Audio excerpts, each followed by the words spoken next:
So it doesn't have a toroidal shape then. No, it does. I guess no. Everything Actually, does. So what you're saying when you say toroidal shape, you mean that it's big on top, comes down to skinny, and then becomes bigger on the bottom. That's toroidal. Yeah. Yeah. Okay, so what about Larix decidua then? Moyak and Chucky, can you see the chat right now? I just posted one. There you go. Fucking that's beautiful image. Beautiful. That's very interesting. That's not anything like the trees that I have around me. That's one type of tree. There you go. Back Most trees don't look anything like that. I can't see it now. Can you post a Larix decidua that looks the same? Or a larch? Well, trees are all different. They all have obviously slightly different shapes and sizes and branch width and colors and all the rest of it. But the shape is universal, just like an apple. You know, an apple is a toroidal field. And there's a lot of other fruits that have a toroidal field shape to them. Gio, if you and I went for a walk at an arboretum, I could tell you from, even with my bad eyesight, from much farther away, which tree is which. Not 100%, but often. Based on the shape of the tree and the branch structure. They're very different.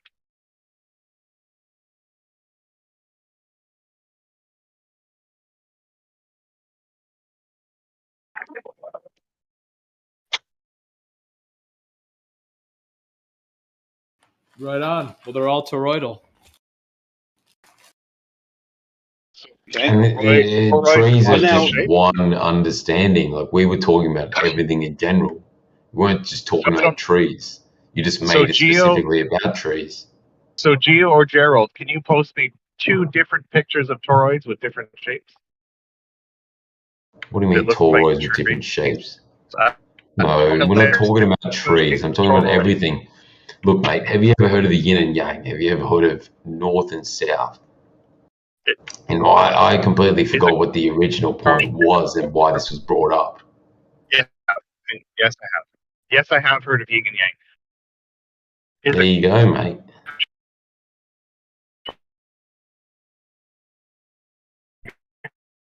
Have you ever heard of carnivore and herbivore? Sorry, mate, your mic is breaking up. Carnivore, herbivore. Funny that everything seems to have an opposite, right? You're breaking up. What's the opposite? What's the opposite of? Let's see here. Yeah, let me see here. Because there's no such thing as an opposite of nothing, right? You can't. What's the opposite of a triangle? The opposite of a triangle is an upside down triangle. That's pretty basic, isn't it? No, that's still a triangle, genius. It's an upside down triangle. It depends how you want to base it. What's the opposite? It's an upside down what? Well, if it was an IQ test, the opposite of a triangle, if it was facing up, would be an upside down triangle. It would be based on what direction the triangle is facing. You said triangle. Wait, do you think, Gerald, you think that a triangle is not a triangle if it's upside down? No. So an upside down herbivore is a carnivore? I've done many IQ tests, and it's all the same concepts. If you say what the opposite of a triangle is, it would be dependent on what the triangle is. Gerald, the results of your IQ test came back. They're negative. Congratulations. Well, actually, it's very high average. Very high average. And actually, I've done 140 IQ. Okay, great. That was actually a little bit funny. Not because it's ragging on him, but just to say that it came back negative was actually a little bit of a funny little joke. It was funny. No, we didn't come back negative. It came back very high average. Is an upside down herbivore a carnivore? What type of take is that? That's a fucking retarded take. Look, you don't understand how this shit works. If the opposite of a right side up herbivore is an upside down herbivore, and the opposite of a herbivore is a carnivore. So now you're bringing a triangle to a fucking herbivore. I don't know, what's the opposite of chair? What's the opposite of rock? What's the opposite of, I don't know. There's lots of things. What's the opposite of apple? I got one for you, Moyan. What's the opposite of being Look, sorry, man. Have you ever done an IQ test? It's all based upon comparisons and opposites. Like if you can follow a sequence, do you see? That's all IQ tests are based upon. and they all have a sequence. No, Everything has an it's not. opposite, because that's how fucking reality works. There's no such thing that doesn't have an opposite other than, you know, spiritual terms like the all, or, you know, You did say a very the. poor IQ test if that's all you did with sequences. I've done So, the Mogak, I have a no. question for you. Sure. My question for you is, what's the opposite of Gerald is right? Now you're taking the has piss. that ever I don't have happened? time. I'm confused. Reality? Hello, Jared, by the way. Hello, everyone. Oh God. Hey, what's up, Pete? How you doing? Hello, Gio. Thanks for unmuting, man. What shape is the Earth? I was going to ask Brad. What shape is Earth? Oh wow, that's going to be a novel answer.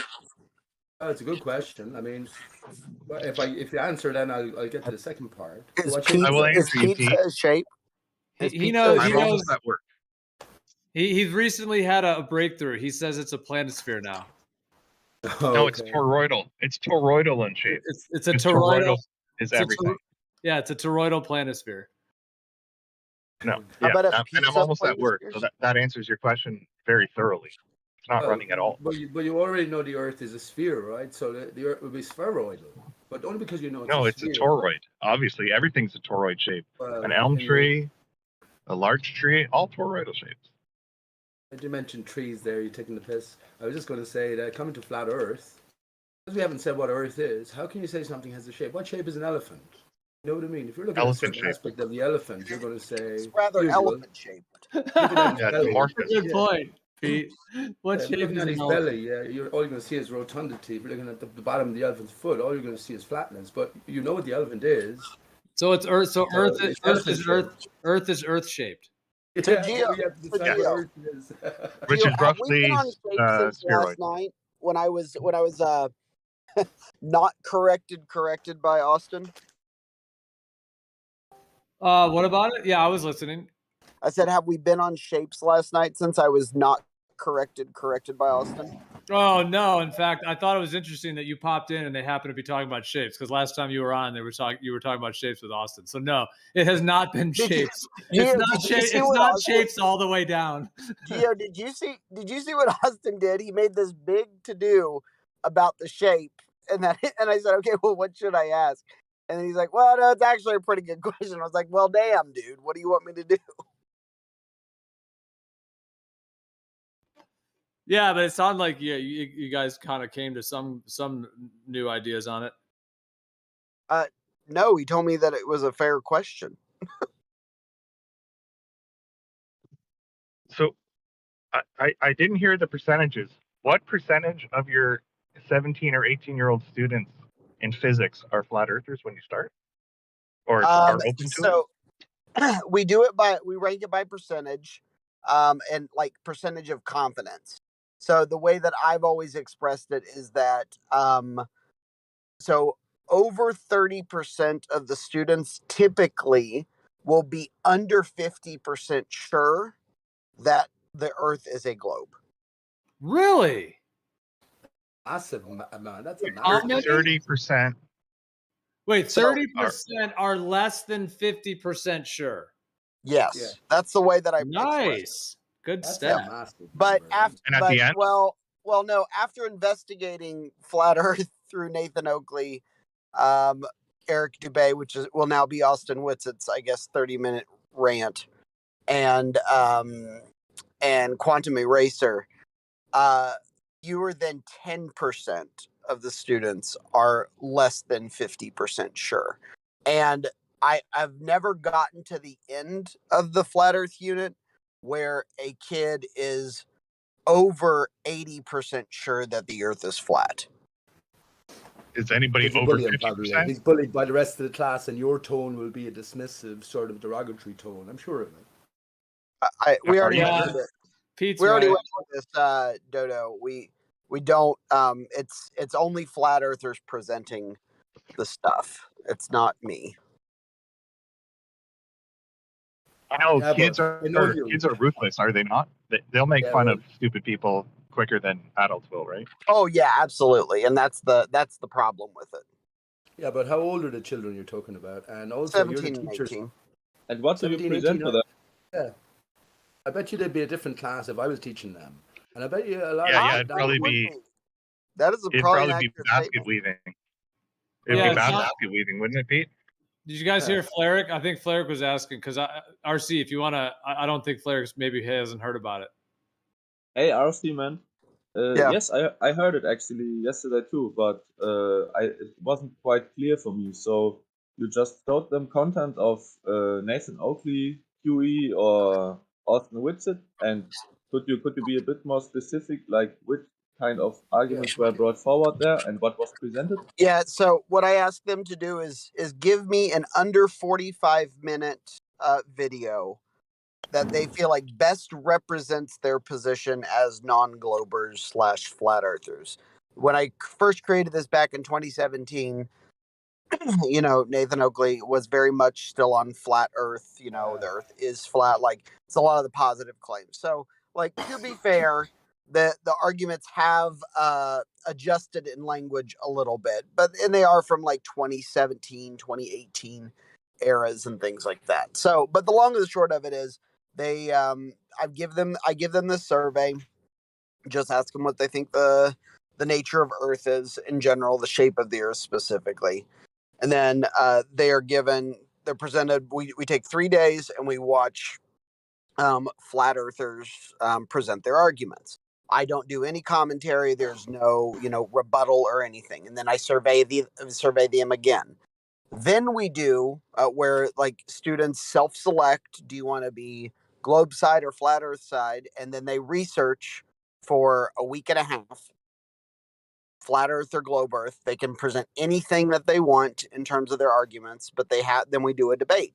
They have to bring in, you know, what scientific principles and or logic principles are they adhering to, making their argument from, and it is all the analysis and their grade is not based on what their conclusion or what side of the argument it's based on, you know, their presentation and their metacognition about like what their argument is actually built on. Is it built on logic? Is it built on science? Is it built on evidential stuff? And they have to analyze how their arguments. I already kind of heard that out yesterday. My question would be like, what was kind of then like my follow-up question?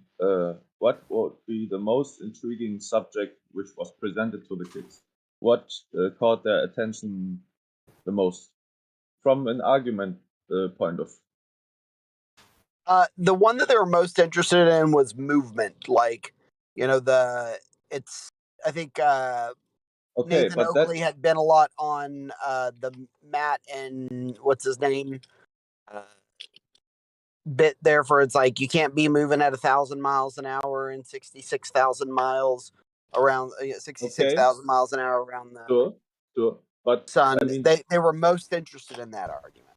But that would be rather a geocentric versus heliocentric argument. It doesn't directly follow from that the Earth is flat. Oh, exactly. Yeah, but that they when it comes to the Earth being flat thing, as you said, kids are very ruthless. And they're actually probably 17 and 18-year-olds are probably the best sniffer, or I would say 16, 17-year-olds exactly because they're sociopaths, right? Like they have everything is about, you know, them, and everything is, you know, in reference to what they think is dumb or not, and they will ruthlessly attack anything that they feel like is, you know, outside of their logic chain of things. And so they really, after watching Nathan Oakley and Quantum Eraser was the one that dug the hole the worst, I think, for most. I get your this point. man Okay. is insane. Right. Okay, so allow me a last question, then I'm quiet. So would you think that if you had presented other material in regards to this discussion and for example different texts or not videos from, for example, the geocentric community in regards to the rotational arguments, would you think that those might have been more convincing? Well, my goal is actually to let them see the flat Earth set. Like I think that flat earthers actually have a really good point when they're like, no, like let you guys from your all's community and point of view present your best arguments, right? And do it in such a way that even a smart 16 or 17-year-old could grasp it. And I think the reality is like when it is done like that, most kids sniff it out. They become much less flat earther when they listen to the arguments. Well, can I comment on that, please, very briefly? What you should have done is set up a situation where you asked the children to imagine that, because they're so certain and they had a whole background education on the spinning ball Earth. Imagine for a second that the Earth was really flat and stationary, according to lots of the people that you actually meet outside of your professional time, and come up with the best arguments then, judge them on that basis. But also like to that's what they do. Like funny enough, in the flat Earth, unit, I actually never it's actually 2.5 weeks without me ever actually teaching. I don't ever get up and lecture, right? I never say here's a physics thing. I never present. I actually never even give them any globe arguments or globe responses. I say it is on you guys to go out and research this. If you take globe side, then you need to go find your own evidence. Young people look up to their elders, mate. Look, when I was 17, I became a flat earther. So you're full of shit. Please. 1 second, Jared. What's the best arguments? Can you list the top 3 best arguments that you couldn't fault or flaw? What's the highest marks you gave out for any points? What'd you say? 45-minute presentation. Can you list the top 5 best arguments given by? No, I don't grade them on what the conclusion of their arguments is.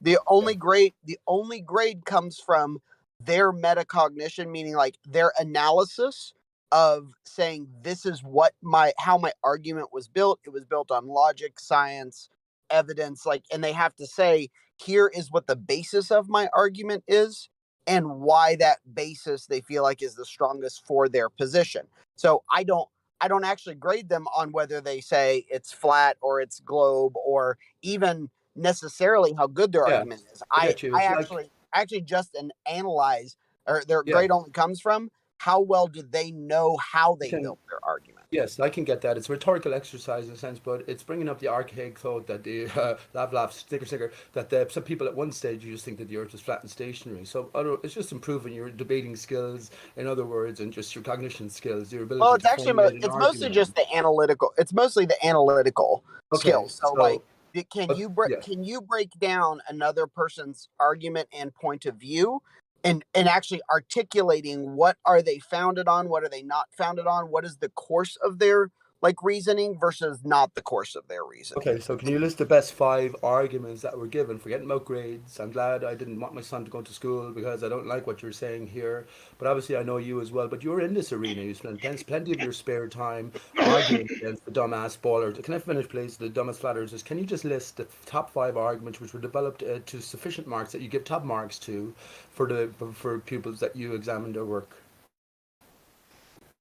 Again, I didn't give them marks based on their arguments. I gave them marks based on the analysis of their arguments and of other people's arguments. You must have tried to give good arguments. All I'm asking you is just to relate to us some of the great arguments that you heard, great argumentation you heard.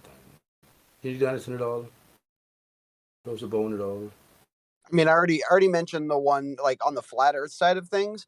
I think kids were really, really fascinated, and I loved seeing kids get into the debate surrounding what is speed versus momentum versus force, and particularly when it comes to rotation. In fact, I had so many kids get really, really interested in 3-dimensional, in rotational dynamics because of flat Earth. And actually, I have 2 years ago when I first started doing this, I had some seniors. They're now in their second year at Purdue doing mechanical engineering, and a lot of them are working on things like engine development because there's a lot of rotational dynamics in it.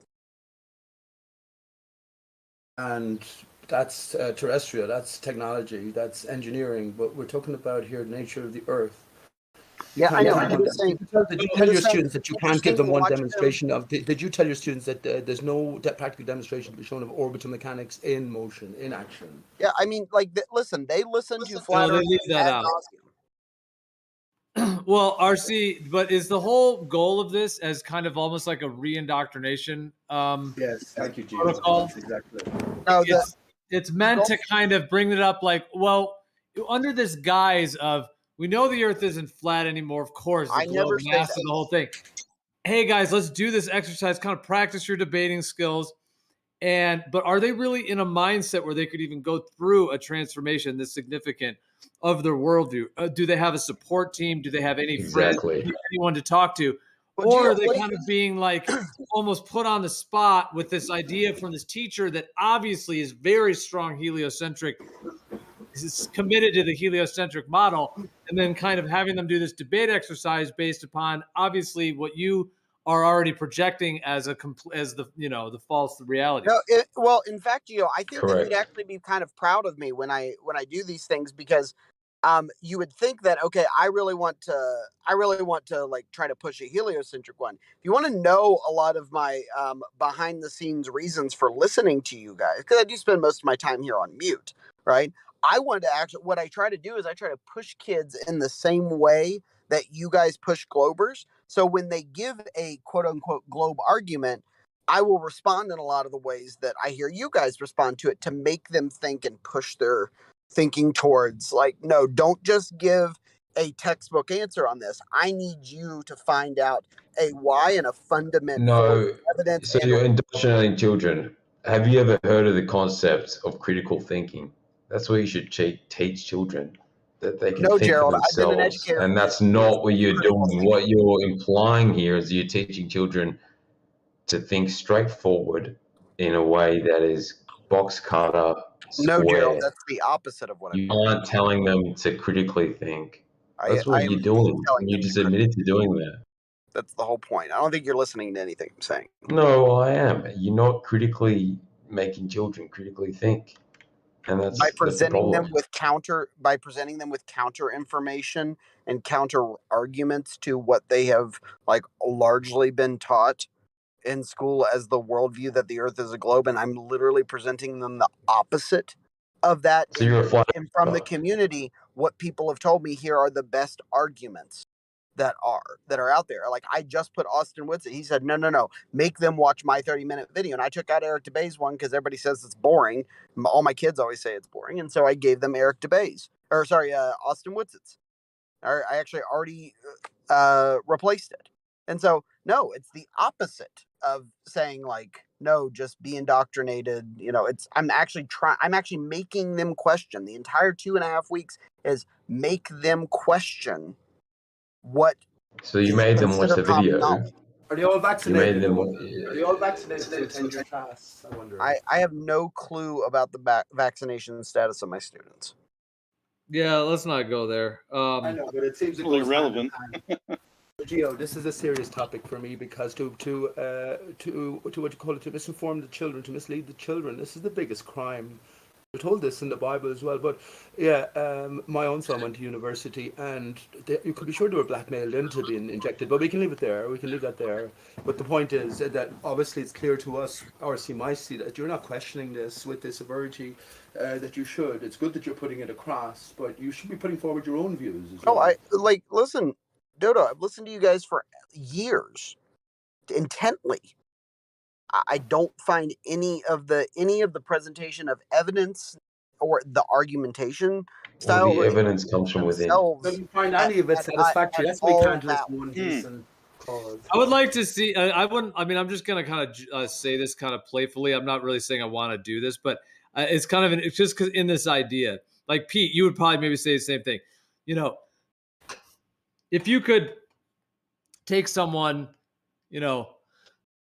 I guess, age. I guess what he's talking high school, but it could be said for even someone in college or even in their 30s, whatever it may be.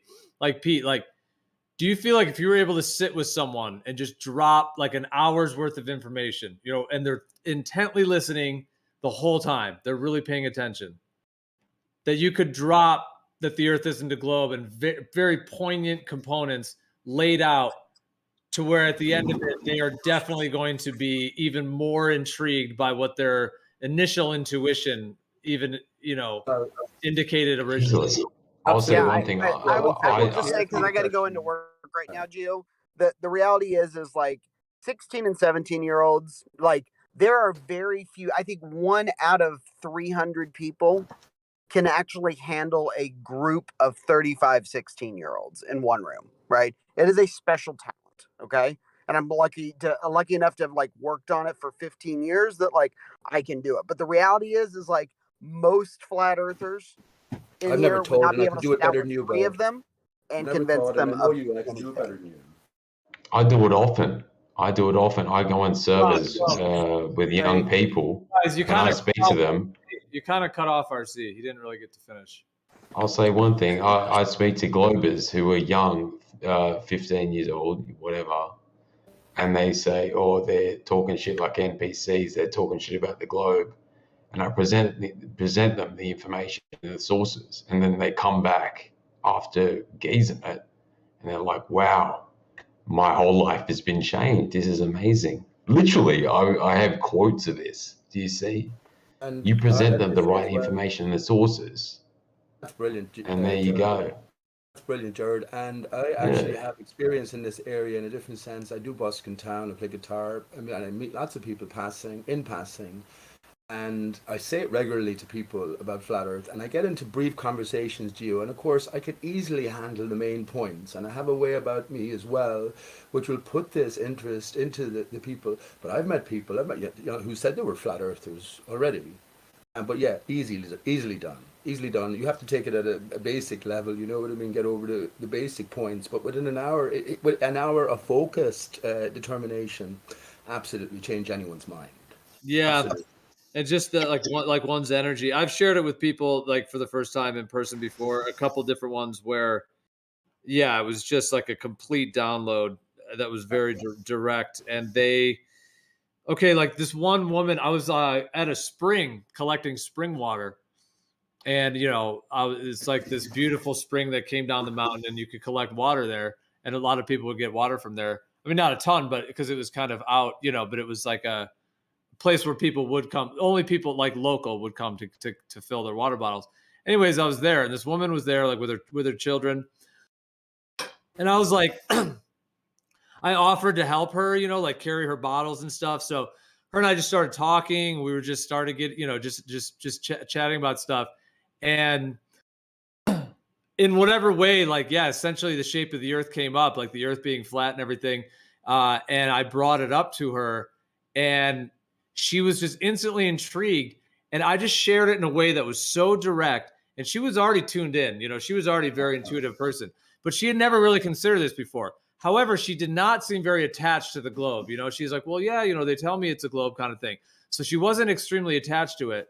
But afterwards, like there was such a transfer of what I was sharing with her because I wasn't convincing her. I was more just expressing the absolute truth of the matter, to where she just got that transmission in a sense. That's wonderful, isn't it? And you in that brief conversation, maybe you've never seen her again, whole life could have transformed, and that's a wonderful, what do you call it, thought, like Jared just said there. And it is true. I've had people come back and ask me again, can you talk some more about the flat Earth? I have done. People have become flat earthers, but once again, it's just in passing.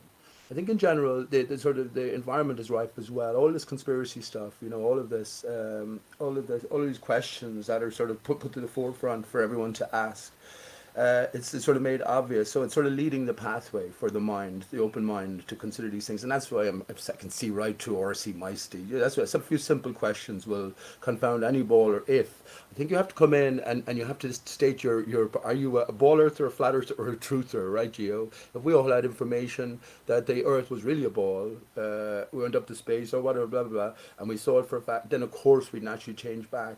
But these people are ball defenders to the death, so they can hardly be said to be truthers. So we are just on the pathway. I not say we, right, but one's just on the pathway, which is the closest representation as we can come to, I suppose, what's not going on. What is going on, different matter, but what's not going on, we can know for certain. You know what I mean? So that is the truth. Yeah. As opposed to being the fixed path. Yeah. Well said. Yeah, the globe is not going on. I view this more serious than court, Gio. Court is almost a joke in a sense. I think in future computers, I mentioned this before, there'll be a little pin you stick. So, and if you're entering a forum like this, where you're talking to your fellow man, fellow divine beings, if you want, You gotta, as opposed to swearing on the Bible, put your finger tap on the pen. So you're drawing blood or something, just a tiny bit. But it is a commitment to come along and be honest, open, truthful, etc. That's how serious I take this whole venture, you know. And RC might be talking about the children there. You can see his ploy. You can see their ploy, which is most ungainly. You can see their ploy in general, because he's a liar. I won't say anything more. When I say he's a liar, he's playing his role here. And he has been for years. So he's not presenting flat Earth in the correct manner. Probably is dealing with it because it has to be dealt with in some way, but it's almost like he's diminishing it. He's improving other skills associated with just the thought process, how you would make an argument for something that has long since been left behind and only taken up by fools in these days. You know what I mean? So I don't like that sort of twist to it, that he comes in pretending to be upright and honest and open for truth and trying to teach the children right, but there's an agenda behind it. So that's what I don't like and object to. Sorry.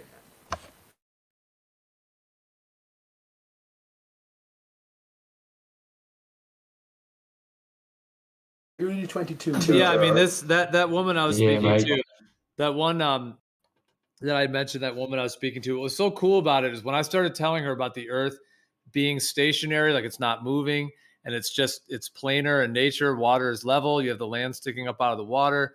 And then I was also telling her a bit about the ancient cosmologies, that this has been the foundation of cosmology since the dawn of time, is some kind of a grand stage, a grand platform, the ground of Earth, the floor, and then you have the ceiling, essentially, the heavens, the celestial field above, and just the grandeur of that. I was like able to communicate that to her as well. And the thing is, her response, she didn't have any negative reactionary thing. She actually had the opposite. She had all positive.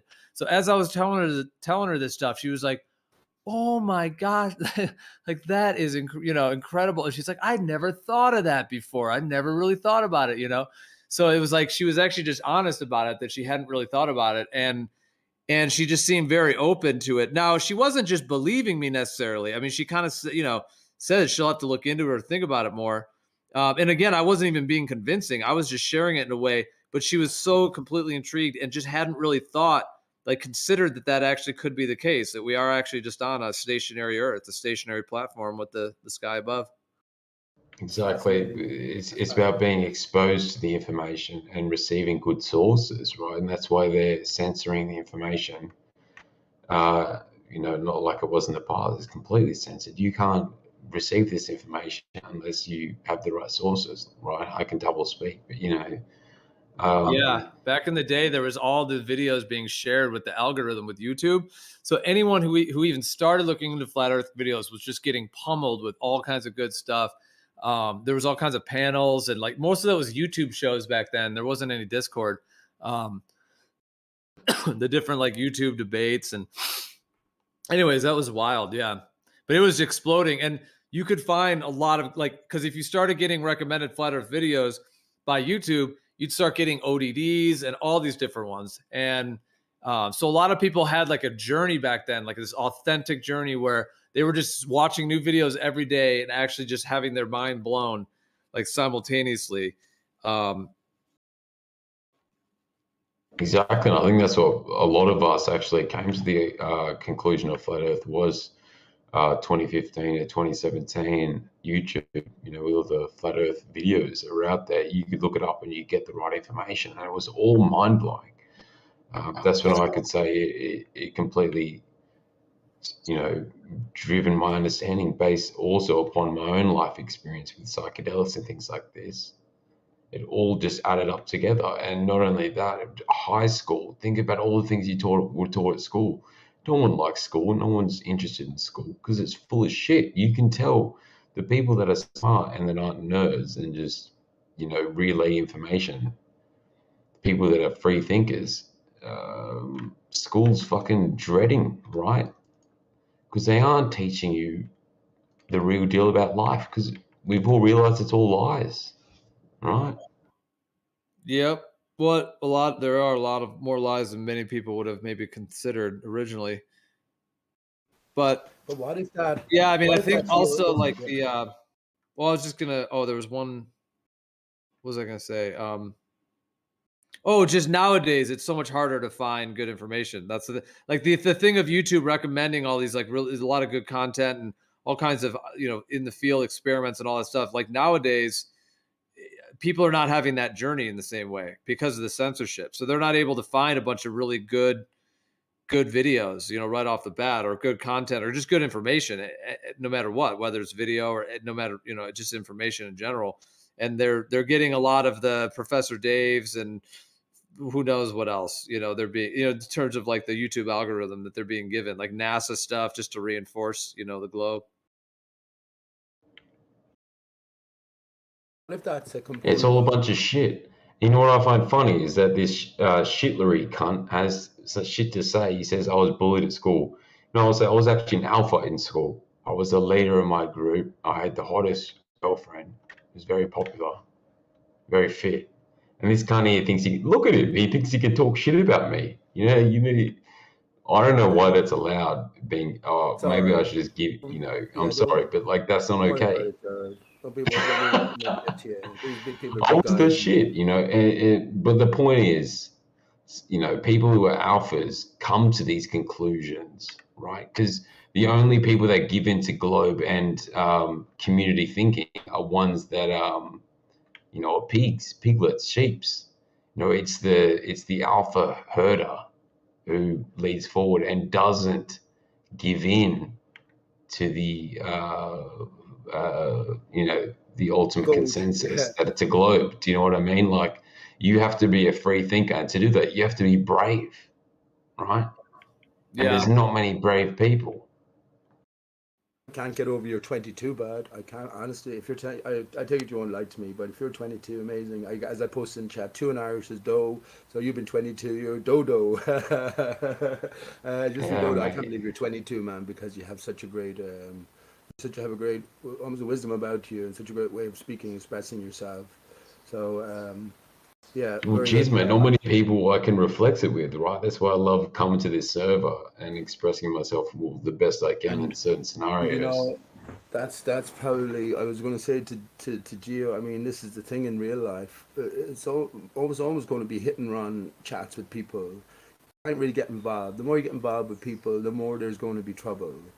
Because if you get more, we're obviously not day one flat earthers. We have different considerations in my mind. I go on talking about media fakery or something like that, or things beyond, and then I start to lose people, and then trouble ensues. But in terms of these just hit and run, I don't mean that in a bad way, sort of interactions with people, that's definitely a good way. I probably have a great way of, not way of doing it, but just because I do play music and I see quite a lot of people going by. And I get the chat, occasionally, not very often, but occasionally, and it adds up over time. Then you can sort of say your basic stuff. It's a bit lonely as well because you don't get to expand too much on where you're at. Although, can I just say that Gio's great story there about meeting that woman reminded me of when I went in for guitar strings in the guitar shop a few weeks ago. The lady, the strings went up from like €8 to €12 or something in the space of like a few months or a bit more than that. But anyway, I was just talking to the lady behind the counter. Lorraine is her name. She's probably about 40s, 41, 42. Anyway, over the course of 10 minutes, it was quite enough. Over the course of 10 minutes, I told her to start about, we won't mention the corona hoax or anything like that. We won't mention all the other stuff associated with that. But it went through that, the low birth lie. But here's my point. I went on, just like Gio was talking about his view, to the lady he was talking about. I went on to just explain where I was at in terms of what ultimately it all amounted to, which was to talk about the cut tree and the, associations thereon.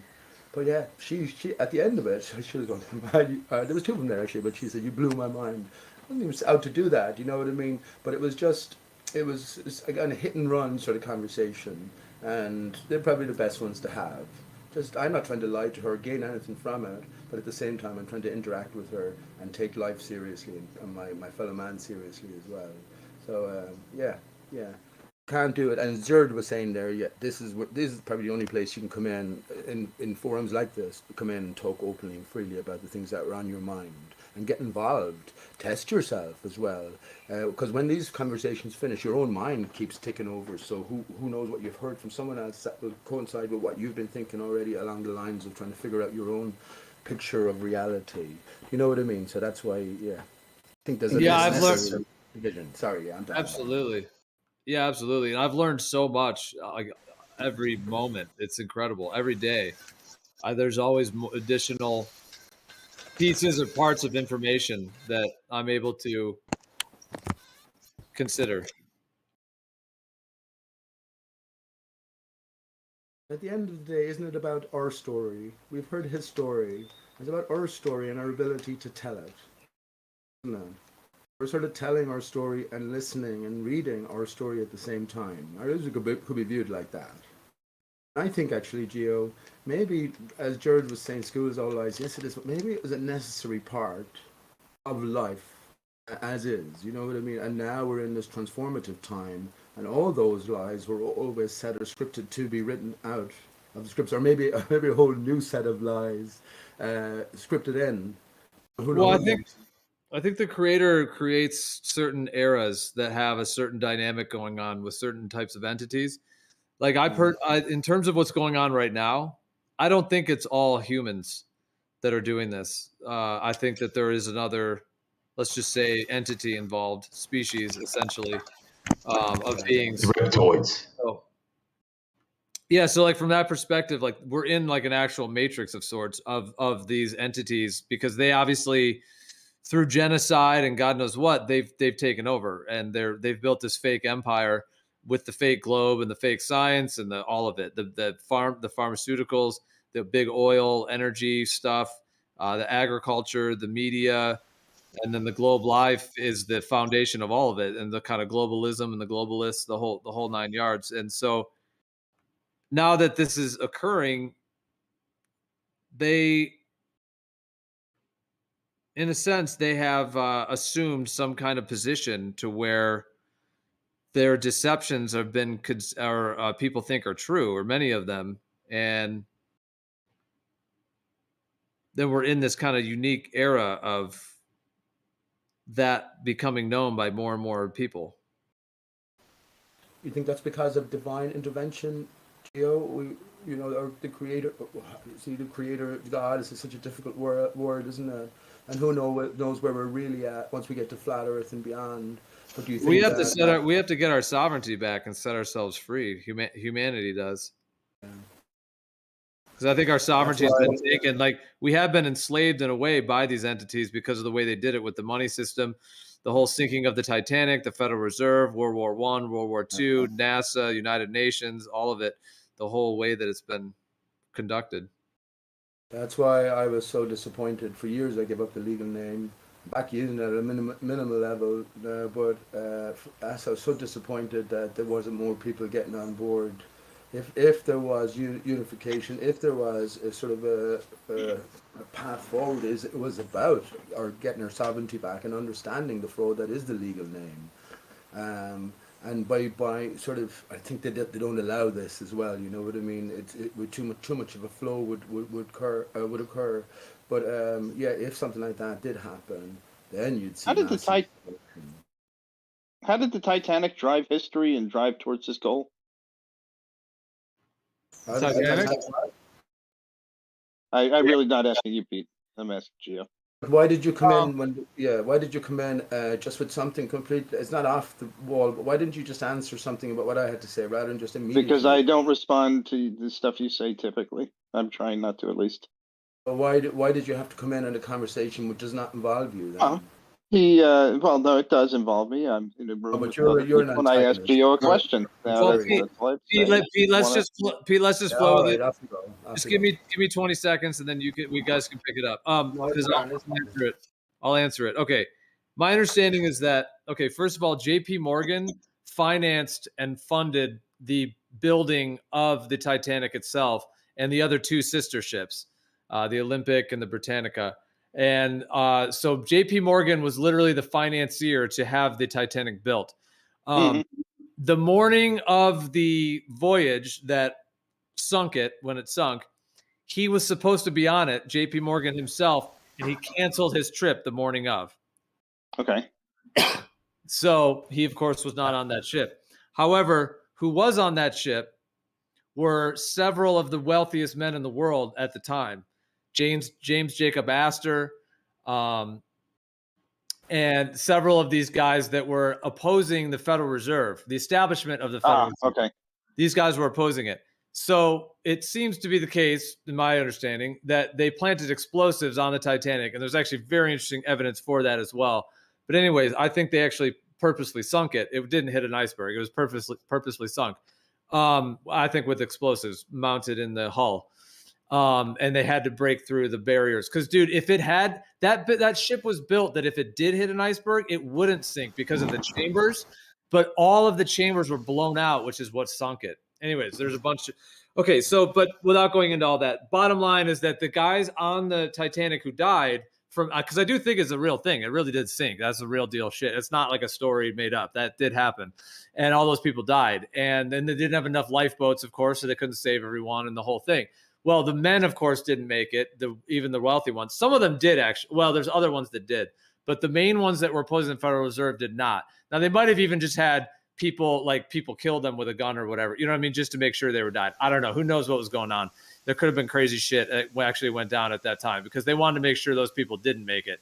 Point is, once they were gone, J.P. Morgan and God knows who else were able to establish the Federal Reserve, and then boom, the rest is history. They now have control over all of the money, and then they've taken over all the other countries and all their bank systems through the Federal Reserve. Mayak will pretend he hasn't heard any of this, though, Gio. Watch him get back to square one. Go on, Mayak. You're a well-researched man. You must have heard at least some of that. Or well, he asked, so let. Actually, I would say that's interesting. I had not heard that expressed that way, or at least I don't recall it. And Pete, don't challenge me. I'm just saying, man. That's I'm not saying anything that Gio said. I actually hold that the ship didn't sink, Gio. And actually, you just reminded me of a couple of things. Well, hold on, just real quick. Wait, before you go on a long thing, Pete, I just want to say I just posted an image that explains some of this, and just the part it just says right here. The guy's name is Benjamin Guggenheim.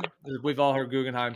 Isidore Strauss, we've heard of that, of course, who is the head of Macy's department stores, and John Jacob Astor, which were the wealthiest men in the world. And after those three men were in opposition to the creation of the Federal Reserve. And then by April 1812, all opposition to the Federal Reserve was eliminated. And then they were able to establish the Federal Reserve that, of course, became the sort of central banks. And so that seemed to be a very likely moment in which they got sort of a certain control over the money system. Yeah. Yeah. Wasn't there some island that they all met on as well before the Titanic? I can't remember what the name of the island is now. Yeah, that's what I'm saying to Mayak. He's similar age to myself. This is conspiracy stuff going back 10 years and beyond. Tell It's not Pete new. that he's You know not what I mean? talking to me. Okay. Can I just say J.P. Morgan, Gio? It sort of always reminded me of Larry Silverstein, the 9/11 story and spiel. Of course, we have the twin ships as well, the Titanic, the Britannia. My father, he grew up with two pictures my father painted, who was, I guess, an underestimated artist. But one was a massive picture of the Titanic that he painted in like let's say what size was it, about 5 foot by 3 foot image like that of the Titanic. Grew up in our sitting room. In our living room, then there was a picture of JFK. It's funny. It's funny like that. But anyway, my father went to his deathbed, but at least he went to his deathbed thinking that the Britannia was switched with the Olympic, not the Britannia. Is that what's the name? Olympic. Olympic. The Olympic was switched with the Titanic. Do you know how he? Do you know all his life? My point of made is because it is the case. Yeah. And there's a bunch. But here's my point. Here's what I said to him. Was that I didn't say this name, but all his life he believed the official story. He collected. He read the books. He painted images and etc. But he watched a YouTube video. Where they showed footage, we have all seen it. Where they what do you call it? The submersible goes down, and there's an imprint of letters that were seemingly once there, but were not there anymore. But there was was it an M, Olympic, or something like that, that could be seen in the imprint, and for all the world it's spelled out Olympic as opposed to Titanic. So close to the end he changed his mind and that they did the great switcheroo, but I informed him then of the possibility that it was all a story and there was no sinking and it was all possibly a script. I'm happy enough to go along with that as well at the same time, because the way I see it, Gio, it's like 9/11. You have all of these different conspiracies ingrained within the official conspiracy layer and beyond. But I'm not saying you're incorrect or I'm incorrect or anyone's correct, or Moyak is definitely incorrect, but whatever's going on beyond that. Can I just make another point, which is, well, I did make JP Morgan associate with Larry Silverstein. There is some major equivalence between the Titanic, where one became two, right? Just take it as symbolic level or whatever, and then its completion then, which is with the Twin Towers, where two became one. And last thing I will say, Astar you mentioned, and also the Titanic was owned by the White Star Line. So star, this word star is very, very predominant throughout everything. I'm done. That's a lot. That's a lot. That's a lot. And you know I could go on for another half an hour, but just going over that. But I won't do that. Yeah. That was funny. That was funny. Yeah, that was That's a lot. I see, Gio, we have 100 years of war, then Titan, I see. No, I do it too sometimes. To the gods, right? Sometimes I go on too long. Anyway. What was your thing? Titan, I see? Titan, I see. So we have the one, the unsinkable becoming two. So the fall of the Titans led to the rise of the gods, the fiery gods. So we had 100 years of war, and then 9/11 bringing that. Well, it's all astrological, isn't it? It's all got to do with the procession of the stars or whatever greater power is in play. So yeah, 9/11 then being the reverse of that, where the two become one again, and now we have the one world trade. They definitely planned 9/11 astrologically, because there was a very rare alignment of Saturn and Pluto, which were in an opposition, 180 degrees from each other, and what's called a grand cross with a full moon and an eclipse that all happened just before 9/11 happened.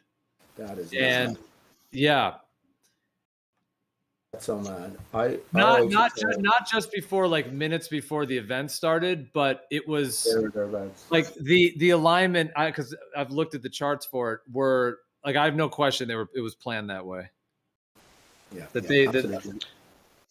So, I mean, I guess Gio, do you think that's ultimately? Oh yeah, go ahead.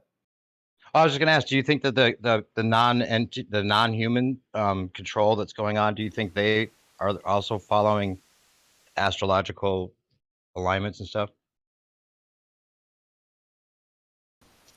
Which one? You said, like, you don't think they're human, the people that are in control now, like they're not even human.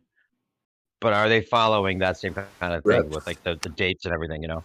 Oh, definitely. Yeah, they're aware of it for sure. And I mean, they've hijacked all the knowledge from the humans that they stole it from in terms of the old world.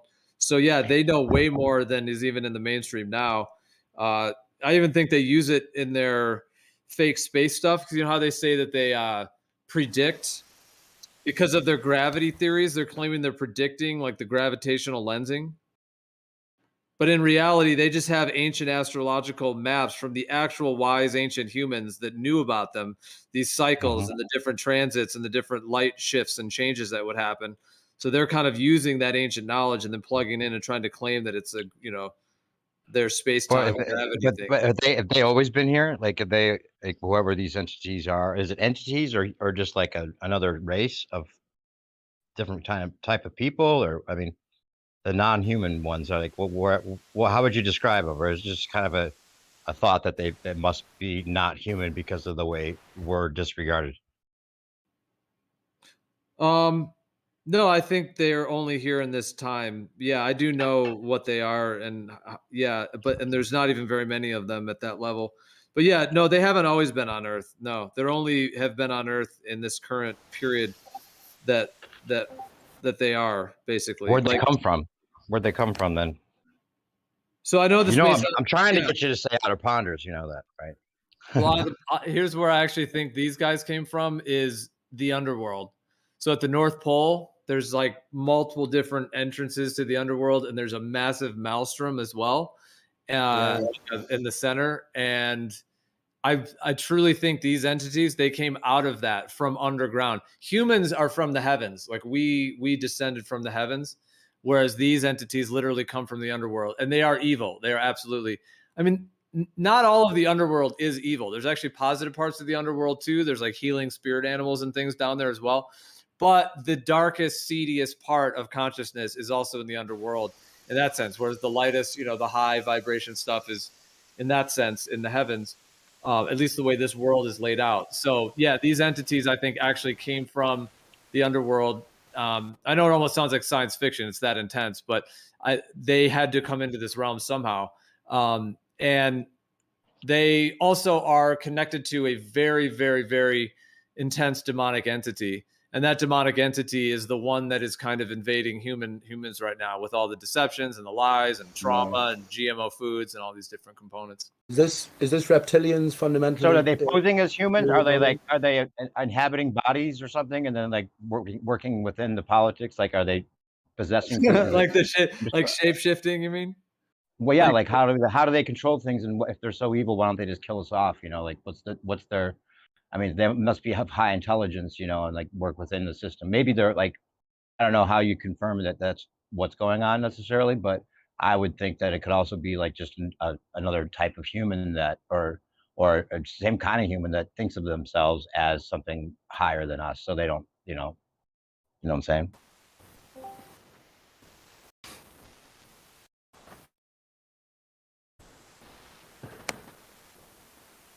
Are they human-like?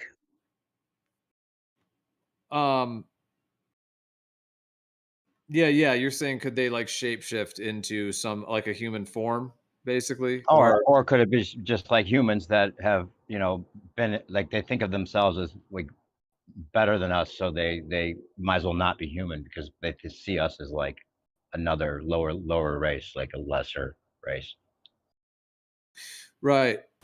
Well, it's very interesting. I mean, I don't have any like physical proof. Like it's not like I've gone to the North Pole or like, gotten some kind of, photographs or information in that way or anything like that. So I don't have any way to like physically prove it or even show evidence for it.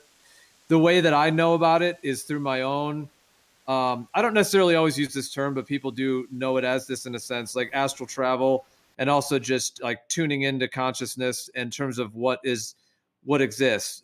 And I have my own ways of doing that. Like I don't really call it astral travel, what I do in particular. However, I have been able to take journeys like in that space to the, like I've seen these entities at the North Pole region and what they're doing and what they have set up there. So I do know who they are. And they do have a lot of humans though. Like they basically bred with humans, and that goes back to like, you start getting like the Nephilim. What do they look like? Blue bloods and all these different components. Like what do they look like? So the humans that they bred with, that's their bloodline. So this whole like demonic bloodline thing, that's their bloodline. But what do they look like? Of the human part of it, is the human bloodline part. That's what I meant. No, but what are the entities that you saw at the North Pole in your travels? Like what did they look like? If you had to describe them.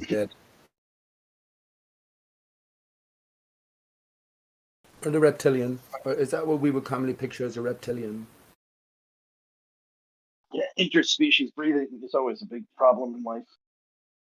Yeah, Moyak, we don't need you at this point in time. But do they have like a human form? That's all I'm asking. Like, do they look human when you saw them, or do they look like giants? Did they look like entities, like spirits, or was it just kind of a knowingness that they were there, or did you actually see something that you in your astral travel?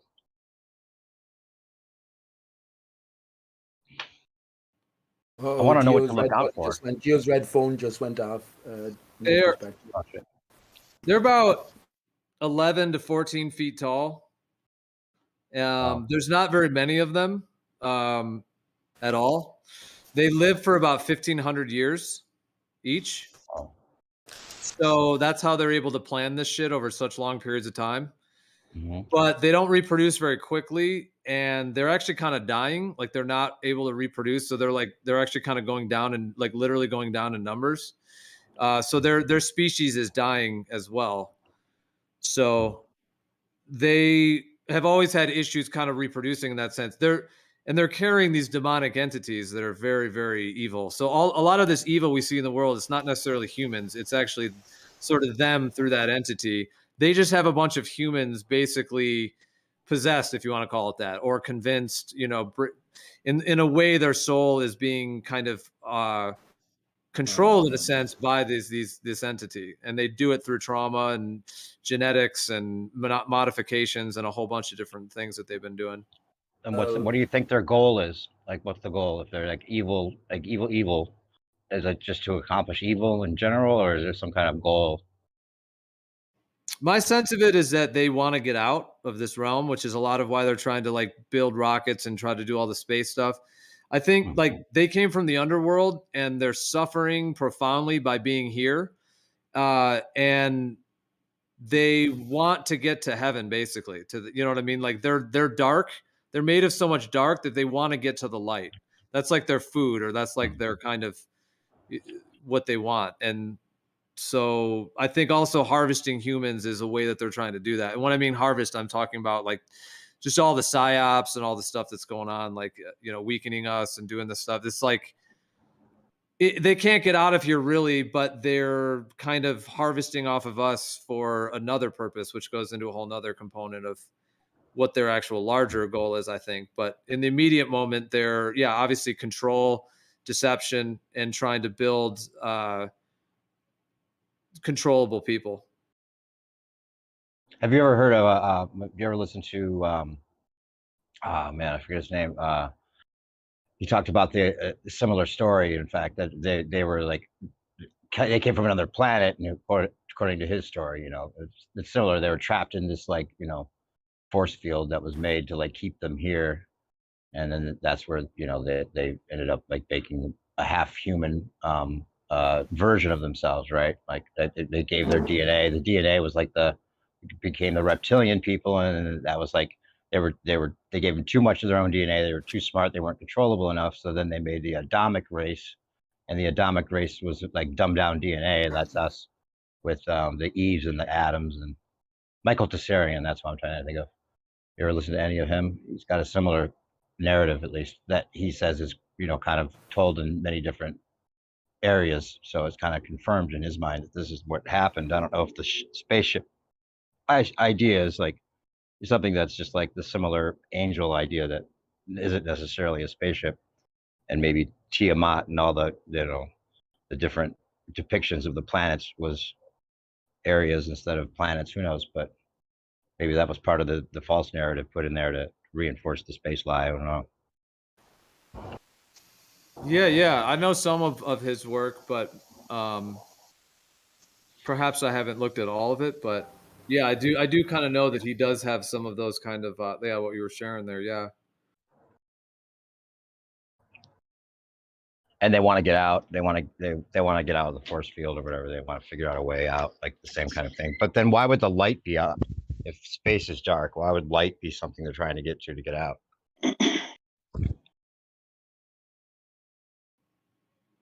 You mean if they're so dark, why would they want the light? Wouldn't that kill them? Wouldn't that make them less of what they are? And why would light be like, well, I said, okay, well, actually, it's funny you say that. So, I mean, see, my understanding of it, okay, this is a whole nother component.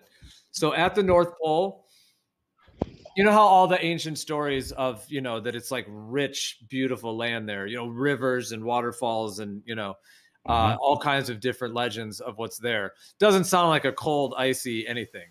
Now, if that's the case, it would be pretty cold and icy because obviously even in the 24-hour sun in the Arctic, it's still cold and all the rest of it. You know, so if you think of going further north, you're getting even further away from the sun. You're going to be in the dead center, the furthest possible. So if there is actually more like almost tropical or warm, you know, beautiful lands there, and like the way they talk about the 4 mountains and the 4 rivers and all of that at the North Pole and whatever that may be, that would mean that there would have to be some other heat source there.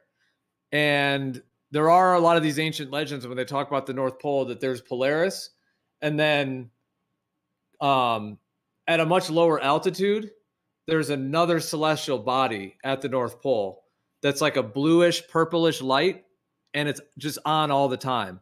It doesn't necessarily rotate around. It's just there.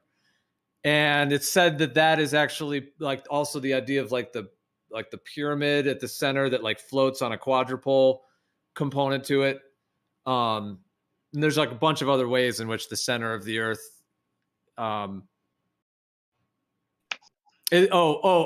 eclipses, lunar eclipses, that it's actually the three lining up. So it's this other body I'm talking about that warms the whole North Pole region. That is what is actually is connected to the lunar eclipse, because all three, the sun, moon, and then the middle one, it could even be called like the black sun kind of thing, although black sun is a little bit different symbology, but there are certain ways that the black sun is used for that.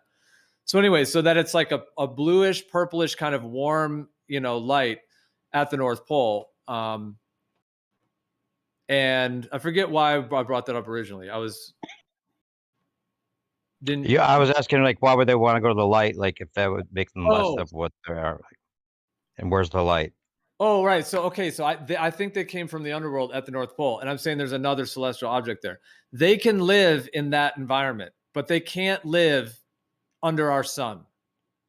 So they're at the North Pole. They're always there. They've never left. Now we can get into the shape-shifting part of it, which is a whole nother component.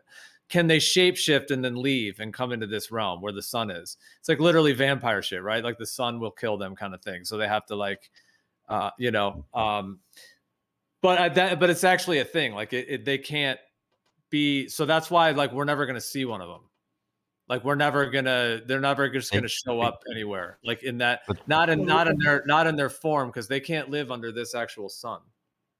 How much you trust this information, or experience? I mean, I'm not taking away from you, but I'm just saying. Of course, it does sound fantastical. It almost sounds like a Star Trek sort of episode in some sorts, But I'm just saying yourself, how much you do trust it? Because I have more to say actually, because I think I have an experience with what would you call a reptilian? I saw someone's eyes turning to slits on 2 separate occasions, and they were really angry at me, and I'd never seen it before. And that's of course a characteristic of reptilian. And if you say that they've bred or they've interbred in some way with humans, and some traits have been passed down, I'd be most interested to hear about that, because I think something like that might apply to me in some way. How much do you trust your information here, or what you're delivering, according to your own reckoning? Yeah, that's a good question. And I know it may sound quite intense to be saying, like almost sounds like a movie script in that way. So I understand that, because there's a lot of components. I was just asking you. I do. Well, what I do for myself is I've been working in harnessing capacities to be able to essentially access information beyond what my senses are taking in. Meaning, like, if I read something or I hear something, that is one way to take in information. But I also do various different practices where I'm working on actually, like, I was calling it tuning in or tapping in, like actually tuning into the field of the larger system as I'm able to try to decipher what is going on and so on. And so when it comes to that, it isn't really a matter of trusting it as if someone just told it to me. I have come to understand these realities through the channels that I have. And so it's not really something that I have to trust. It's actually more the understanding of the reality of how these structures are laid out. That'll do. That's all I was looking for. And yeah, I definitely like to quiz you more on this then.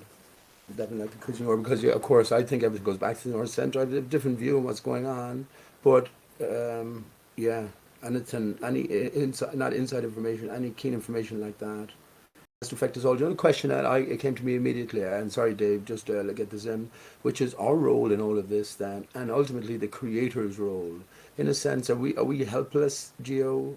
I mean, is it a curse on us to become informed of these things if they are? I think Dave, you mentioned something like this, that if they were to reveal the true truth, it's so horrendous that to go back into our sleeping normal state would be an ease to us. Do you know what I mean? But could it be viewed as a curse on us then for coming by all this information that maybe we can't do anything at all, and their plans, which have been in play for centuries, will just play out. Will just play out. Is that you know what I mean? What role does the creator have then? That's my question. What role do we have in relation to the creator in all of this differing reality? Yeah, those are all really great thoughts there and ways to view it. Well, I would say the creator is ultimately creating all of it, and we are it. It is us. It's all one.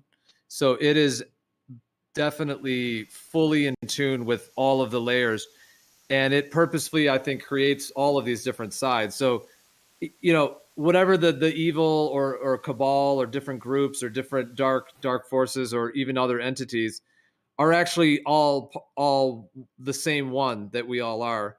It's actually just, in my viewpoint, the creator playing its role through those types of forces or things as almost like a divine dance or a divine play of energies.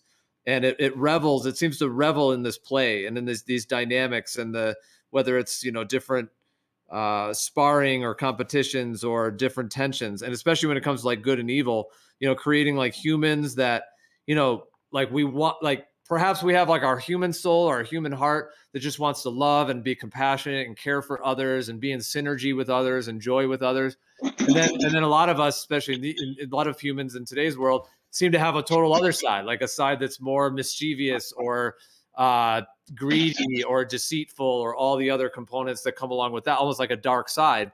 And then you can get into like, well, what is that? Why do some people have just really dark stuff going on, but then they also are a loving person, you know, as well, simultaneously. And it's almost like the way Carl Jung talked about it. It's like an alchemy of different energies that come together, like the light and the dark, the good and the bad, in all these different ways. And then the human kind of hero going through that.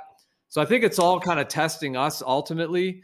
But I also think that it must revel in the evil too, like in a way, like it must kind of, like it created the whole globe lie as well. Like it wanted to create that. So there's a certain like, but I also do think that, like, just to finish and kind of respond to what you were saying as well, because I know I said a lot there as well, but yeah, there's the two paths it could take, right? Like they could get their way, whatever their new world order, and kind of keep doing that, or they're going to start to lose their power and humanity is going to get their sovereignty back. And that's the ultimate mystery, I think, that we're headed into.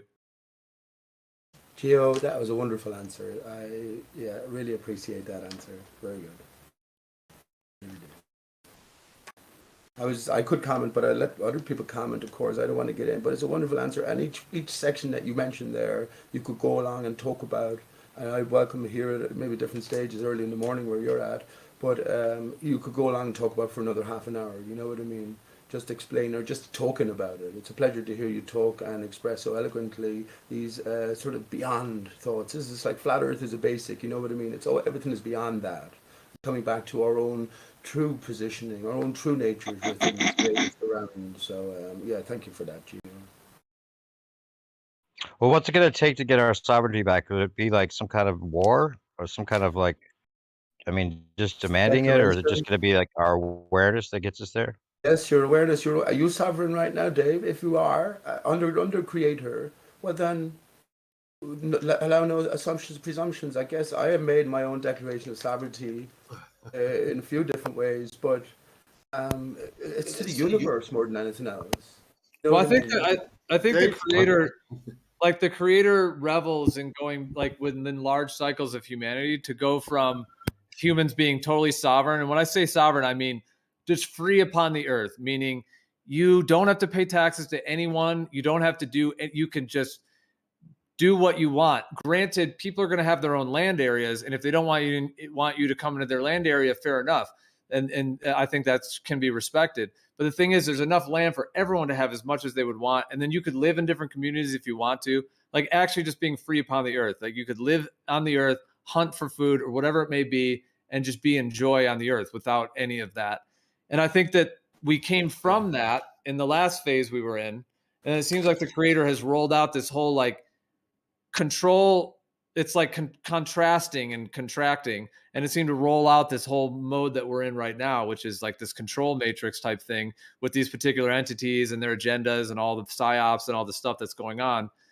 But I think we're headed out of this because we've been in it now for at least 200 years, and we're headed out of it into I don't think these entities are going to keep their rule. I really don't. I don't think that's what But how do they the lose? creator is creating for this timeline.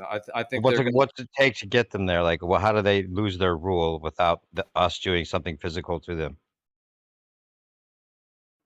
Yeah.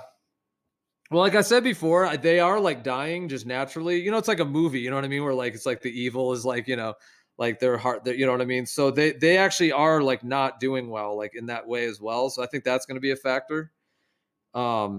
Because like the creator, the way I see it is that this physical world is a mixture of different soul worlds, essentially, like soul layers or soul dimensions. And so you have like the light and the good, you have the evil, and so on. And so those demonic entities that are kind of at the top of that control system are their kind of power is controlled by the creator as well. Like the amount of power they have is sort of controlled. And that's why like they can't just do anything they want. Like the creator is ultimately in control. So they're kind of limited in what they can do. And I think that my understanding of, and it's just I obviously can't predict the future for sure, but I think that my understanding is that this creation line is designed for these guys to be dissolved from their position, let's say. And I don't think it has to be violent or anything like that, but I don't think they're going to continue being able to pull off this kind of stuff they've been doing for these last 200 years. And it eventually will move into a totally different phase where it'll go back to the sovereignty that we had before they took over. Do you think that might be something that they plan on making seem that way, and that's not like they want to give us this like utopia that's not really a utopia? It's just another form of their control. Well, that's a good question. Yeah, of course, that would have to be hashed out. Deeper layers to thinking. Yeah. And then if you're saying they're limited in what they could do, is God then limited in what he can do? Because why, if the creator is limited, it isn't limited, then why wouldn't the creator just get rid of them? Well, because the creator wants to have them doing this. Like the creator wanted to have this era with all of it's like some of the most hardest things to really grasp. Like for example, like Monsanto, you know, the creator wanted Monsanto. Like it's intense, but it does. I think it purposefully creates everything for a purpose. Yeah. Said that word twice, but yeah, it needs it. Yeah, it needs to have the balance of the good and the bad for things to work. I can understand that. I mean, think about it. It's like if Earth was like a game of, you know, that game, The Sims, that video game. Mm-hmm. If all of Earth was like a massive Sims game for God, and you could just be, you know, it's like GTA, you know, Grand Theft Auto, but no, like more of like The Sims, and you were God, and you were all these things, all the musicians and artists and women and men and just all the children and dogs and animals. Like if you were, you know, all the experiences of human life in all these ways, our emotions on every subtle level, we feel them. People that are in health, people that are not in health, people that are, you know, all the different spectrums of things. And if you could have like some kind of ultimate God code tapping into that, would you find it pretty incredible and like a grand opera or grand play? I would. Just think about any time, Gio, you can meet the creator of something. Like if you could meet the creator of Tesla cars, or, you know, just think of anything that you enjoy, your favorite gun or your favorite whatever. If you can meet the creator of that, how joyful you would be, or, you know, what an experience that would be, right? What if you could have a personal relationship with that creator of that object? That's how I look at it. Yeah, for sure. The thing that makes the most sense to me is that there's a creator consciousness, or not even a creator consciousness, but just like a shared consciousness. Like we all kind of sense that there's like a universal consciousness that we share a bit of, and we're all a small part of that larger organism that you could call God. And it doesn't necessarily have a plan or, you know, more power than the good or the bad or any of that, but it's just like all of it is good and bad in certain parts. And as an organism, we have stages where we do get to those same places, exactly like you're talking about, but that's just the way that the organism goes through its stages that we're a part of, that you could call God. But seeing it as something outside of us that's like looking down on us in a way that you're talking about, I don't know if that's what you mean, but like if there's like some kind of like like personification of this deity that's making decisions about things, it doesn't resonate with me. I don't know why. Just that idea doesn't resonate with me because it doesn't make sense that all those contradictions would exist then too. Or you're just a part of the total creation. Yeah, Right? right. We're all a God. God is everything. God's every in every. Yeah. The essence of everything is that intelligence, right? Yeah. And we're all God a is small light. piece of it. Yeah. Yeah. God is intelligence. God is memory. God is this. That's why he lives in us, through us, you know, Yep. around Yeah. us. Exactly. That makes sense. He created us. I mean, you can't name one thing that God isn't a part of, or the Creator wouldn't be attached to. Yeah. So Yep. we're living Or with either we're your living best within it. friend or your girlfriend or your wife or whatever. And you know, if everything was perfect, yeah. But how would you know that you love that person or that you wanted to be with that person if there wasn't good and bad? Like if it was just all perfect Right. and there was no good and bad, you wouldn't know. You would basically, way the human mind works, you would destroy yourself. Like you would go crazy if you Right. think of it that way. You wouldn't Yeah. know good from bad. That's how I think of heaven. Like if if it was all good forever, like an eternity of whatever that is, where there's no contrast whatsoever, that would be a form of hell in a way, right? It would be its own form of hell because you wouldn't have the contrast to know what good is any longer, especially for an eternity. Well, That's I the only think thing. that in the flesh, but you're done with your flesh, you're only in that spirit world. I think it's different. Like you have to think of that differently. You don't need bad, you don't need evil anymore. You've already experienced it. If you're in heaven, you've overcome it, right? You've passed the judgment of overcoming all the tests and tribulations and who you turn to in this time or whatever. Proving your love and worship towards a creator that's going to promise you eternal life. He has a gift for you. Who doesn't like that, right? A promise that he's going to keep. What if it's the frequency of your energy and that has something to do with, like, if you think about it more like just on a metaphysical level without necessarily like, what if it's like we're all going into this kind of pool, like when our energy doesn't necessarily stay separate from each other's, but you join back with that eternal energy, and if you don't seek it or don't do whatever it is that you need to do to have that light, that when you pass on, you're part of darkness. It won't be used. Yeah, it won't be used as part of the continuance of life itself, right? Whatever that is, the essence or of. Maybe it's used as part of darkness here. That's why darkness seems to be growing here, because to me it seems to be taking over. Light, people that reach the light, which is truth, which I think is God, are part of that, and people who don't are part of darkness. So the darkness energy is so much more, it seems like, in the world today. But I think that we're separated when we leave this place. I have a thought, right? And it's like imagine it's the same sort of destination awaits all of us. So we shed the mortal coil and we go into this foggy setting, and there before you meet some sort of an angel, like a Baphomet, right? Something like that. Not intimidating, but simply asks you a question: which way wouldst thou goest? Right? And one hand is pointing up, one hand is pointing down, and you have one choice. You pick one way and you go that way. I think it's a very interesting question. So I'll give you the context for asking it, because we've come to realize here at Flat Earth that everything is upside down. So most people will point upwards towards heaven. But if we came to learn enough about the nature of our reality, we realize that everything was topsy-turvy, so maybe everything is inverted. So the way that we should really be going, where Gio is talking about the north center, right, but maybe down. I think that's a great consideration, isn't it? And if you fail then, or if you pick the wrong way, you just go back and you be reincarnated until you actually come to figure it out. You figure out the nature of the world and how everything is inverted, reversed, mirrored.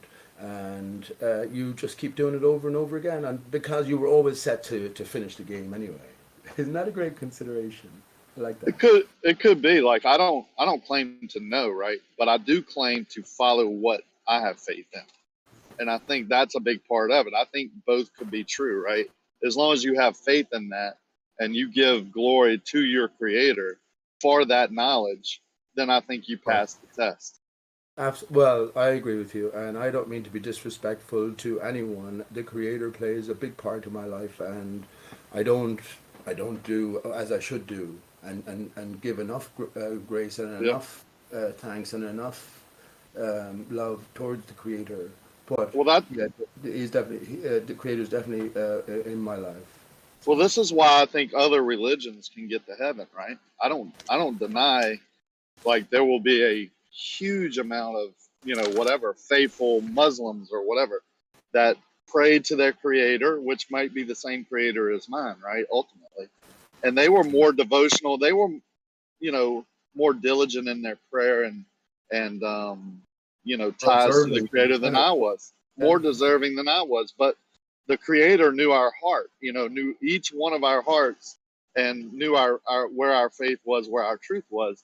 And that's why we reached that place. That's how I feel. That's why I don't say there's one way. I think the creator can only have a replaced knowledge of the creator within our hearts.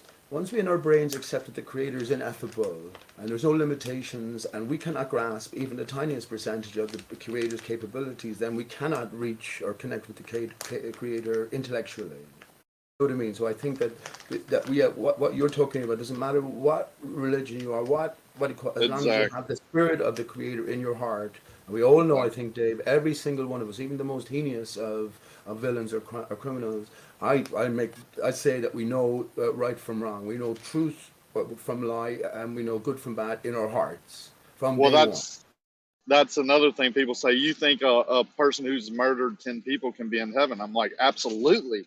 Because he's been through more than I have, and then his heart was right? Like he then turned to the creator and said, please take me out of this misery, right? And his heart is true. Maybe truer than mine, right? Because I never went through those tests. So, that's exactly what I say. When people scoff and mock at the Christian religion or Christian idea that even at the last moment, I did it myself. I did when I was an atheist. But I made fun of this idea and notion. Now I embrace it completely. Even at the last moment, they say that if you are truly sorry, if you truly repent and you truly return to the Creator, then you will be forgiven. Now on your deathbed, But you can't fool it. You can't, you God will see straight into your heart. And if you mean it from your heart, when you submit and come to terms with your life and ultimate death, impending death, well, I think. I think good people are not taken over, but demons like the evil spirit can affect good people more than they can bad people. Like the more you get close to truth, the more you're going to be attacked by and tempted by the negative side, right, of the frequency. I call it demons or evil spirit or whatever. Like the more I got close to truth about creation, the more my family was attacked, the more my finances were attacked. It seemed like that anyway. And I've been taught that all my life. Be careful. The closer you get to truth, the more you'll be attacked. When you're on the fence and you're not really going one way or another, they just, the spirits just kind of leave you alone. You're right where they want you to be. I don't know. I mean, who knows? You know what I'm saying? We're only trying to do our best. The denial of a creator and the denial that there is some type of connection between all humans and animals, basically, is fruitless, right? I don't even get how someone would say that. If you see a baby born, or you see how animals act with each other and with humans, intermingle, how humans, are so kind and loving and so evil to each other. It has to be some type of, interconnection. Well, I would say that like the thinking of us as separate things, like if we don't see all of us as one, even the good and the bad or whatever, we don't, if that's what really gets us, because if we think about just our individual saving, like it's all about what's going to happen to me in the afterlife rather than, what I'm doing for all of us as one thing, like if we saw each other as the same, then the evil wouldn't exist because we wouldn't do evil onto others. You wouldn't know. Yeah. Yeah. Well, I've been. Yeah, go on, Dave. Well, I've been taught that even evil can give blessings, right? To deceive you. Like you may be, given riches on this earth, but it's done in a manner that the evil spirit still controls you with that.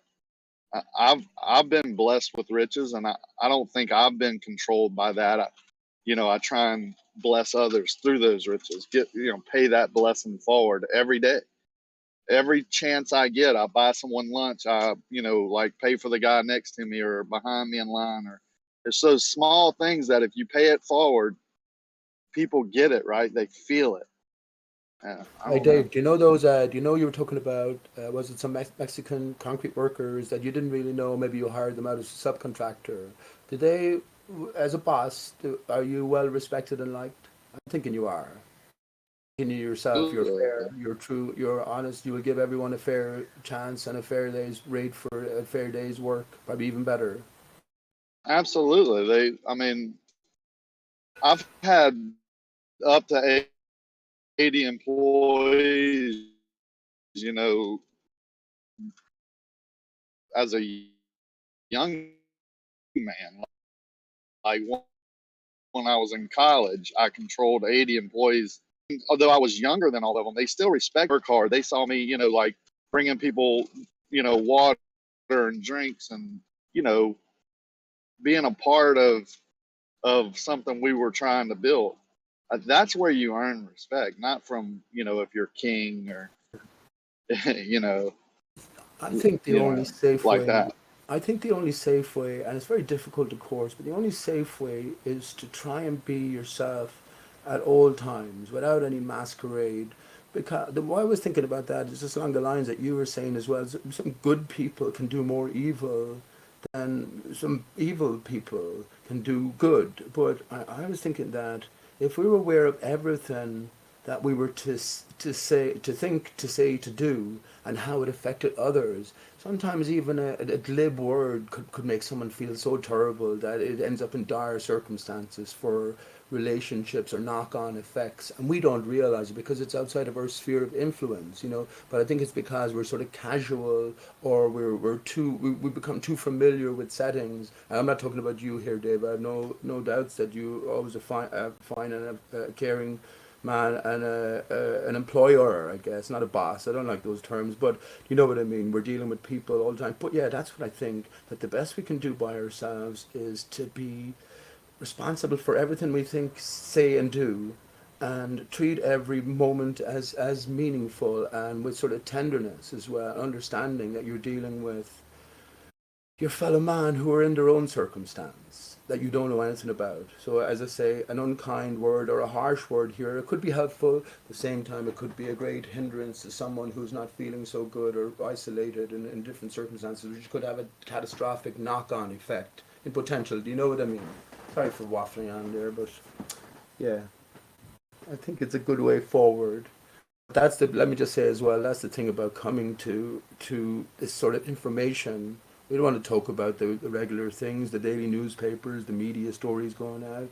We want to talk and get engaged about the truth and let you know what I found out about where our natures don't lie as opposed to where they may lie. And that's where you get the most resistance from the people who are lukewarm. And like the last thing I would say, yeah, if you're just lukewarm all along, you'll never know hot, you'll never know cold. It's the same thing with if we were born without any evil, we would never know good. There would be no contrast there. So in a sense, sometimes the greater the evil that is placed upon us or we're involved in, the greater potential for the knowledge of good or the knowledge of God. That's what I would say. And last, can I just say the last thing as well? We've all sinned. Maybe plenty of people have many things on their mind that they wish they didn't do and they wish they could reverse back. But these are the things that sort of live on with us. But here's the thing: if you're happy with who you are right now and you wouldn't change it, then you have to wholeheartedly accept everything that's happened in the past and embrace all the evil that may have been done to you, or maybe the evil that you did yourself and came away from. So yeah. I mean, it's 7:40 in the morning here. I got up at 3:30. I've probably sinned already, right? Like, I'm not in denial of my true self, you know, my thoughts or whatever. I could probably think back to this morning and have to ask for forgiveness for something.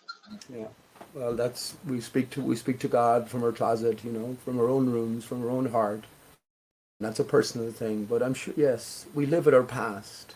We do live with our past. And I can only imagine the mind of, I don't know, a murderer, a rapist, or, you know, something like that. I can only imagine the mind of someone like that. Because there's no escaping it. You're immersed in it continuously, from waking thoughts to sleeping thoughts and dreams as well. You know what I mean? Because I think, yeah, the truth, the love is written in our hearts. So you'll be an enemy to yourself from day one, then continue to be until you find some sort of forgiveness. Maybe we should all be blessed. Maybe be blessed with the burden that we have to carry. You know? Because it's not as heavy as some of your fellow men. And again, some of our fellow men, we know that they ended up in circumstance just from the fact that they were born somewhere, their childhood upbringing, born into certain environments, and you show me the child, I'll show you the man. So they became immersed in this, and to them, all of these horrific deeds are maybe second nature because it was something that was beat into them from the start. And every one of us could have been capable of being born into that situation and turning out to be the same, inverted commas, monster as the one that we were looking at and delivering judgment upon, without knowing. One bad, you know, mistake, or, you know, get arrested for this and have a criminal record, you can't get a good job. You're set on a path that's tough to overcome, you know, by one choice that you made, maybe out of goodness sometimes, you know, it's legally a bad thing, so you get punished for that for a lifetime. But you know, I see flat Earth as an opportunity to you know, prove creation or a creator through creation, and it's not for everyone. You don't need flat Earth to know the truth about the creator, but a lot of people go against the idea of a creator because of what they're taught, and flat Earth can lead them back to that. It has in many cases. Like, you know, there's so many testimonies out there that atheists that, you know, have been atheists for 40, 50 years, you know, started reading the Bible or researching, you know, the creator and turned into a God creator because of the topic of flat Earth. So to me, that's just one part, the seeds that can be planted to let people go on their own journey towards, you know, a relationship with the creator that gave them breath and life and thought and a place to live. You know, look around you, how amazing, you know, how amazing this place is. Birth, you know, giving life to, you know, a man and woman being able to give life, you know, like the most amazing thing I've ever experienced. I think somehow we ain't seen nothing yet, Dave. But baby, we ain't seen nothing yet. Yeah, I agree with that statement. I think that's what we experience here, and I think it's going to be, you know, even better in the future, and then better in different places that we might go. Even better than the real thing. I've traveled all over the world. I mean, in every place you go, we usually go into the quiet, like the smaller communities, and you know, do mission work, or if we go on vacation, we're not going to stay at the big resorts. We're going to go into the smaller areas and get in touch with the local people, and everyone's the same, man. They all have this feeling of being special or wanting to be special, and then they want to be loved. They want to have someone, you know, people around them that love them and do good and figure out things, you know, in their own way.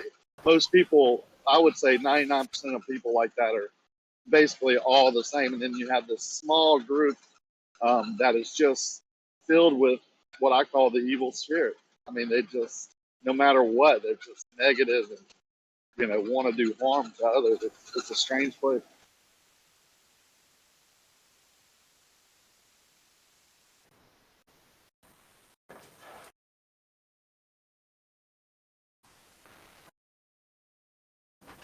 Yeah.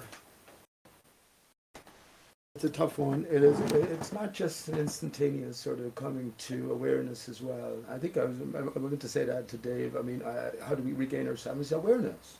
First of all, an awareness of where we're not, which is the spinning ball Earth. Now we know that where we dwell is a differing place, and our sovereignty and our dominion over this Earth comes back more into its own, as granted to us by the Creator. And no one can doubt that, because if you're going to doubt it, anyway, I won't go into that. I'm not going to speak for too long. But yeah, that awareness comes more to us and ourselves, which is our relationship to this newfound external reality, which has always been in play.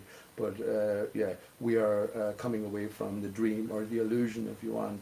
So it's that awareness that I think can raise your. I have more to say about this. Actually, it's actually a physiological thing.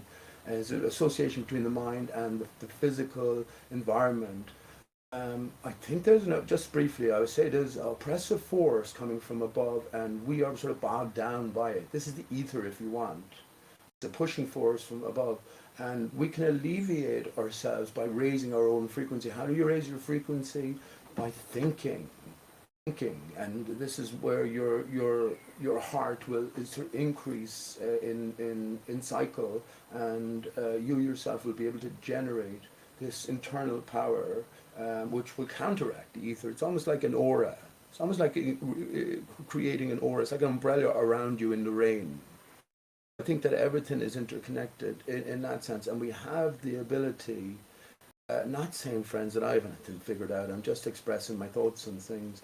But yet we have this ability to come to that awareness and ultimately put the pieces together and get some sort of proper setting for our own miraculous, absolutely miraculous, amazing venture existence here, our venture into life. And I think it's that profound capability, which, well, we're all at some level aware of, but so many have been cut off from it. Let's not lose hope. I think this is what Flat Earth ultimately is all about. The end of the earth, the end of the world as we know it has come and gone. I feel fine. I'm feeling better. Maybe as day goes by, maybe every one of us are slowly but surely feeling better, because I do believe there's an external change of energies as well that we can all open up to be encapsulating of. But just to say, yeah, I do think there's energy in a way. I'm done now, Gio. Just as energy of awareness that by increasing our thinking, then we can come to different realizations and increase our frequency and resist what has been oppressing us, which is the ether from above. Okay.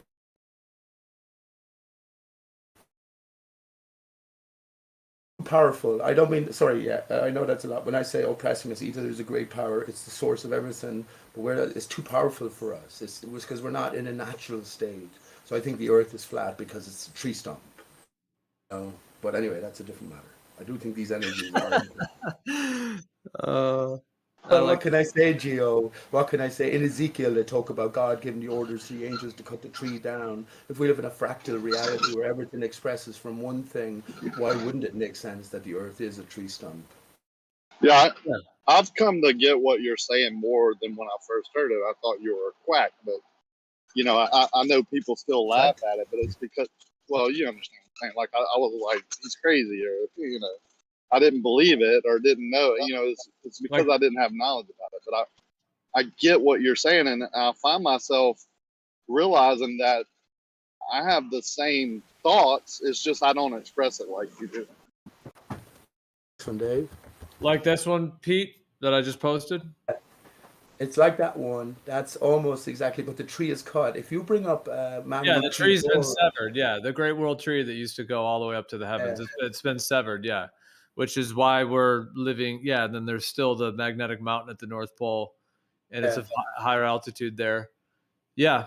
Gio, have you looked at all the vines and and branches being the blood vessels. Like when you look at the heart and look at a tree branch or a tree stump, how similar it is. Like it's amazing. Like if you just take slices of the pictures, it looks Right. the same. Imagine this. Imagine this, They're Dave. like One second. fractal. They're like fractal tentacles.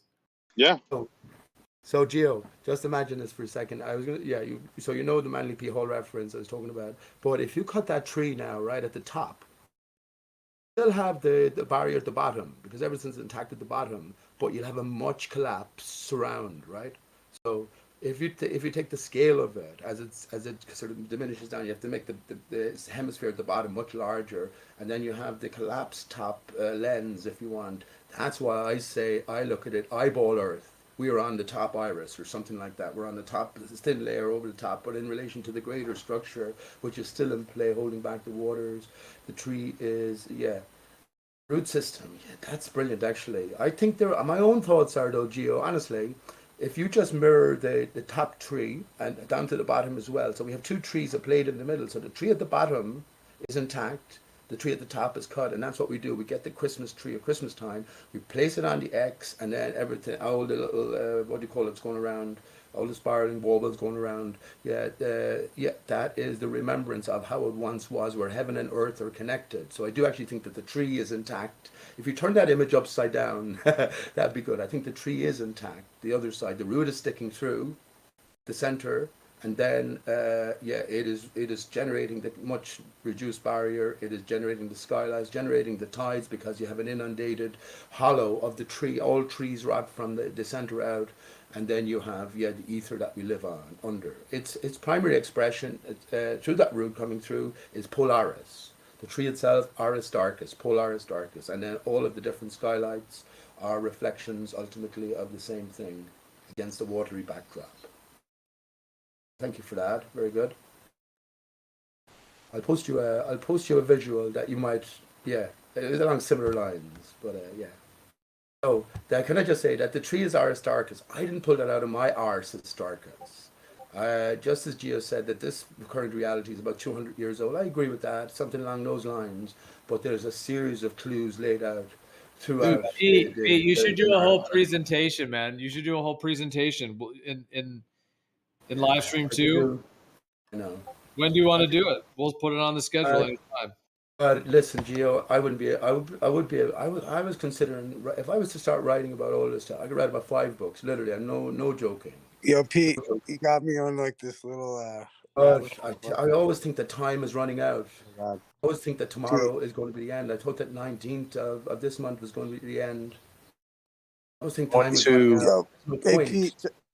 Oh, I was gonna say, yo, Pete, check this out. You know the root of Aris? Aris. Go on.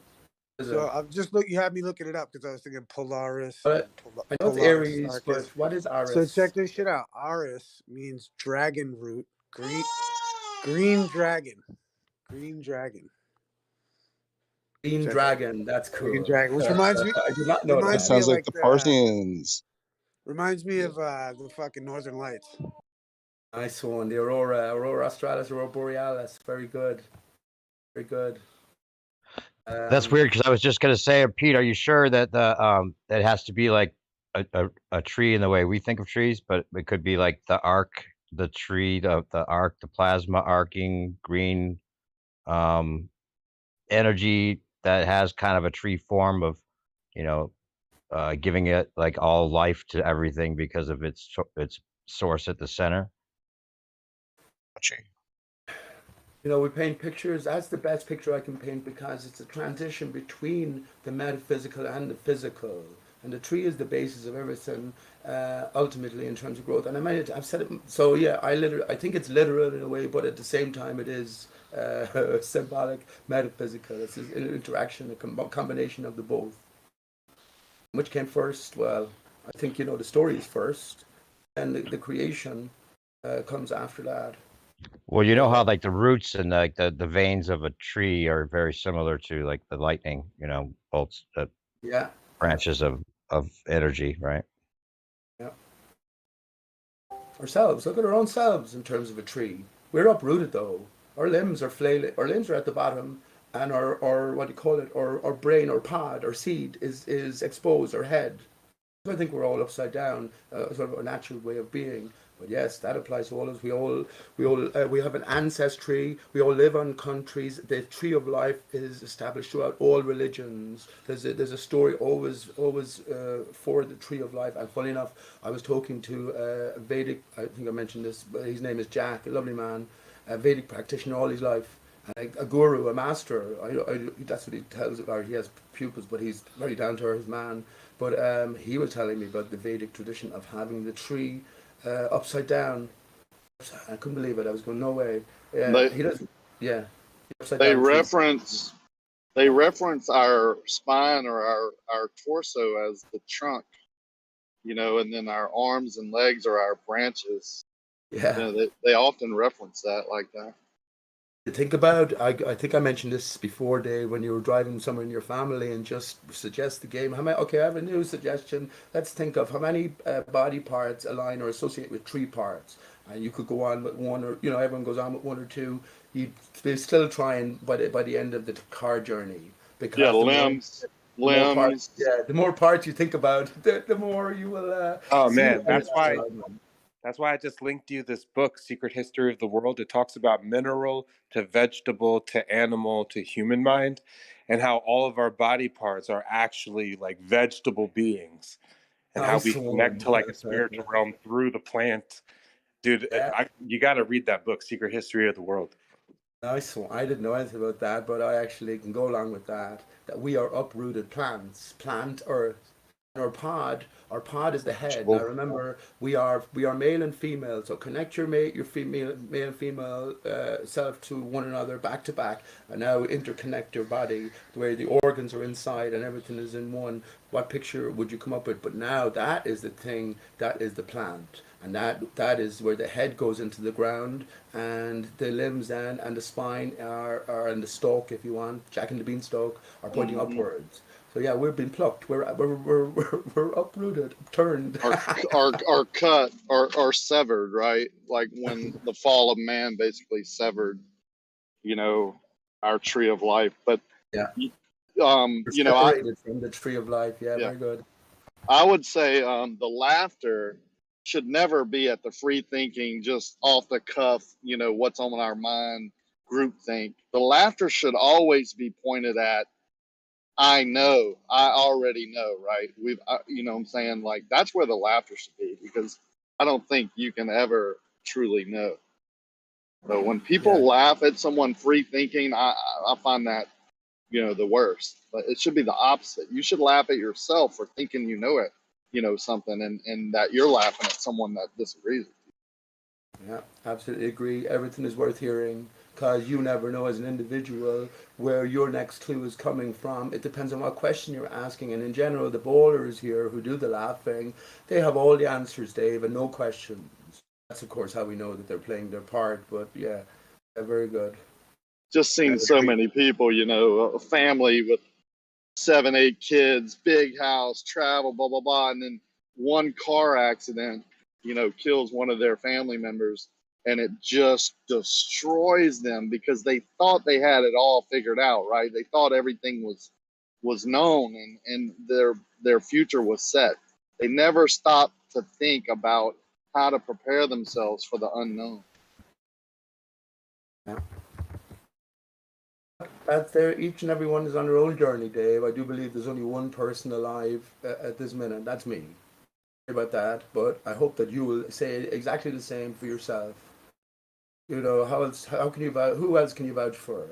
I would have laughed at that 5 years ago, but now I'm like, yeah, that's interesting. Yeah. Because you're in your own, everybody could be in their own reality, right? You could how many times do you know that you're actually with someone else or interacting with something? The mind is so easily fooled. It could be programmed any way you want.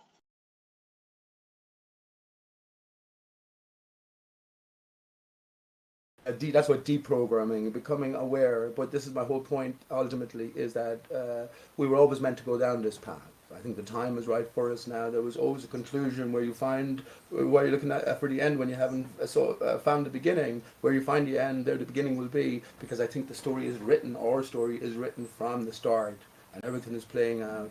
in a pre-coordinated, predetermined manner, as waiting That for us to come to awareness. So, that applies to me because in the past I've denied, what was so clearly being told what path I should go down, and I denied that wherever that notion was coming from, a higher being or whatever. I think there's a God telling me that. But this time, when flat Earth was put upon me, or it was actually wasn't flat Earth, it was actually just biblical cosmology, whatever that meant, because I didn't know what it meant at the time. When that was put on to me, I said, I'm not denying it this time. It's so strong, right? The signs are so prevalent that I'm not going to deny it. I'm going to study it and I'm going to do my due diligence. And then here I am. very good. Last thing I'll say, I better go down, is that, there's a series of clues laid out for us. So part of the greater script, Gio and Dave were talking about the Sims game. This is ultimately God's Sims game, and you can be each and every character, every aspect.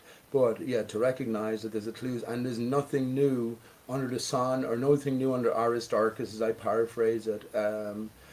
That's going to be your biggest clue at this stage. That's going to be your biggest help or aid at this stage. So understand that the story is already, your story isn't. Your own personal story is waiting to unfold, but the greater story that we're a part of, is already written and scripted out for us. So to follow the clues is paramount, I should think, if you're on the path to the end, wherever it takes you. Can I just say before I leave, I'm just going to post a final, final captures from the movie Evans Almighty. Do you remember Evans Almighty? Where the Ark, he had to build an Ark. So what's his name is in it? Morgan Freeman and the guy from The Office. It doesn't matter. But there, as he goes up to speak to Steve God, Carell. that's it. There you go. So I'm just about to post. I'll post them now. So those two images are the last images that we see from the movie, and there Steve Carell goes up, or Evan goes up and talks to God under the tree, and God is writing. Just starting to write something in the ground, and then the camera shuts off. But it's I just A-R-I. For me, why star, because Aristarchus. So I'll leave you there. Just real quick, the Aristarchus that created the heliocentric, like the first one to create the idea that the Earth went around the sun, right? Like he's credited with that. That's the connection then. So how did Aristarchus become the tree for you, or how is that connected? Oh well, okay. Well, first of all, not to get too deep into it, the dodo, which is the Gleason's map turnaround, which is the map in fundamentals of the layout of the land. Anyway, what is that? Is that something natural in itself? Is it an infinite plane, or is it the remnants of something that once was there? So I did think of the three early doors, how it came to Aristarchus. That's another. As I say, the dodo is only half the story. Aristarchus is the major aspect of the story, which is the tree itself that was cut, which is the stump of it which we live on. But that's a long story, Dave. To the dodo. That's a long story, Dave. How actually, but it's laid out in clues. In so many places, one of the big clues, the heliocentrists are all members of the cult of Aristarchus. These people exist. But hang on, please. Can I just say that Aristarchus are all cult members of the cult of Aristarchus, who's the father of heliocentrism. So the sun itself coming into existence because of the destruction that was there prior, tied in with Aristarchus. Okay. So then that's the cult of Aristarchus. Cult of Aristarchus, but then it becomes, you kind of treat Aristarchus as like a deity, or like a overall control thing. That was it a real person? Yeah, if he's anything, he's the father of lies. He's the devil, because what he did was gave birth to the sun. So I've talked about this many times, Dave. Those fiber optic lamps from the 80s and 90s. You just get the fiber strands. I know. And you put them in. So if you in its natural state, then if you just turn it on in a dark room, a lovely little pattern as it's swirling around with all of the different colors transmitting through the light, through the strands. Now take your shears out and cut it. You have the same energy, everything the same, but the distribution system is gone. What you'd see is something very sun-like or moon-like displayed against your ceiling. You know what I mean? So that's why I think Aristarchus is the father of heliocentrism. And the sun comes from this destroyed or state. And let me just say as well, Aristarchus of Samos. We forgot to read the words properly. S-A-M-O-S or AM-S-O-S. SOS is the emergency distress call signal. Woo. Anyway, listen, I Hey, better hey go. Pete. Yeah, Hey go on. Pete, do you want to know something? Please, yes, Matt. What are you doing, baby? Yeah, no, it's about it's like this thing you're doing with the words, but it's like back in the day, Rome, everybody kind of knew that backwards it was amor. Backwards, it So was what? amor, like it's EMOR, right? Oh, okay, okay, very good, very good. So that was something that was actually used on and played on like by poets and things at the Oh time. yeah, yeah.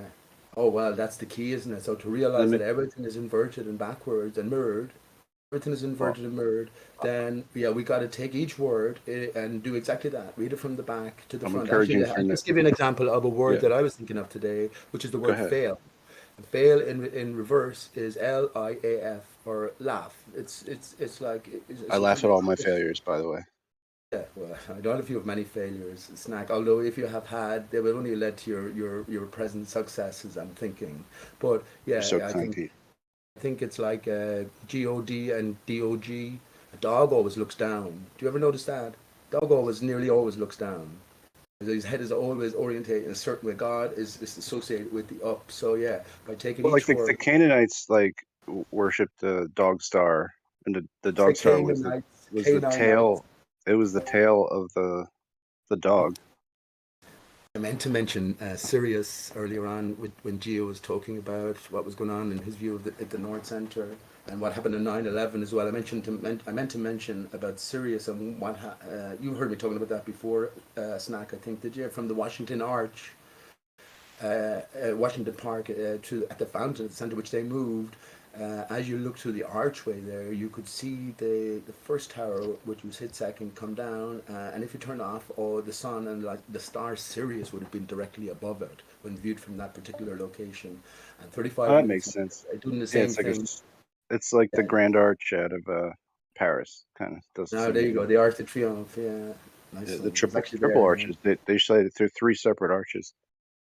Yeah, very good. And of course, that ties in with Princess Diana and her death. Diana being associated with the moon as well. So there's all of these Well, different. the whole D thing, just the DI, that piece of it is like anything that's in the heavens is like D something, right? I think everything goes back D to or the T. 0 and the 1. Yeah, so the 0 and the 1, you divide the 0 and the 1. 1 into D, and O as well. So it's almost Dodo is almost in there. Yeah. What about the Well, Jub bird? Is that referencing the dodo from Bandersnatch? Or from Jabberwocky? Jabberwocky, you tell me, Snack. I don't know. I don't know I don't actually. know. I don't know why it's Kalu Calais and then 1-2 with the Vorpal sword Snicker Snack. Why is it snack? What's the fucking what clue am I supposed to derive from this? Well, that's why I don't get too complicated in things. I haven't even, I'm a shit researcher, I really am, but that's okay.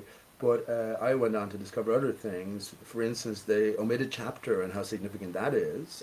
You know, I mentioned that before, but also the last, what a brilliant find. That has to be one of the greatest fucking last treasure finds in history, which was the last etching of the original etchings from Alice in Wonderland, Alice Through Looking Glass, where Alice met the dodo in chapter 3, which was the Caucasus race, where the dodo met Alice after Alice's tears, and they found dry land, and the dodo became the hero for all, suggesting the Caucasus race, where they run around an island, which is probably the North Centre, to get dry and to settle down again. Alice got a thimble actually as a reward. The rest got sweets, but that's funny because a thimble protects your thumb from needle pricks. So regarding what you're saying, I'm not okay with every single aspect. Snack. That's what I'm talking about. 5 books. I have, but definitely about 5 books. I could even in 1 or 2 different sub areas I could write a book about, just because there's so much sort of information, or I have a memory of so many different links I could go to and connect to bring everything together. But yeah, maybe we could talk about that later on, because there's such a massive interest, especially amongst ball earthers. People like Zant have 5 or 6 copies, some of them very valuable, of the original Alice in Wonderland. So it is definitely very predominant. Alistair Crowley All-Star Crowley made it compulsory for all his students to know Alice in Wonderland, Alice Through Looking Glass, inside out, back to front, upside down. So yeah, very interesting, and that's what I'm talking about in terms of the series of clues laid down. And remember this, I didn't know this, but Charles, I've come to find it out, but Charles Dodgson was said to have a stammer, and his nickname was, well, Dodo. His nickname was Dodo, and he out of all the characters he created, he was said to relate most to the Dodo bird, who only appears once in the books. Another clue for us in potential. Anyway, I better go. It was nice talking today. Thank you for Geo earlier. Thank you, when Pete. you and answered my question. So brilliant. I look forward to talking. Have a Take care, fraptious Pete. day. Nice one. Fraptious day. Fraptious? Fraptious. Is that a word? It's not a word. It's a word from the Jabberwocky. Ah, okay, It's yeah. nothing to work like. Not familiar. All mimsy were the something trees and the. Yeah. Anyway, it's interesting. Wait, what am I supposed to watch to figure out what you're talking about? Nothing. Don't watch anything. No, Nimsy. No, something like. No, give me the it's title it's out of no, it's just out of the. It's just a word made up. Like the whole poem is made up of made up words. Well, not the Oh, whole. okay. What's the poem called? The Jabberwocky. The Jabberwocky. Okay, I'll figure it out.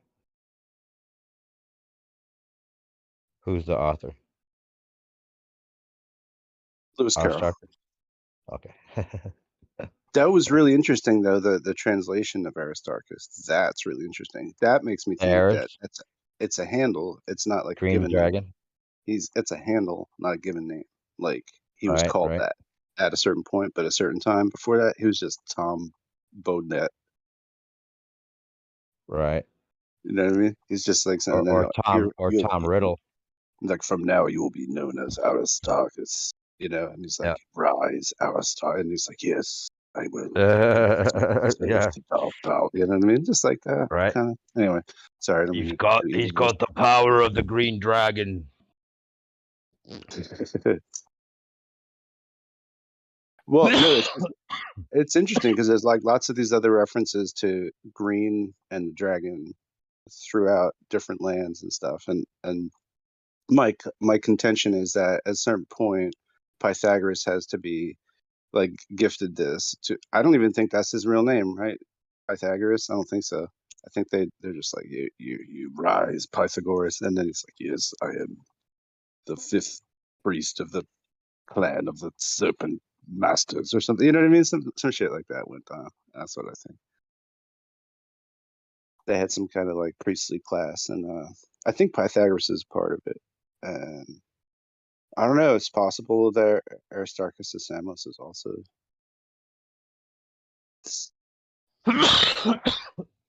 Seems like they probably figure out a way to harness whatever it is coming out of the North Pole. That green plasma energy. Did you like what I said about Mentos Bonacci? No, I didn't get it. I would have liked it though. It's just it was a real. I didn't hear it. It was just a quick chop to the throat. I usually pick those up. Mentos Bonacci. Oh, the green, the greens. It just makes me think of mint. Anyway, yeah. Gotcha. What do you think about the North Pole green light stuff? Well, like so science says that it's because of the bonding, the angle of molecular bond that the hydrogen has is changing and fluctuating at such a rate that it causes different colors to be seen. Take which you will. The Ouroboros? I mean the Aurora Borealis? Or Borealis. You said it was what? The molecular bonds caused different colors? Yeah, hydrogen in the air. But what makes it act so wacky? Well, it's the core of the apple, it seems. The vortex, right? The center. It's just what they say that happens like during a black hole. They're like, yeah, we can't see the black hole, but we can see the trail of gas around it from the ions being stripped of their shit, so it looks all green around it. It's kind of like the same deal. It's like maybe something magnetic things. is going on. Yeah, definitely electromagnetic vortex type thing. Yeah, Yeah, It's got to be. But why easy. we weren't shown that? Like that's one of Oh, the other things, along with sacred geometry and some of these other things that are like mind blowing. And when you get older, you finally find out about them, but they weren't taught to you. Like the green fucking shit coming out of the North fucking Pole area yeah. should have been like the thing that we were shown as kids, and we were all going, "Whoa, magic! Wow, magic is real." They didn't want us knowing that. Seems like. I don't know. I guess they could have done it any particular way. We would have just had to pass. Do you remember even Right. being told about it? That no. Mm-mm. No, like you're on the Only, like, alphabet the for a most while. amazing natural thing, like- You're on dinosaurs and alphabet before you're ever really like fucking figuring out where the hell you are. Right? That's Right. that's a fucking. Know what I mean? It's just you can't conceptualize what the fuck that is. So in kindergarten, first grade, if they show you that shit, like what they might as well tell you anything. All control systems leave out parts, though. Even religion, like I was never taught about the firmament throughout Bible study my whole life, right? Like it's just you know, they leave out parts that they don't think you can handle, or you know, that doesn't fit the total narrative, and they would have to answer too many questions to too many people. Give you free energy inspiration at a young age, right? Yeah. Well, go into any church, right, that doesn't teach about the firmament and start telling them that it's a hard structure that God's throne sits upon, and that's what holds our atmosphere in. And they're going to start questioning, right, other things. You know, it's right out of the Bible, the same Bible they're teaching other sermons on. They never mention it. Like the entire second day of creation was never taught to me. That's nuts. And not only wasn't it taught, but when you bring it up today, in today's church, it's ridiculed, even though it's the entire second day of creation. Right. You understand what I'm saying? Like, I'm ridiculed for it. That is control. Yeah, that's programming, that's control. So whatever. And they took the name of God out of it too, like in the King James version or whatever, right? Absolutely, yeah. Yeah. You know, whatever negative frequency or negative portion gets into religion or parts of the Bible or parts of any other writing about the Creator, you know, it can be infiltrated like that on a small scale. Yeah, they gave us the exoteric version of everything and kept the esoteric for themselves, and that's just the way it went, you know.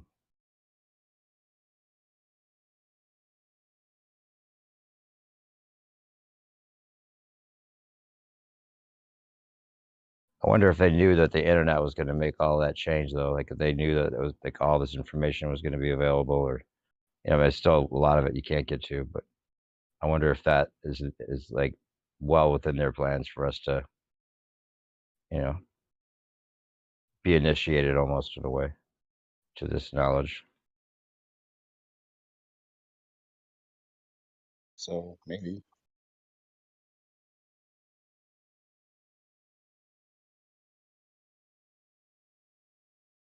CERN built the internet.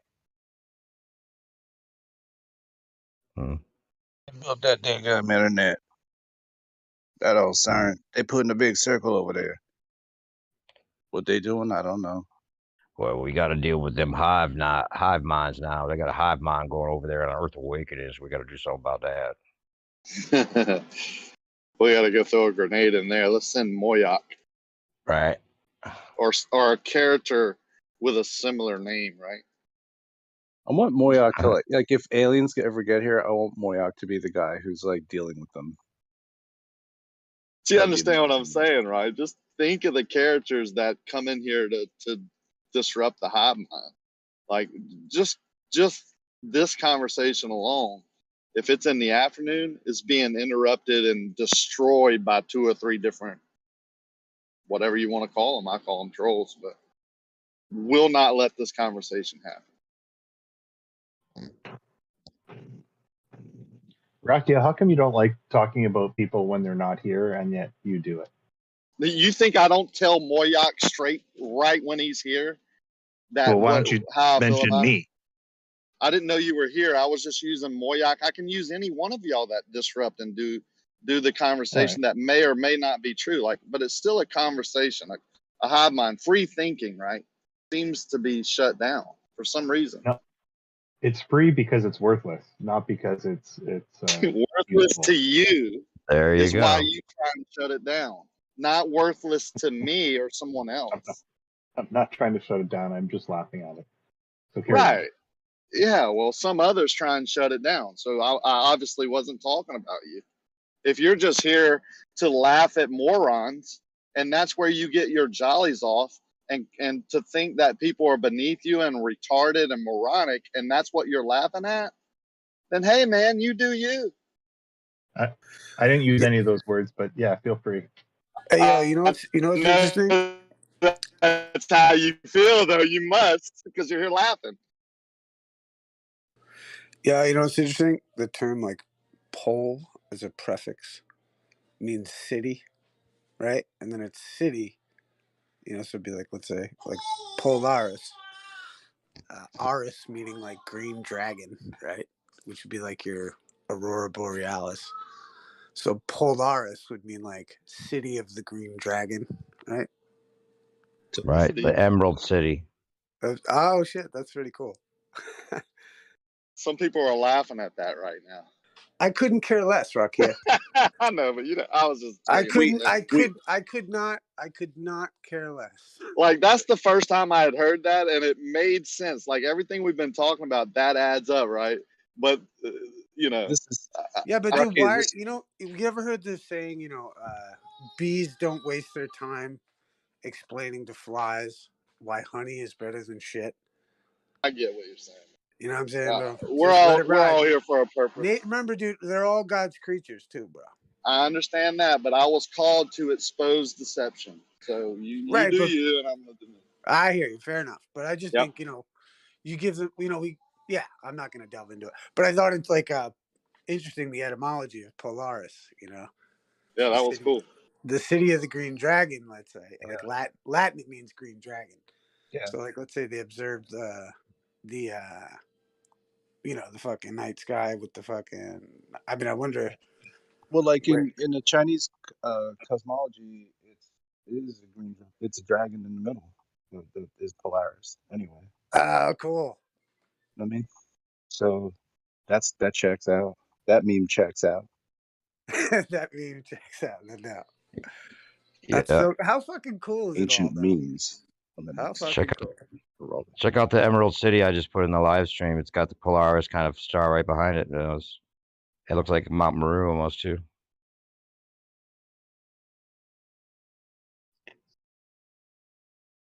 Yeah, man. Under the thermosphere, way up high.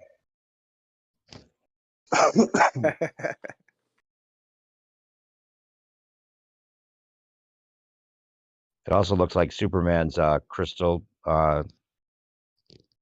whatever. Fortress of Solitude. Fortress of Solitude, kind of. Fortress of Ice Cream. Fortress of Is that Wizard of Oz thing? Was that supposed to be at the center of a world, or was it just kind of in that other dimension thing that she went to? Well, that's where the yellow brick road leads, right? That's where they're trying. That's the place where all the riches are. It seems, right? Go back and watch those movies under the new light that you have now. It's incredible how much symbology and things that we talk about are in those movies, either in the background or in the very script of them. Heavily rooted. Yeah. Issa's got like a kind of an interesting breakdown using the Wizard of Oz characters and legal structure. It's pretty interesting. Oh, really? You've never heard that before, Gio? There's lots of people that have done pieces on that. Yeah, there's a really good one actually. It's pretty complete. It's beyond what maybe Issa knows about. Well, like I guess it starts like the yellow brick road is commerce. Mm-hmm. And you got the Tin Man, and the Straw Man. You know, your Straw Man. Well, yeah, think of it. I'm kind of busy right now, but think of it. It starts off in black and white, and Dorothy is like gets a summons because Toto bit the lady. So it starts the court case, and therein she goes into fantasy land, the land of make-believe, the Wizard of Oz, the ounce of gold, money, commerce. Fucking brilliant, dude. That guy Frank Baum or whatever, Fred Baum. I always fuck that up. But fucking and then like the Tin Man was like the tax identification number. Yeah. You know what I There's mean? so much in there, dude. The straw man is like, you know, the name, you know, the fucking the courage, you know, what's his name? The lion doesn't have any courage to fulfill the to do the thing because he has no heart. And then fucking Dorothy is like, you know, is the like the personification of like America. And then like her slippers were initially silver. But there's layers upon layers in that fucking shit. Yep. So cool. And the Wicked Witch of the West, how like, or you know, the Wicked Witch, she gets killed by the bucket of water, which comes from the Sea of Commerce. Pay the bill. It's tough to get movies like that. Like, think about how often it was shown. Like, it was forced on the people almost, right? During that time. Well, dude, look up Roosevelt's 1916 speech, man, where he gets into how this is like an experiment of self-government. And if you cannot govern yourself from within, then it shall be deemed you must be governed from without. You know what I mean? Like, you know, and it's so interesting, man, because like, it's literally like we have supreme authority, but these bastards have tricked us to think us that we're just this one particular entity, and we identify ourselves as that thing, and there's so much baggage attached to it. And like, you know, and we don't have to identify ourselves as the thing. We can identify ourselves as this other thing, which is codified in the UCC, which allows for you to settle all debt, discharge everything by, you know, the nature of the fact that you're in fairyland, where everything is, you know, everything is possible because it's all make believe. You know what I mean? Like, so you can settle the bill. You could settle the $1 million bill, even though in the black and white world you could never do that. You know what I mean? And that's where she goes to fucking the land of make believe, Wizard of Oz, over the rainbow to settle the debt, and it pans out. And live in the legal fiction land. Right, and then she comes back to reality, and everything's cool. Right. And check out the Oz pics I just uploaded with his alien green head, dragon looking dude with the symbolic little urn in front with the double asp type thing going on with the smoke or the pipe organs, you know, the pipes for the organ there with the resonance, probably, you know, they kind of giving us a bunch of clues, it seems like. Sine waves are like snakes, Do you think the yellow brick road is connected to the fact that the compasses point north? Here we go. That makes sense. That's another clue.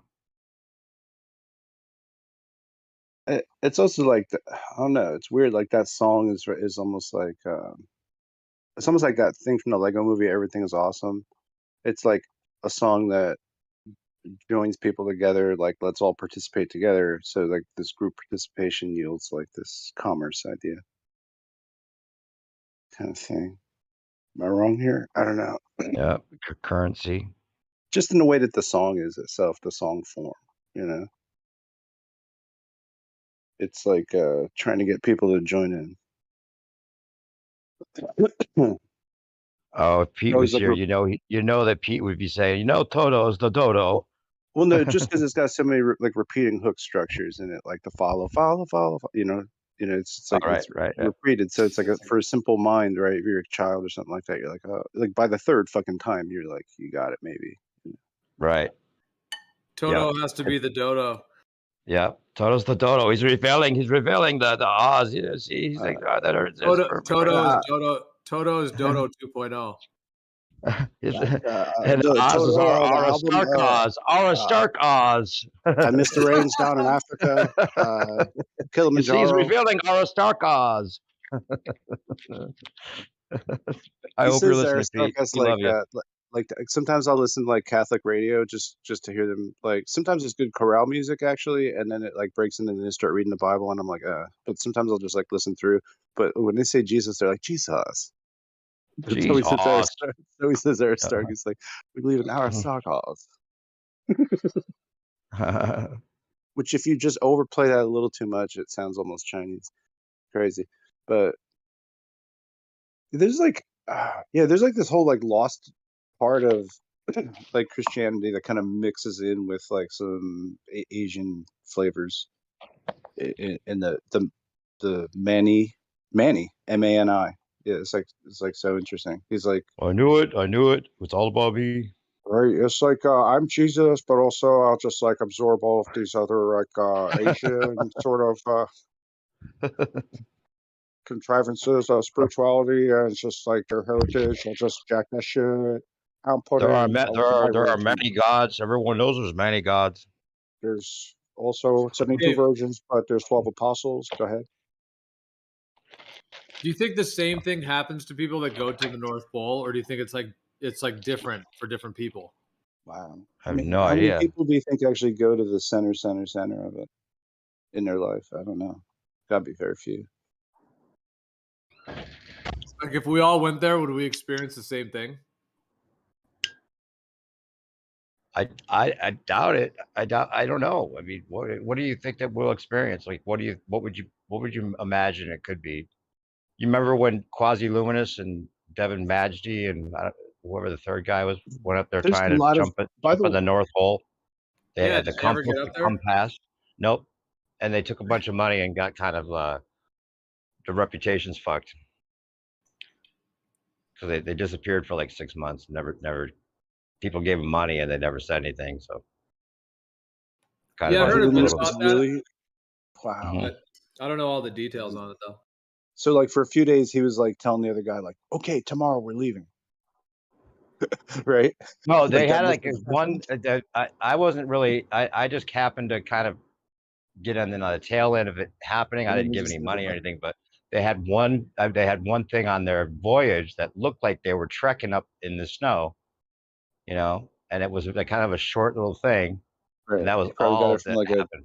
like from a Frosted Flakes fucking box top Right. or something like that. He's like, "Yeah, I figured out the path." Right. Then they weren't. People were thinking they were dead. Like they actually jumped in the hole. They were like, "This is where you start the journey," and then the video stops. Right. That was it. But he showed back up now. He's going by he calls himself Hermes Trismegistus. He does all these like. I wouldn't do that. It's a tough journey. I mean, you're just not going to make it to the north. Like, it's definitely military protected. The other doubt, of course, was trying to. People were thinking maybe they were set up to make us think that it's impossible to go there, right? Or that we better not go there, or we'll never show up again, or whatever. All this speculation was going on. It's probably really tough to do it, unless we like make a iceberg with like a little pedal bicycle inside of it, and then you can like pedal your way through. You'd be like, no one would know. Is it even where they say where they're telling us it is though? Like some people think it's in Canada or something. There's a guy talking about that. I think like a Trojan iceberg. Yeah. Like it's not in that. It's not in the middle of the water. Like there's an actual place to go. Like there's land and stuff. There is a project going on there too. Some guy was telling me about it. I forget, but I took note on it. You think they could have sunk there was the a city Titanic that like you that? can't go to. Who knows? The Titanic? What do you mean? Wait, we're going back to the Titanic? No, I'm just saying, two guys and like with a bicycle pedal, kind of get up, just pilot like a little iceberg right into the side of the boat. No, it was blown up. Oh, I forgot it. Yeah, right. Yeah, because of the thermite. Okay. Probably, whatever. No. Just fucking. Maybe they did use thermite. Who knows? Well, that would make sense. Well, anybody with an ounce of Magdalena, right? Anybody with an ounce of sense to them would understand that if they blame it somewhat on a superior mirage, right? A Fata Morgana happening out on the horizon. So the horizon is miles away. It's always going to the horizon's always going to move farther and farther away from you. Like their whole appeal to it being a superior mirage, and then all of a sudden a fucking iceberg just shows up right in front of you, like, oh, we thought you were miles away. It's ridiculous. It's insane that anybody would even suggest that.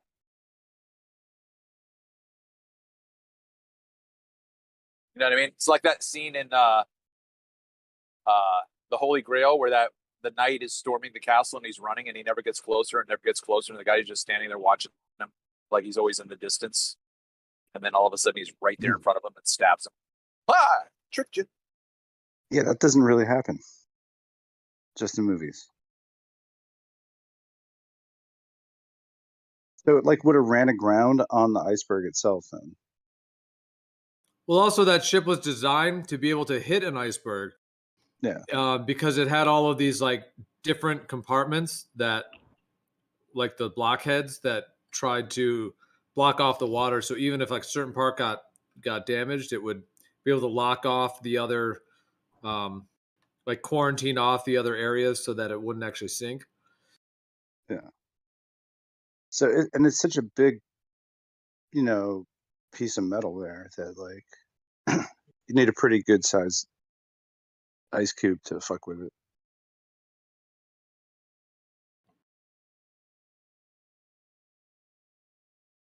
Meaning like they just weren't even looking or paying attention. They were like all getting like BJ's in the closet drinking scotch while the ship was running. But I don't believe that. Oh, well, there's a whole documentary that does a pretty good job. I don't know if we've seen the same one, Geo, but yeah, it shows it was a sister ship that was already damaged, and they fixed it up enough to get to that point so that they could get the insurance on the one that they were going to trash anyway.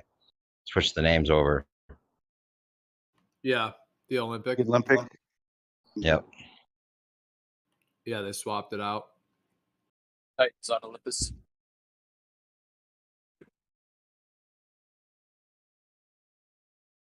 Yeah, the Titanic was the newer ship and the Olympic was the older one, so they swapped them and they made the Olympic.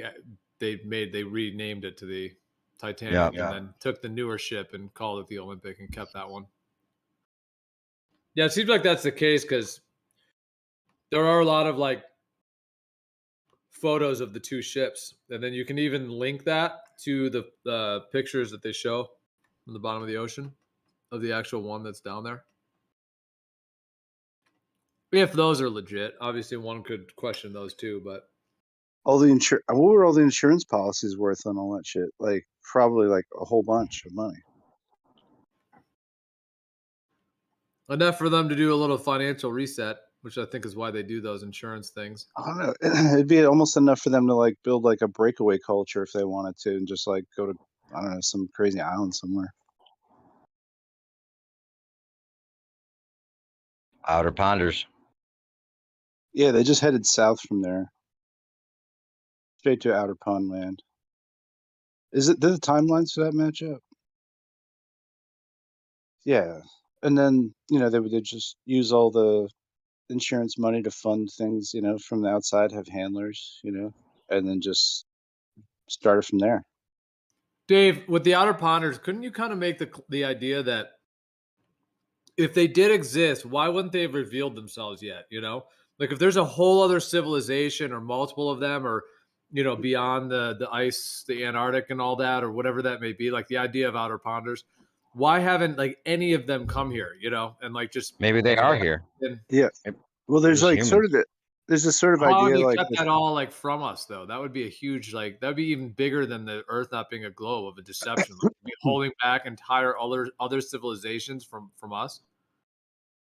Well, yeah, of course that's part of the reason for the globe, right? To hide that other civilizations. The more land, the more resources. The three times as long a lifespan or whatever they have going. So that ends up being a possible motive, you're saying? Yeah, makes sense, right? Like who would have known about it? Right? Maybe they have to lie to us. Like they're required to lie by the Outer Ponders. Like they're under some control we don't even know about. Like, have you ever thought that they there's others areas or other, you know, continents or whatever that use the same money we use, like if these same people are in control of both of them and that they're Yeah. using us, you know, to They're make as leveraging much each other. money that they can then use in that one too. Have you ever thought about Yeah. that?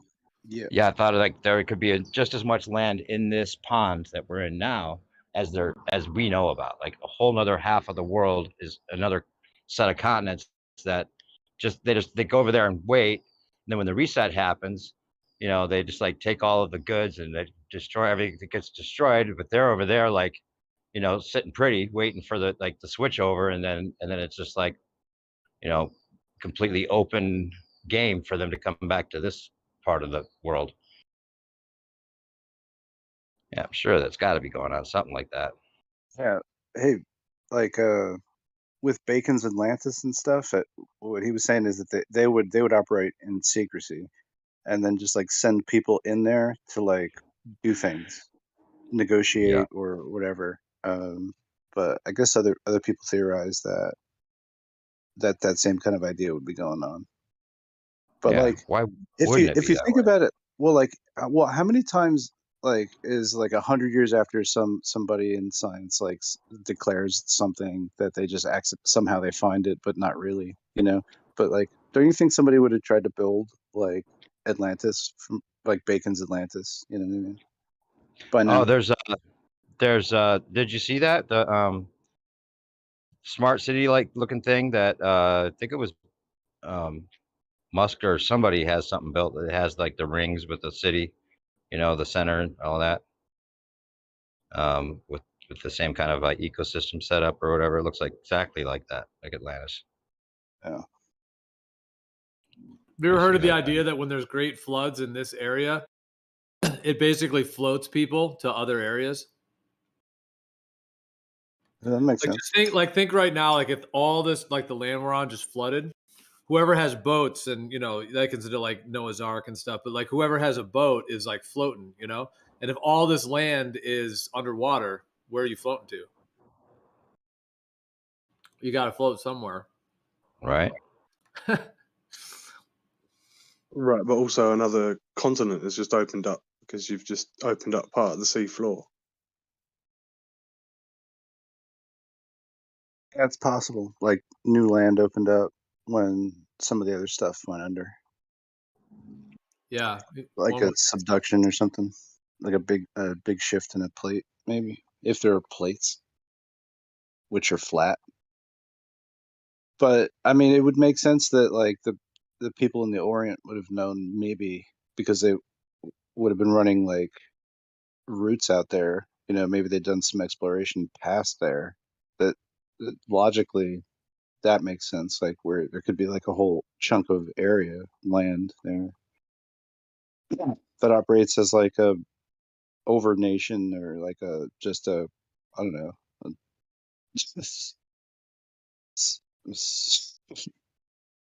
I don't know what kind of binary government structure you're talking about, but yeah, something like that.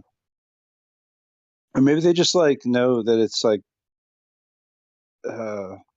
they've got like some kind of treaty going on. You know, that would make sense too.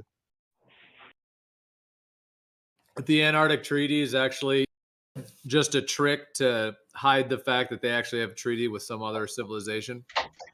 Yeah, I mean, provided that they look enough like us, you know, to just like blend people in and be, you know, just slap a uniform on them, put a you know, cardinal outfit on them or whatever, just like blend them into these different regimens or something.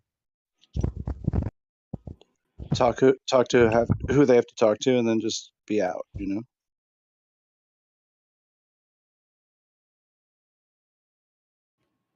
Or there's the idea that it's just us, just these lands, maybe like one more continent, and then that there is some kind of like a barrier, or one way it could be, if it just gets really cold, like let's just say it gets colder and colder and darker, and you're on snow or whatever.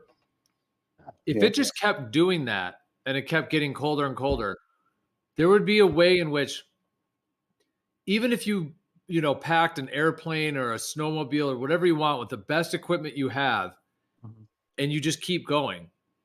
You might just get to where it's colder, darker. And if you go too far, you're just going to die out there. Meaning that it's like a natural boundary, meaning that maybe there isn't like this is obviously the idea that there's not other civilizations. This is more that it's just this area. Well, it's something like that. I'm just saying, like, it could just be a natural barrier that as far as you can possibly go, by the time you could get back, you would just die. Meaning that in that case, we would never really know. It would just be, like a cold abyss. But then you could also think about underground, though. You could, if there was actual ground to dig under, you could also implement technology and have your own heating. He's saying you can't. It doesn't matter. It's just gonna. If there's like a theoretical like barrier that you just can't cross, it doesn't necessarily kill outer ponding. It just means that you can't travel between them without some type of way to get between ponds. Like rockets that launch, like NASA's doing? No, you need something. Well, for what you're saying, because that's what NASA's rockets are doing. They're just going parallel across the Earth. So right, those would suffice for something like that, and that's kind of like what I think they're planning to do is just go to another pond that's either just like, is that what they designed those for? That's an idea too. Like they designed the rockets to just actually, like that's what they're trying to do, to actually get further out rather than actually going to space. They just won't launch the fake ones for us. Then they steal all the technology and they use them for launching shit or doing some other kind of exploration. What? Like that they're farming the engineering from people in NASA, telling them that the things are going to space, but really they're just for exploring more of the land. And I think they probably have a lot of stuff that they're doing underground too with that technology. Well, I don't know if they can like get off the track of the orbit. I think they're riding like a ionospheric orbit, that's just naturally there. That's how things can move up there. And I'm not sure if you can like move off that very far. Seems like things just like crash out in the South Ocean. If they get too far off it, or too far south. So I'm not so sure that space travel is like something that can be done outward either.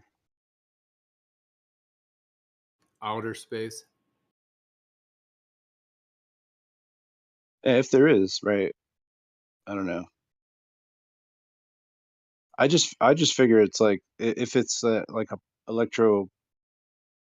magnetic kind of system that's driving it all, really, that it can space itself out and iterate itself, and that just given the materials it earths, to Wattsify it, right? That's what I'm saying. Like, what if we can only do is go down under the earth, but there's a limit, go up in the sky, but there's a limit, and then move this idea, like beyond the Antarctic, beyond the Antarctic would just get colder and colder to where you just right, but it wouldn't if you were underground, right? So maybe it would just be like the rock gets harder and harder. Have you heard about all those like claimed like underwater cities in Antarctica and stuff? Have you heard about that? Mm-hmm. Apparently, there's like entire cities like under the ice. Entire cities? Yeah. Like ruins. Yeah, it's weird. There seems like a pyramid axis in South America that would seem to point to a different pole position. Oh, really? You mean at a different time? Like they would. I don't know. It's like a prime meridian, but it doesn't seem to line up to what we now have. Have you heard that Africa used to be the center? It's like the center of the world. I've heard that. Yeah. They're like all the land kind of started from there in some way. Maybe it's moved off the center now, but it might just fluctuate. Some people think like Africa. Yeah, there's like it is like the biggest continent, it seems.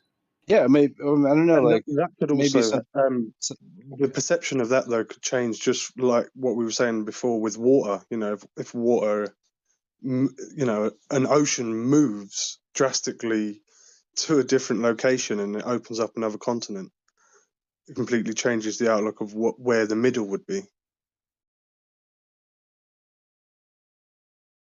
So previously, maybe there wasn't an ocean where there is today, and the center was different.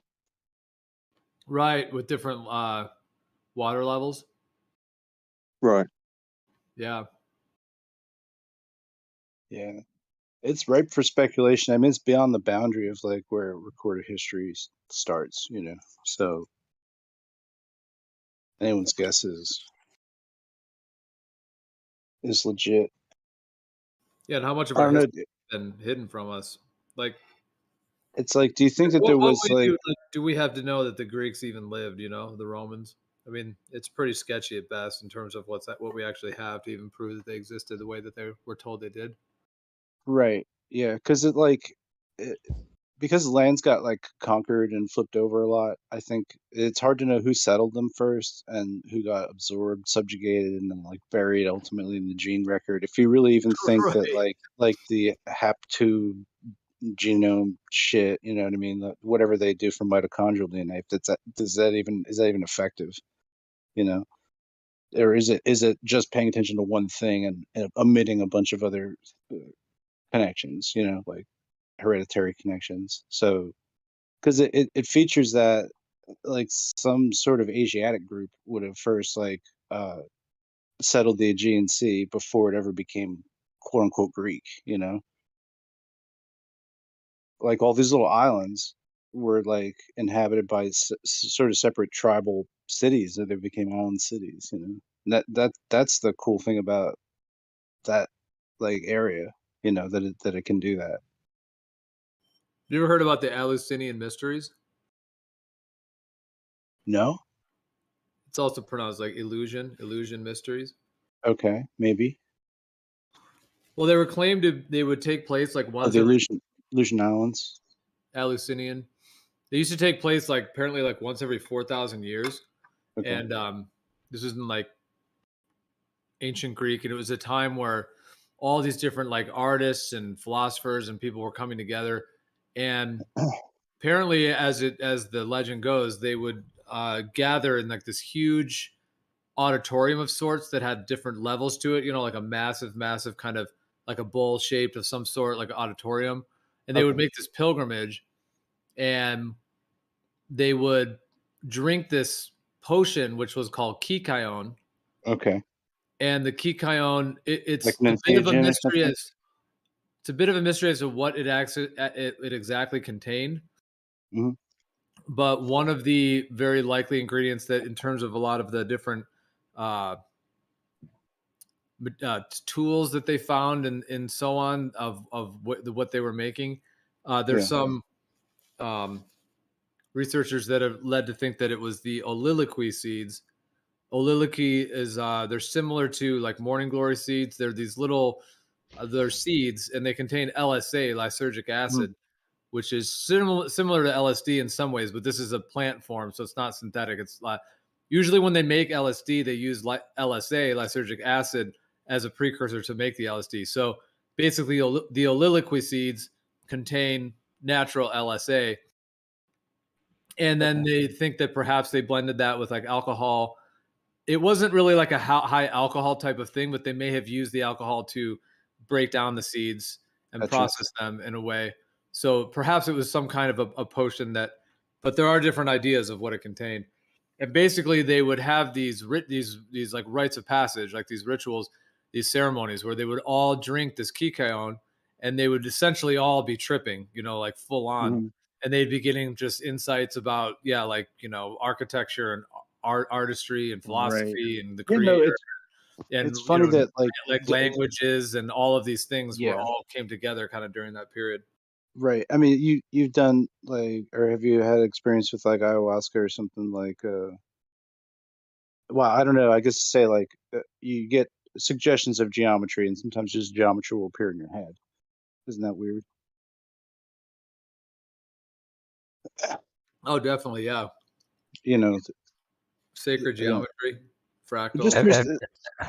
I don't know. Just saying, like through certain types of plants will like give this effect off, like where you just start visualizing it, and it becomes like a hyper um, um, imaginative, I guess, is a better way to say it, because it's like It's You like know how when you pareidolia rub your happening. eyes, you know how like when you rub your eyes and you kind of see, can see like stuff in the air, almost like it's like in your, like you can kind of see the inside your eyelids if you rub them hard enough, and Yeah. it's kind of like if I Like say this to you, Gio, you know what I mean?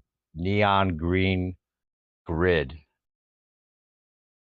Does that sound familiar? Like a neon green, like almost like a fabric of a grid like fabric when you close your eyes and with the DMT. Oh yeah, absolutely. Oh yeah, I've seen very deeply woven fractal, sacred geometrical webbings of consciousness that seem to Yep. be at the like subset of reality that seem to be like behind the actual manifestation of the physical world. It's like the Matrix. You can see the Matrix. It almost seemed like a simulation, like you were seeing the simulation grid. If not to say that, I think it's a simulation, but that's the best way to compare it, almost. Totally. No, I know, dude. Yeah, I've had experiences as well where like all of the entire physical reality that I'm in that moment, this is with DMT in particular, where like everything became almost like digital, like it looked digital.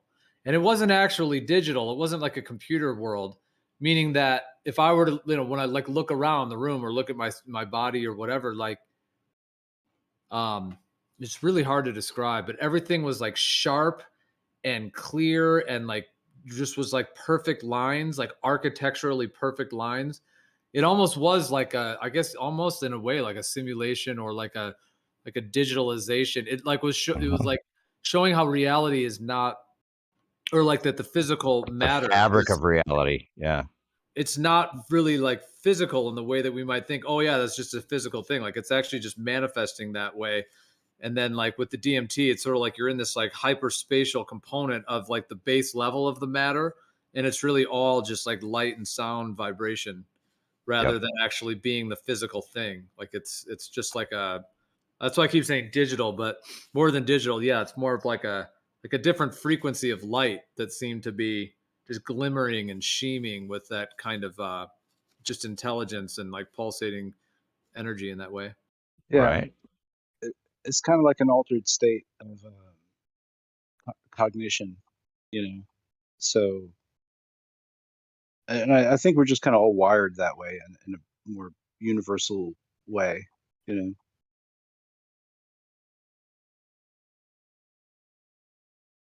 So I don't know.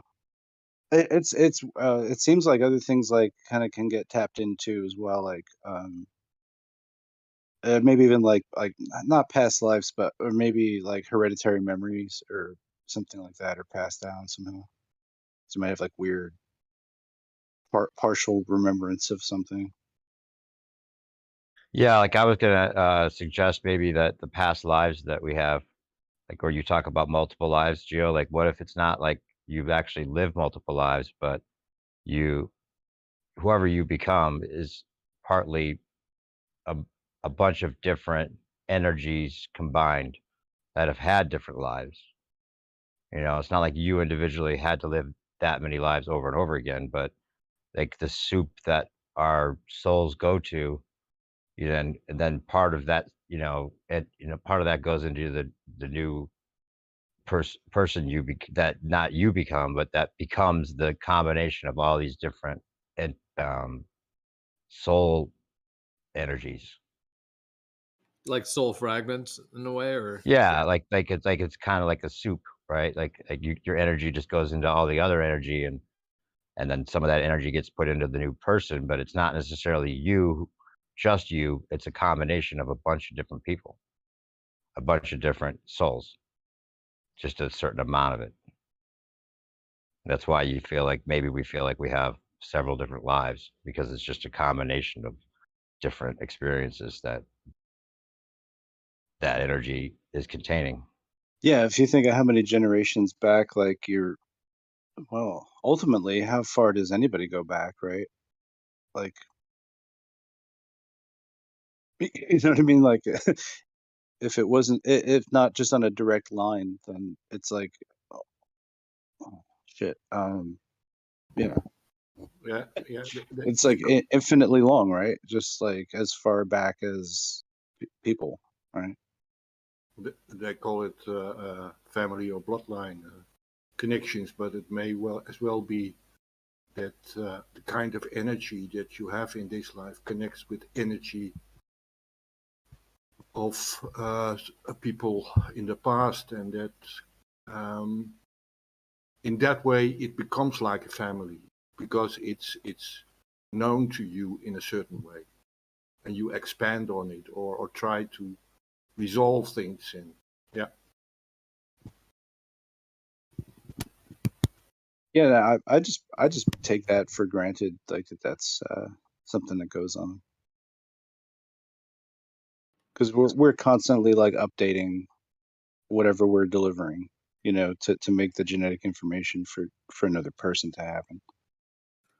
There's also the idea that that there is a consistent sort of soul energy or even personality, if you want to call it that, that does have a lineage of multiple lifetimes, like that idea, meaning that, let's say whoever I am will die, and then the same thing that is me, even though it won't be me in this body, but like that my soul, and that all of our souls perhaps in this idea will incarnate again into another life, and then that one soul would have a lineage of lives, of their particular lives. So if they have 1,000 of them or 500 or however many might be.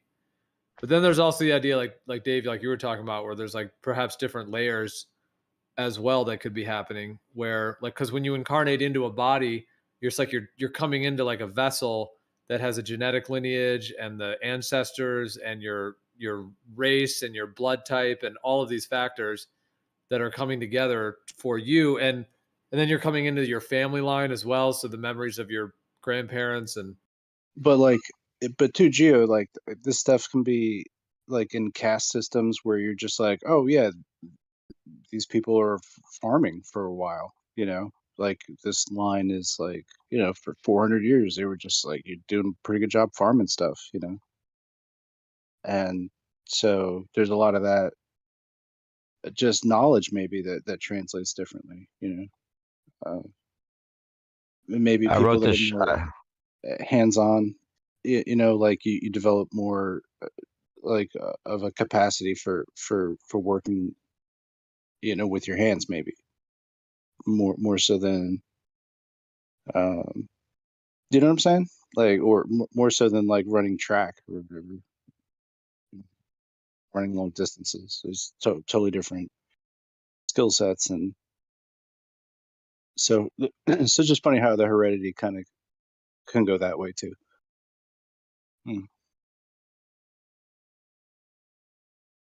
Yeah, the green neon fabric that I was just mentioning, like it's kind of like DNA strands, almost like everything's made up of DNA strands in a way. Like you could see it that way, like ropes of reality. Yeah, because you brought that up, I posted that video in the chat. These guys tripping on shrooms, and they were all talking about the pixelated sky. So yeah, it's quite strange how you brought that up, and they all seem to see the world in sort of a digital way as well. yeah, I mean, psilocybin mushrooms, they don't contain necessarily NMDMT on its own, but they, first of all, like mushrooms can activate endogenous DMT in your pineal gland. So just the mushrooms themselves seem to be able to do that. I've had it many times where it's the actual mushroom. It's like the mushroom medicine itself is able to endogenously release DMT. But in addition, there's like 4-ACO-DMT, which is in mushrooms, and 4-ACO-DMT breaks down into DMT in your body, and so on. So yeah, there's a bunch of different DMT components in mushrooms, and then they seem to be able to release endogenous DMT as well. So, but yeah, like if they were describing that, yeah, that kind of I guess digitalization is like one term for it, but it's I just think for me, at least the way I've experienced it, it's not like that term is almost too simplistic, because it's not just as simple as like looking at a video game. It's more that like the actual reality itself is becoming almost like in its essence, or like in its perfect form, or like in its primary form, before before it kind of manifests and experience the way that we do, which is sort of at the end result of its It's dangerous. I've got a weird.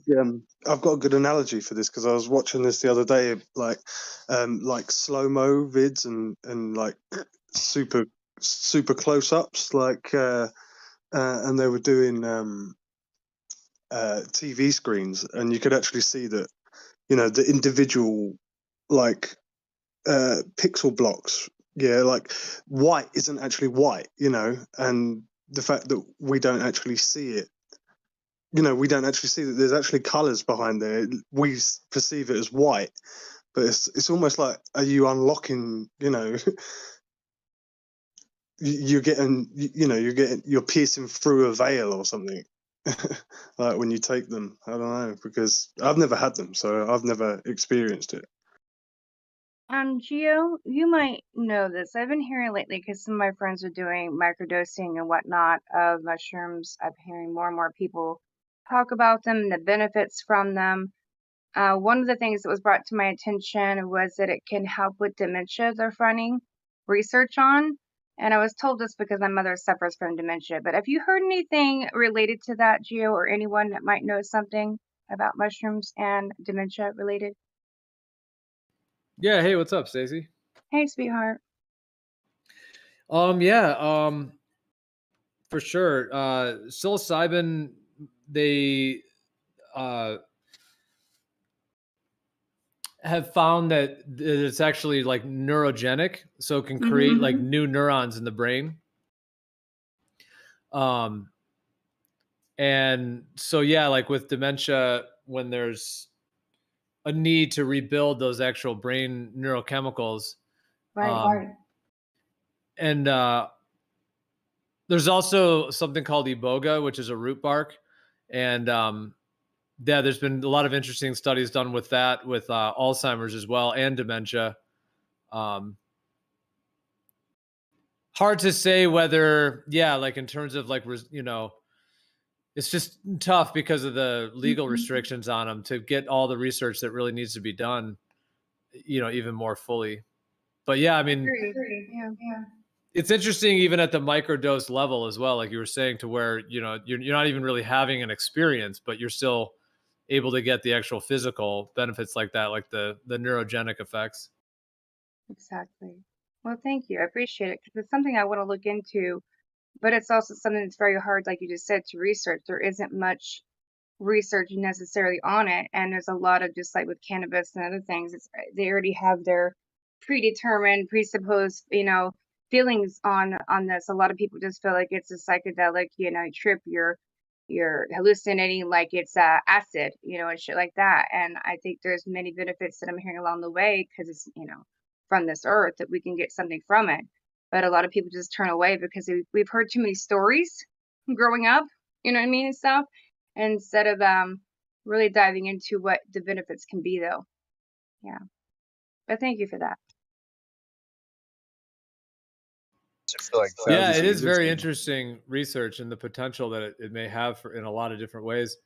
Like this study right here, this is from Yale, shows that a single dose of psilocybin given to mice prompted an immediate and long-lasting increase in connections between neurons.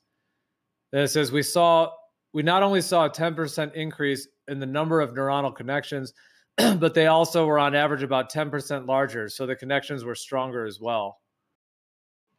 So yeah, that's my understanding of it. And that's why it's able to help with depression so much as well, because part of what's happening, I mean, the mainstream is going to say that depression is just, you know, caused by the biochemical imbalances and so on. But I think there's more to it than that, but it does seem like there is a brain connection to it.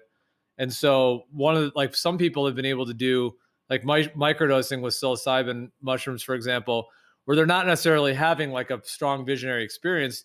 They might feel it a little, like a little stimulation or just a little uplift in their day kind of thing, but it's such a low dose. But that by using it over time, the neuronal connection of like rebuilding the neurons in a lot of cases can help to actually like more long-term resolve their depression in that sense. And it's interesting to think that when they when the idea that this actually the neurons are being like there's more sites that are being built. Like it seems like the psilocybin's able to create more sites and more actual of the like neuronal connections and the neurotransmitters that are needed to kind of restore the functioning of the brain in that way, which is pretty interesting to think Yeah, of. Gio. Very. Hey, Gio, have you heard about they use like a certain fungus to like map out like I think it was like a Chinese rail station or a Japanese rail station. I forget which one. You ever heard about that? I'm not sure I have.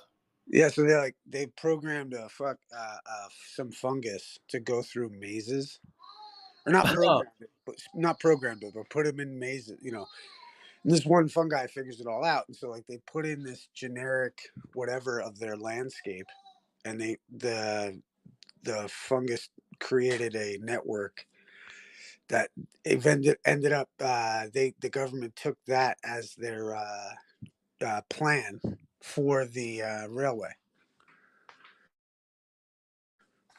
Wow.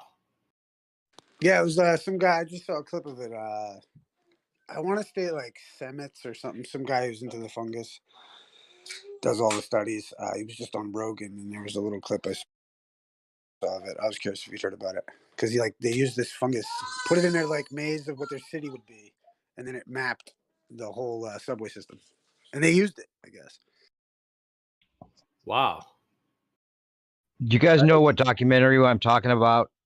When it's like it's pharmacopoeia conspiracy type title or something, like the psychedelia, like they're using the mushrooms have been like the secret they've been keeping. The elite have been using psychedelics for a long time, keeping them from us, but it's a great power they get from it, and that's why they're showing us the mushrooms and why Santa like looks like a mushroom and all that. You know what I'm talking about? it's there's a whole Santa. The Christmas tree is because it Yeah. goes through Cyprus basically because the mushrooms, the red cap mushrooms grow underneath the cypress tree. Yeah, there you go. Yeah, all So that. and Where's then that that goes through like documentary? that all goes through all the Mitra stuff. So like Okay. they would have sacrament with like similar to communion, but the wafer would be like basically a mushroom wafer, and then Right. their wine would be like wine, but it'd be also spiked with mushrooms. So they had a more Yeah. fun version The of communion. mushroom conspiracy documentary that I can't find. You Yeah. know So how to was find it it? the cypress tree?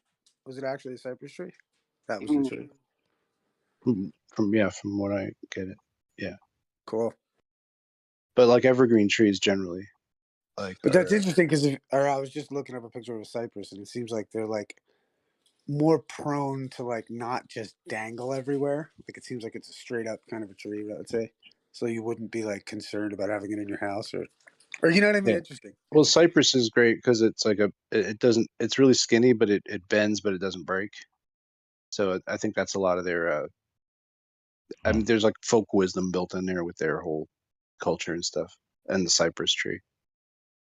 Oh, yeah, I it will looks like say the best. a Leyland cypress tree would be like the classic Christmas tree.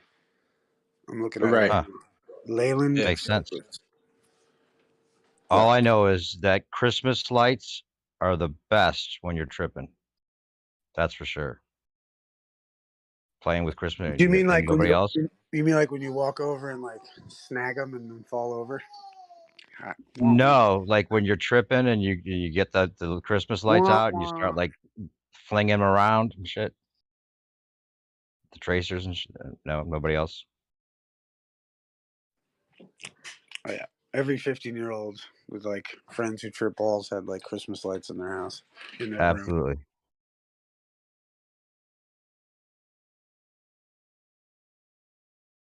Hey, Gia, real quick too. I've heard a lot of dementia comes from. I mean, this is all, it's talk hearsay, research here and there. I mean, we don't know too much, but that it's been linked to heavy metals, right, and too much in your brain and whatnot. Does mushrooms by chance detox that as well, or just create new connections and rewiring, or is there also a possible effect of, detoxing the body and the brain of the heavy metals? Do you know? That's a really good question. Yeah, a lot of dementia like seems to be related to aluminum in particular. So like anyone, like if you're like people that are drinking soda every day, for example, like out of aluminum cans, things like that over years can build up. So yeah, there's a lot of research with aluminum in particular, but there's a lot of other heavy metals as well that can be connected to it, like you were saying, like cadmium and mercury and lead and so on. Not to say those are the only connections, because there may be other toxins and things as well. But yeah, what you ask is a good question. I would say that I'm not sure there's like enough research to be able to know those answers for sure. The thing with heavy metals, it's so tricky. I mean, I think there's actually, I mean, there's kind of part of the entire kind of medical conspiracy, because heavy metals, well, yeah, there's a lot to it. There's a lot of these metals that are synthetic. The way that they're made is synthetic, and they cling in the body and the brain more than than is, natural, should be happening and all that. So it's a big question, kind of how to detoxify them. I think one thing in general would be to like stop the input of it, so like if someone has like a lot of like exposure to a certain metal, to stop that input, because the body can detoxify on its own. And then there's the whole question of giving the body what it needs to detoxify as well, like nutritionally and different herbs and things that can help. But in terms of psilocybin, yeah, that's interesting, like whether it could actually release metals and things from the brain. I don't know if there's like a direct. What I will say is like ayahuasca, peyote, and iboga are three plant medicines that are, in my viewpoint, like in a way, like almost like a higher octave than mushrooms. Like they have a much more physical connection and being able to bring about changes in the body physically. Like mushrooms are a little bit more simplistic in their action. So I would say something like ayahuasca, for sure could have the potential, like to be able to, because ayahuasca like literally goes through your whole body and can detox like deep parasite infections or different toxicities throughout the body. I would, in general, I would say even more than mushrooms. But yeah, the question is, could mushrooms do that? Yeah, I'm not sure I could give like a direct answer. I think it's very likely though that, yeah, like when there's healing happening and kind of cleansing and different processes taking place. But the question is whether mushrooms can do that in the same way that ayahuasca could. Man, we need more research on this shit. That's what we need. Real honest research, though. That's the problem. Well, we won't get that more than likely. I've been looking into pH. Sorry, just a quick one. I've been looking into pH levels of the body, and soda pop and all that is about 2.5 to 4% pH level. So if people are drinking that continuously, it'll change their pH level of their body, which could change the metallic content in the body as well, to substitute for that. Interesting. I was reading a story because I am looking at stuff for dementia because of my mother and whatnot.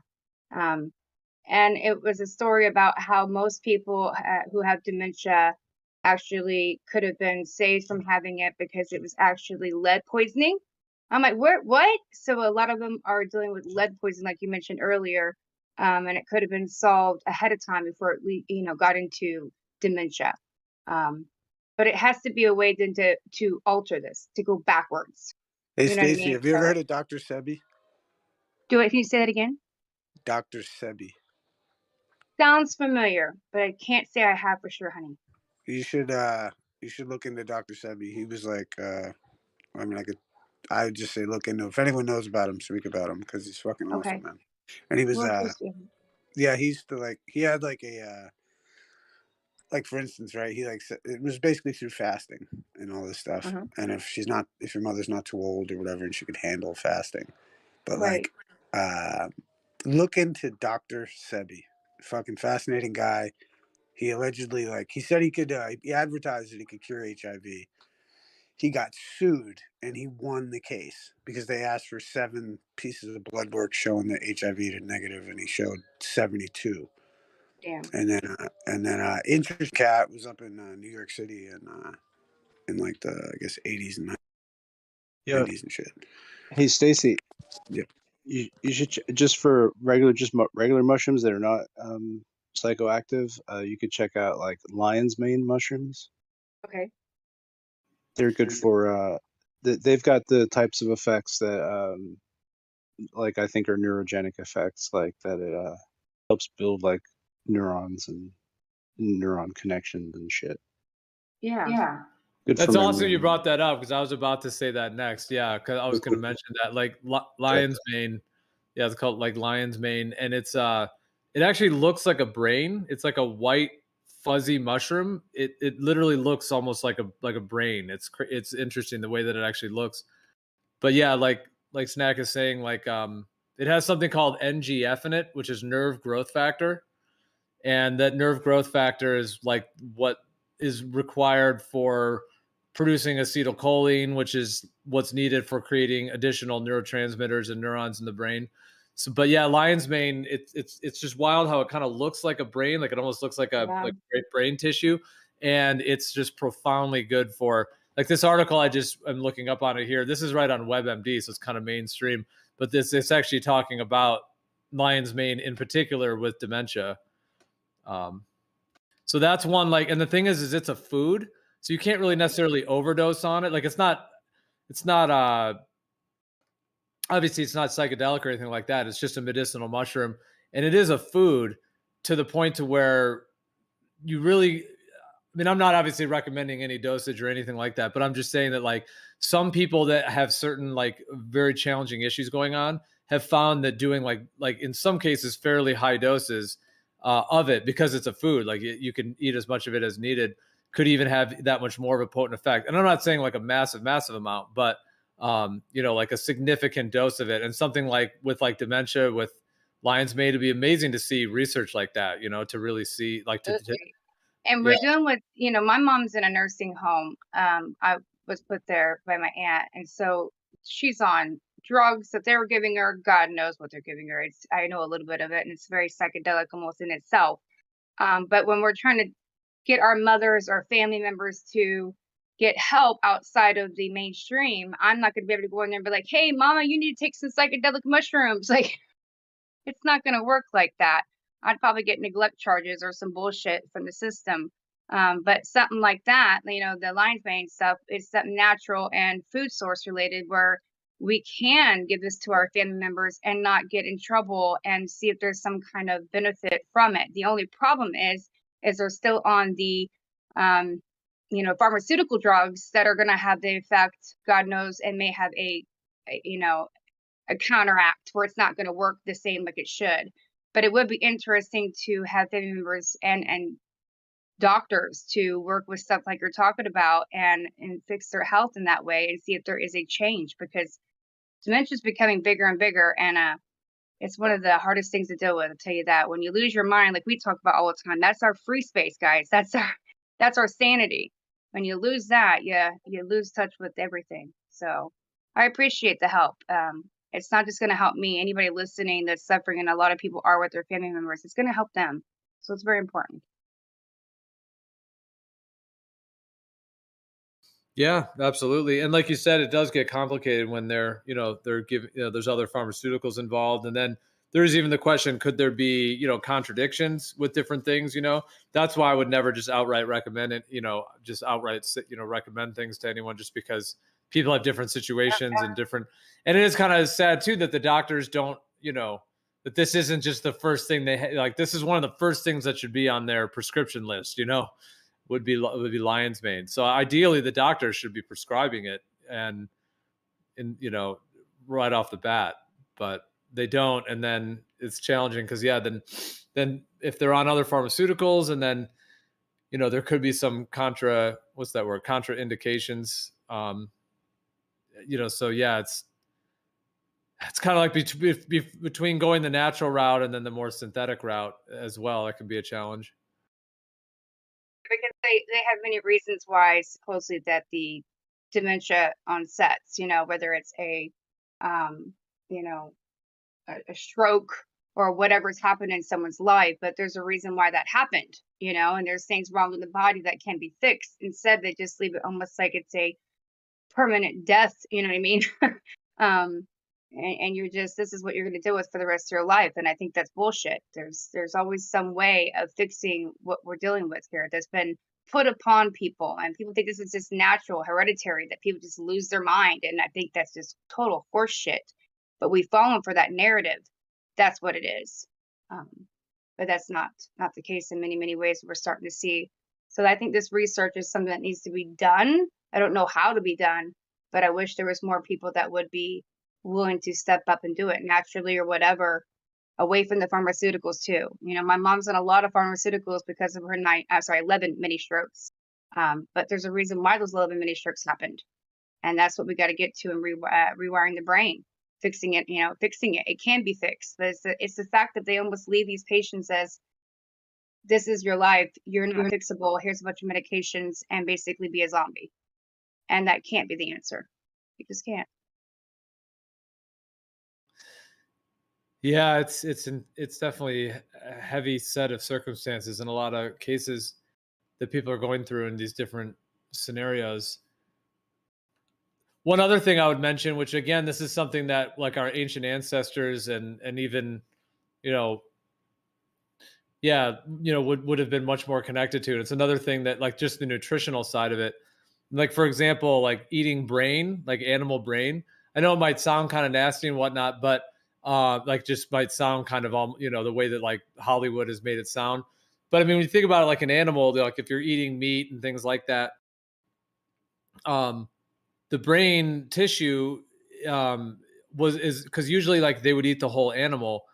And the thing about it is that like the brain, like it actually kind of tastes like, it's kind of like almost like an egg yolk is the way people describe it.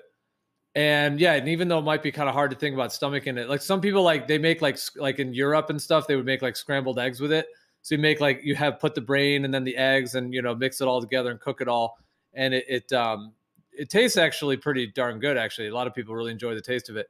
But the thing about it is it contains, like, there's the idea that the organ of the animal actually heals our bodies. So like if someone has like a weak liver, and if they eat animal liver, it strengthens their liver, even to the point of the idea that, like cures like. So like if heart will help your heart, liver helps your liver, even to the idea that they even have like stem cells in these, in those organ meats that can actually rebuild the organ as well. And actually like replenish the organ with the original cells that it may have lost or may have been damaged.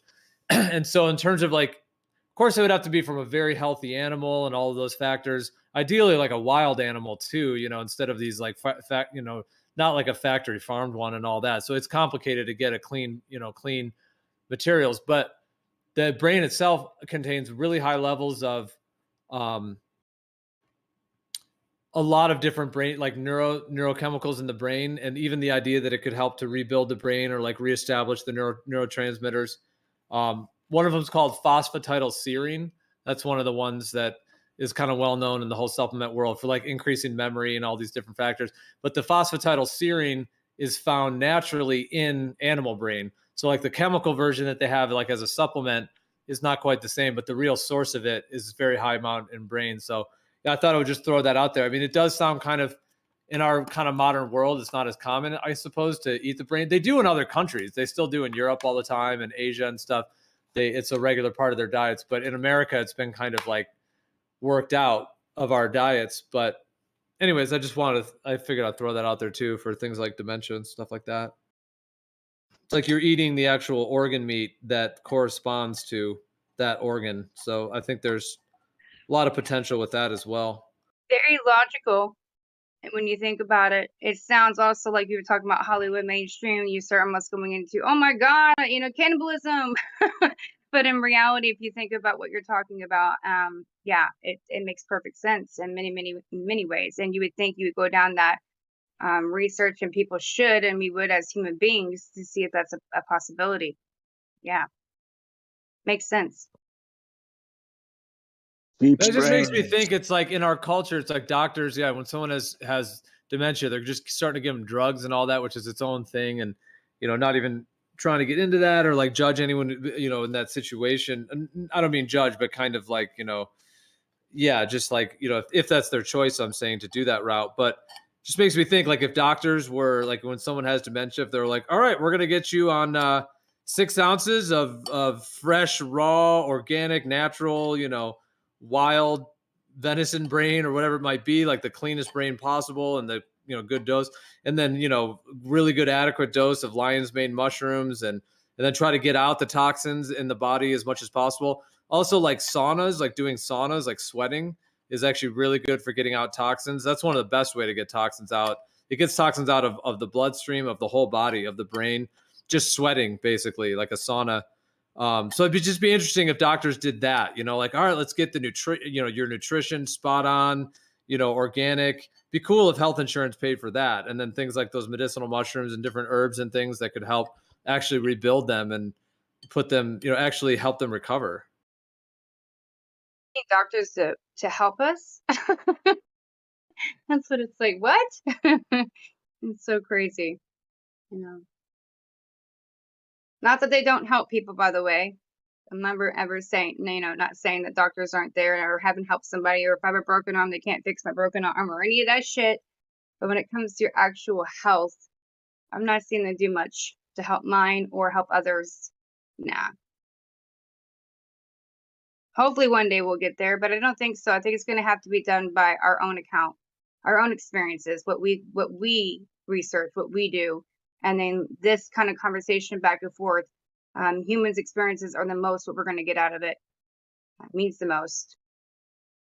Can't believe what you're being told by the other people, the authorities that supposedly know medical. Even if they write a paper, do I believe it? I don't know about that. So therefore, I trust other people's experiences, and when they start getting to where they're adding up one after another and there's 10, 15, 20, we need to start thinking about that. And I think that's where our research is going to come. Unfortunately, I wish it was easier. But I do appreciate these conversations. And honestly, guys, this is very personal to me. So when you do help me or talk to me about it, I take this shit on board and I use it in my life and with my mother and all that. And I'm sure other people are too, because people are looking for alternatives. They're looking for some kind of answer. Not that we're going to find it, but if we can get somehow close enough to it, that's a start. So I appreciate y'all. Thank you very much today.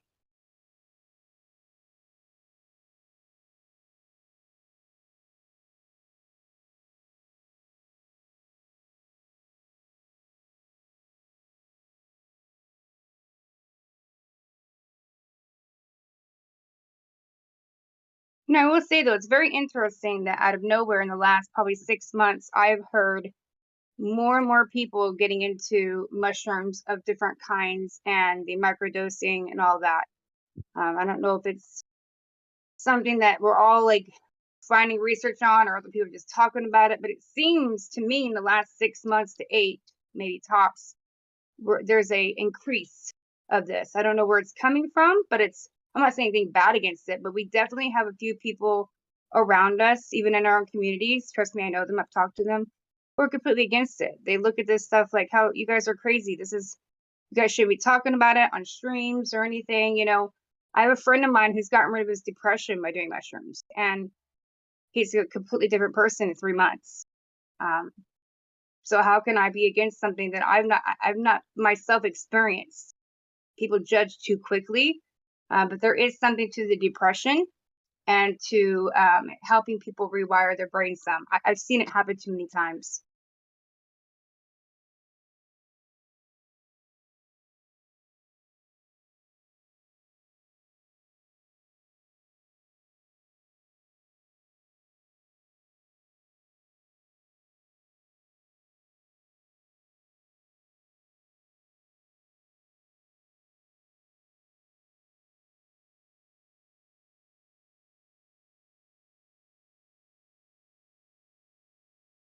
Picture that Captain Caveman just posted of the kiwi and the eyeball. I wish I can get some context like that. The eyeball's pretty fucking cool.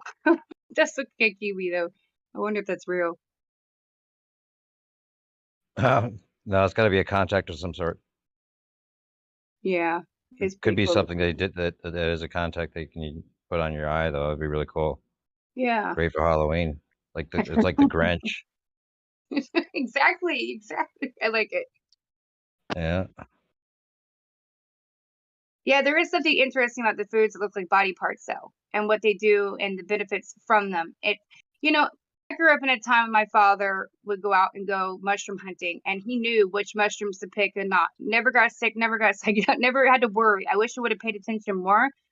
He grew up on a farm where his family did that too, and from Germany and whatnot. And that was passed down from our generations. It's not passed down anymore. We don't even really understand our food at this point, but our ancestors sure the fuck did. And they knew what, you know, certain plants to pick and stuff that are going to help you and make teas out of and all that. You know, those books that used to sit in your grandma's house that was all about the home remedies and shit that actually kind of worked, that we've gotten away from. Yeah, got to somehow Oh get yeah. back to that. The Oiling of America. Have you seen that documentary? The Oiling of America, is that what you said?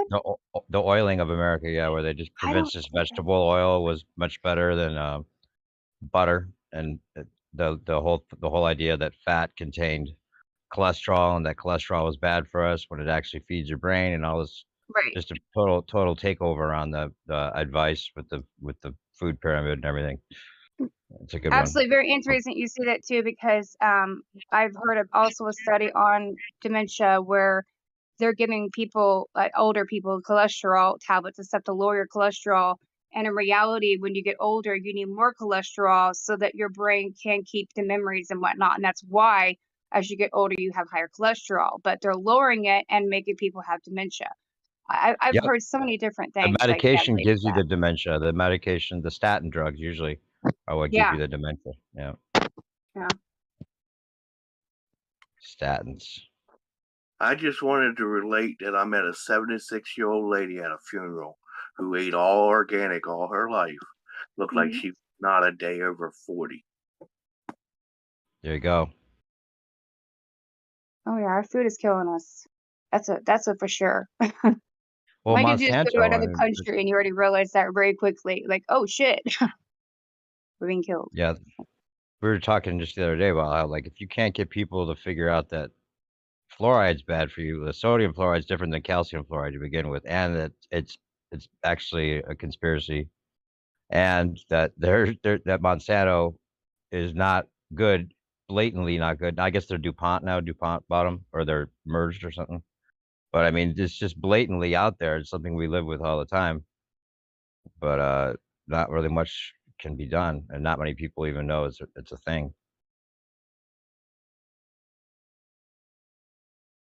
And aluminums and everything too, and our deodorants and all kinds of stuff. Well, you don't find these things out unless you do the research for yourself. And with the modern knowledge that's at your fingertips, anything you don't understand, all you have to do is ask. Right. And then they put out subterfuge is the thing. They'll put out, stories that will make it sound ridiculous on purpose. Just like the Flat Earth Society of whatever, they'll put out the disinfo to make people associate that with the good info, and they know what they're doing.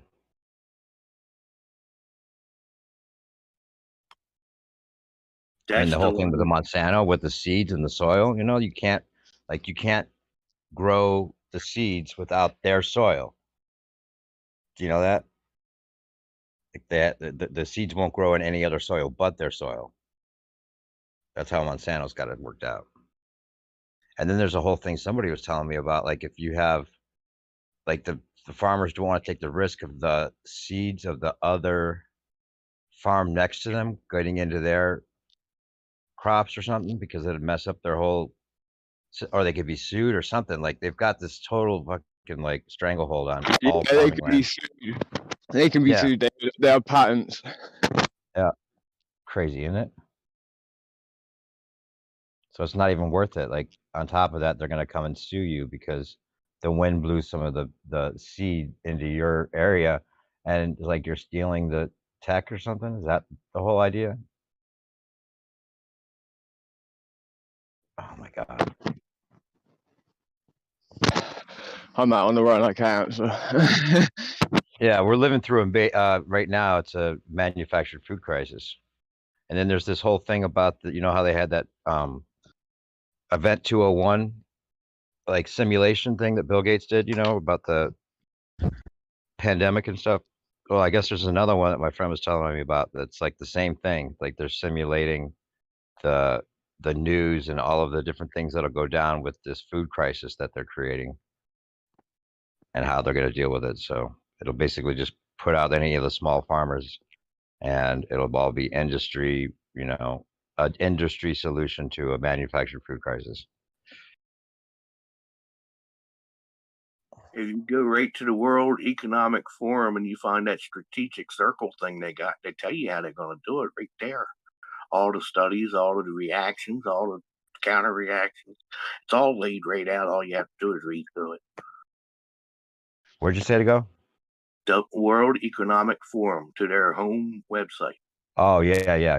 They do. They lay it all out. They're not even hiding anything. It's crazy. No. That's the kind of power they have. When you have the power to fuck people over and tell them how bad you're fucking them over blatantly, that's the kind of power. I don't know how to fuck with that. You know, tell us the lie and the truth at the same time.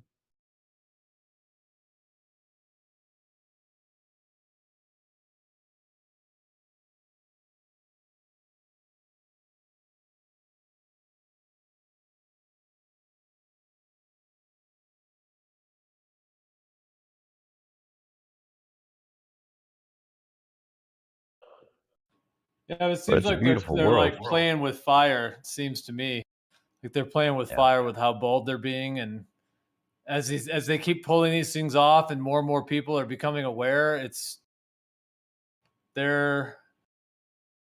almost like a game of chess, you know, and like pieces are being taken off the board, and then what moves are being made, and how are they exposing their position, you know, and maybe and then how people are the potential to outsmart them in a way. Well, have you heard that they're self-destructing on purpose? Like the whole idea of like summoning the Kraken. Like the Kraken's this beast, this you know, I don't know if it's metaphorical or what, but it maybe It's like a monster in the water, right? The monster in the water that comes out and resets everything. Yeah, but you have to do bad to get the monster to come out. So that's why they go like hog wild, and then they justify it by saying, well, we're trying to summon the reset.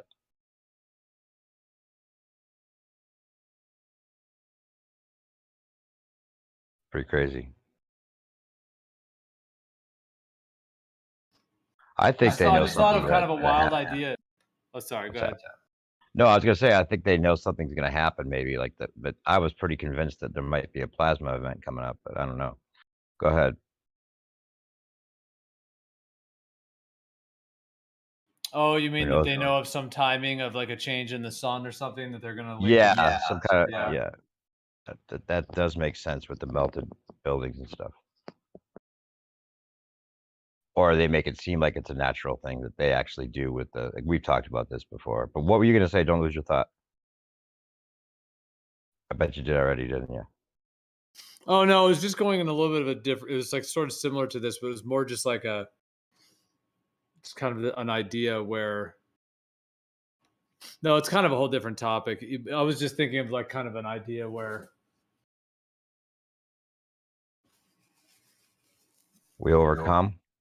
We were talking about I was almost thinking of like a trippy idea where what you think is going to happen will happen. You know, so if you think that the sort of NWO is going to, you know, get there, whatever they want, then maybe you'll go on that timeline. Whereas if you think that that's not going to happen and humans are going to sort of rise above and, you know, get our sovereignty back, then then you would be on that one, almost like creating your own reality game or something. Yeah, manifesting. But I was kind of like almost like Mandela. It's obvious. Yeah, it's kind of going into. I wasn't trying to take something to that. that. I just thought of that though as like an idea. I think it's something to it. Yeah, like the we can't just lose hope. We can't just learn. We can't fall into the learned helplessness because of the power that is so great. But at the same time, you could drive yourself crazy. Like just a thought, thinking that a thought, and then if you think it's going to happen, if you think it, then it'll make it happen. You know, you go nuts, like superstitious almost with that. Like don't step on a crack or you break your mother's back or something. You know. Or like I think sometimes if you think it's going to happen or you call it out and talk about it, like I do with the outer ponder psyop, like maybe it makes it less likely to happen because someone called it out before they could do it. Yeah. Well, like the idea that they have all this power and everything, it is kind of overwhelming. I know what you mean. Like, you know, oh, they control the militaries and the United Nations and all these countries and all these governments and the money And the system. whole world thinks they're on a spinning ball, by the way. Yeah. They control people's entire viewpoint of where they live. I mean, Yeah. it's like the big oil, Exact opposite, in big fact. science. It's not just a modification of like how they think they live. It's like they convince everybody the reality is the exact opposite of what it seems in every single way.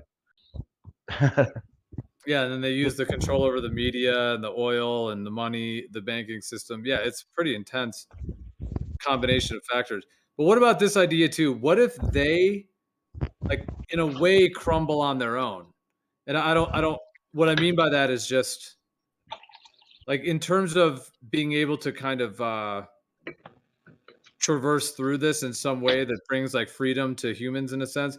Like, yeah, there's one idea of like us having to do something, but what if like humans are becoming more aware of them, but what if they also like trip up and they kind of like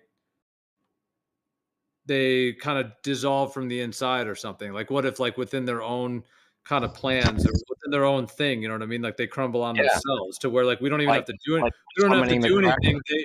They just fall apart on their own, basically. Like as part of the creation, as part of it, that would kind of be easier than trying to, you know, do this like unsurmountable task, it would seem. Well, I think that's written in. Like that's why the occultic practices are so long lasting. Maybe like they have their cycles. They plan their like Saturnalia. You know what the celebration of Saturnalia was, right?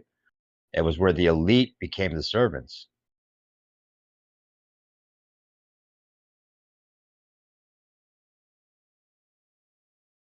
Intentionally, like that was like the celebration day. Like the slaves would rule the elite and tell them what to do. Like that's in their practice or whatever their ritual history. Isn't that strange? And then the whole thing about the Kraken, you know, it's like they know how they know evil and they know good, and they like to give it and take it away and be the god that's not just evil and not just good, and make themselves the gods, or who knows what kind of actual power they have. But you know what I'm saying? It's like that they've written in their own destruction so that they can be the phoenix that rises out of the ashes.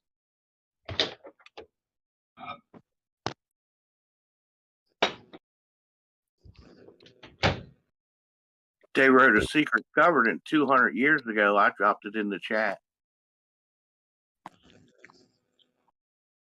Right. Oh, is this Captain Caveman? What's up, brother? How you been? Oh yeah, this is interesting, the wording of this. Yeah. This lays it all out. I remember yeah, this is a good video. Yo, I'm just here doing what I do. Right on. Is this the Elders of Zion type thing?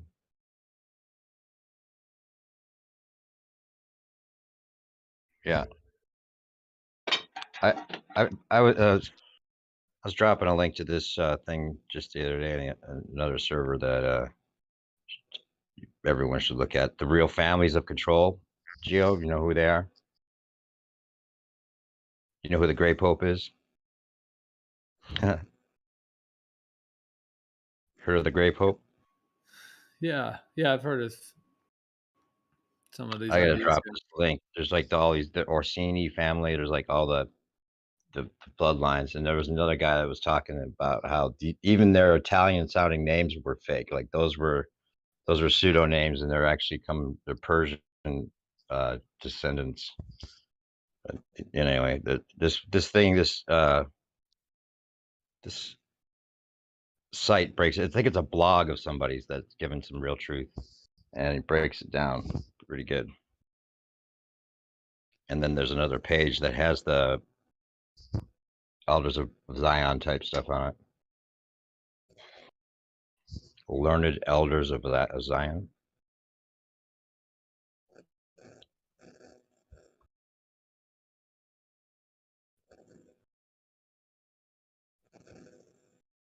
We have a lot of information of families that are being used as puppets or have some kind of power in this place, given a little bit of power. But I still go on the facts of the they that we talk about all the time. We don't know who the hell they are. We'll never know who they are. You don't know their name. And if you know their name, then it's not the right person. Mm-hmm. The Rothschilds are just puppets. We think it's the Rothschilds, but it's more like maybe these families and then the families even above them. Yeah, the Rothschilds are just like the ground level sort of yeah. Because that's the name that's on all these like universities and all these like centers, the Rockefeller Center and all that. So yeah, that's kind of the propaganda publicly known.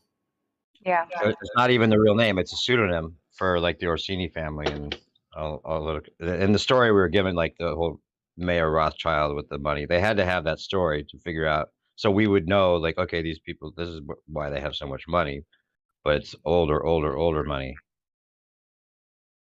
Well, the most money right now is BlackRock. Mm-hmm. BlackRock. There was a letter from Mercator to John D. about BlackRock at the center of the North Pole. In fact, the 33-mile island made of black rock. In fact, just what do you call it? Lodestone.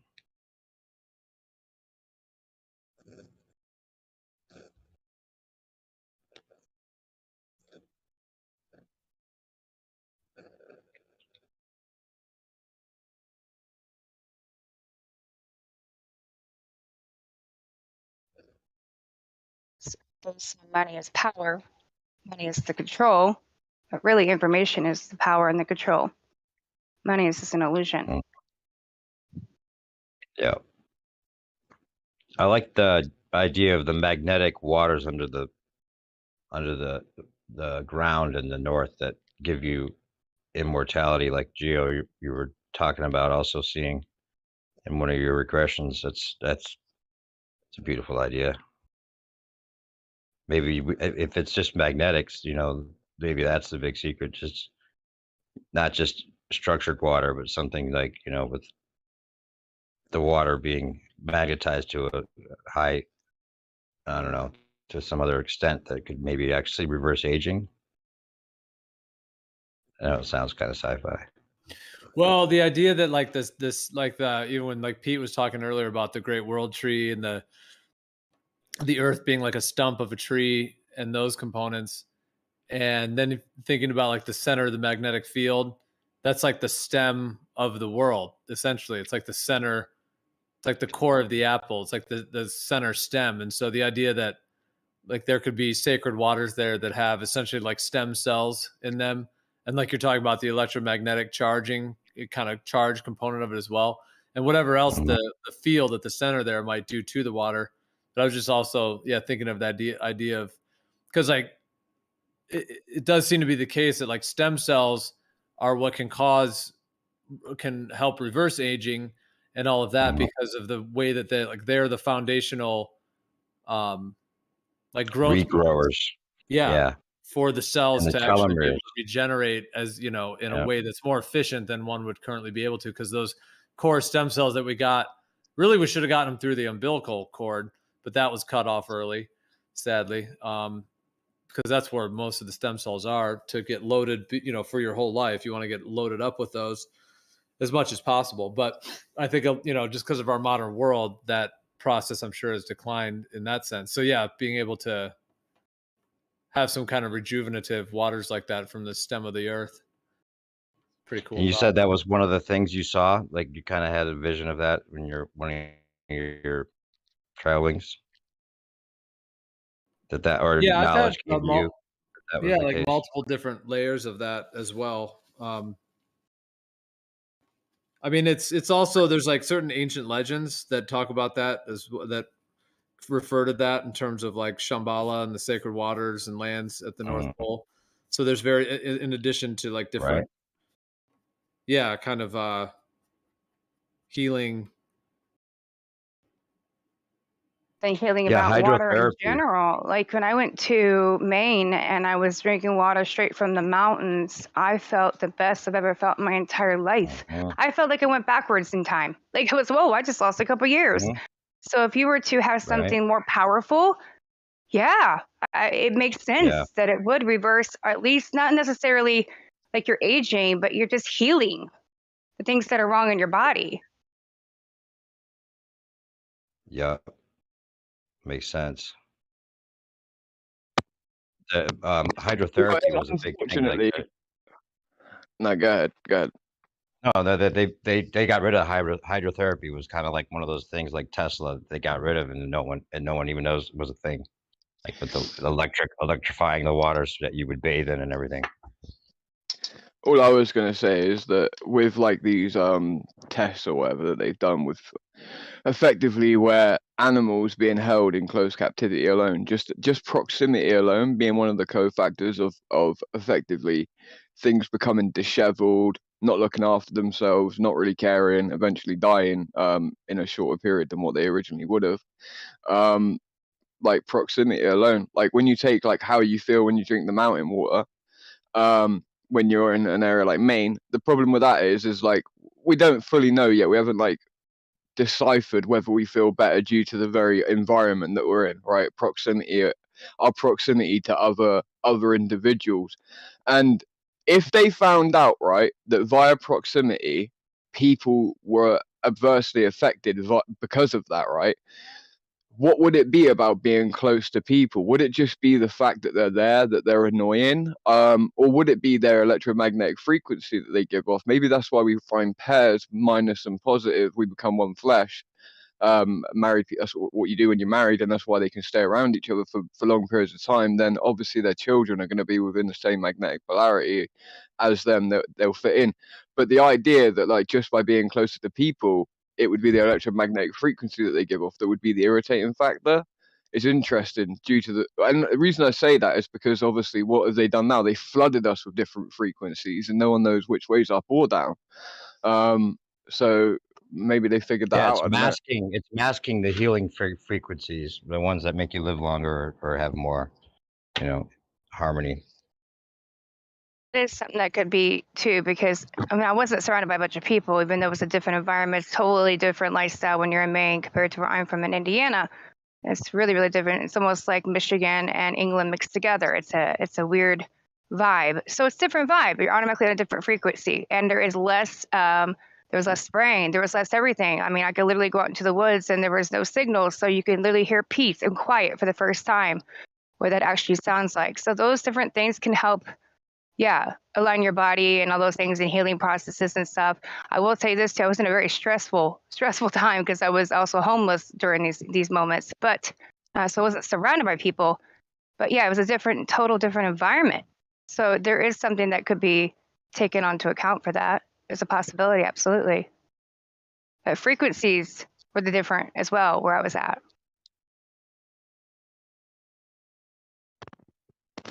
Yeah, I know how weird I feel when I go to a city compared to where I live, for real. And even where I live is fucked up, to be quite honest. Like, even where I live is. With the frequencies, the water, all of the above, I think it's not just one. It's all of it that works together. Yeah, and one of the last pandemics was when they had the new frequencies, all the new technology came in with the poles and stuff like that. There's a direct link possibly there. Wasn't Trace in the other server saying something about his dad was installing a lot of these wires and stuff like that, and he was trying to Crackvillain, were you saying that your family was all about trying to get rid of some of that frequency shit too, and that they got taken out, or somebody got taken out that I don't know. No, not that, no. My dad was actually involved in projecting that frequency all the way across England. That's what I remember. Yeah. Right. Yeah, no, my dad was involved with actually installing like the units, right, for telephone masts. Yeah, he did it for like 12 years, dude. And they only employed people that were ex-military to do it. I imagine just in case they dropped dead. But yeah, him and his boss like were a very small team, and they did all of the grounding work for every single foundation that every telephone mast in the United Kingdom was on. I mean, they even went to like the little islands like Guernsey, Jersey, all those types of locations. And then when I was younger, I used to go with my dad as well at times, you know. And yeah, but it's the opposite. My dad helped infect the people. And he knew too, didn't he? He knew kind of what it was doing, right? So he'd been doing it after he'd done it for 10 years, right? Yeah, then he knew. Yeah, at that point he knew. Yeah. Neurological disorders of any sort. Well, my dad died. You know what I mean? He became extremely ill when he was doing that job. From many different directions. Yeah. Yeah. There are quite a few people involved in that stuff, and they all have some kind of neurological problems. Yeah. There was a flat earther. I haven't seen him forever that was involved in that, and he said that he would walk to the place to put, to climb the pole, and he'd see dead animals on the way. Yep. I remember seeing dead animals always around those units when they would go and do maintenance. That's when I would go with them. Yeah. Yep. That doesn't tell you something right there. That's why I'm wondering what the fuck they put in my ground during COVID when all this stuff was going down during the pandemic, and they're doing the road works and putting these big boxes right in front of each person's house and shit. And now they're out there doing it again right now, ripping up my streets and doing a whole new power infrastructure. All of our power lines have been taken down and put brand new poles up, brand new wires. Like, where's all this money fucking coming from during a pandemic, during a time that we are in debt and nobody's questioning it? The wood prices are outrageous. Like, where are they getting the wood? Where is this money coming from? And it's not being talked about on the news or any of this shit. Nothing. But a lot of people, I've heard exactly that the reason for the pandemic was to have this installed, to get kids out of the schools, to wire up the schools while the kids aren't in there and everything else. And it's happening on every street, every single street, every residential area. I mean, it was happening in Texas when I drove to Texas during this time. It's happening in England when I went to England. It's not just, our cities, it's everywhere. It's happening at the same exact moment during a time that we are worrying about people's health.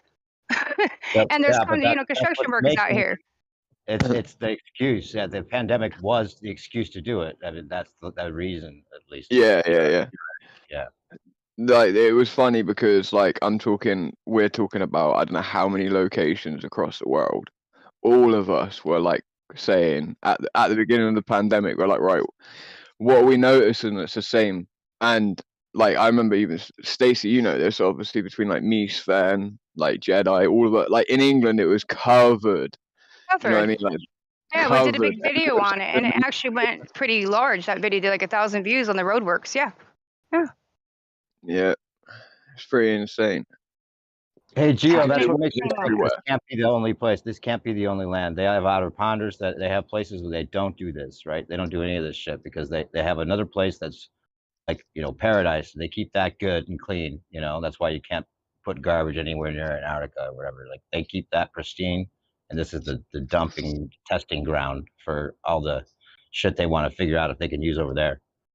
Well, that would answer the whole chemtrail thing in terms of, people say, well, why would they be spraying themselves? And it's well, if they don't live on these lands, they're not spraying themselves. They're just spraying another area.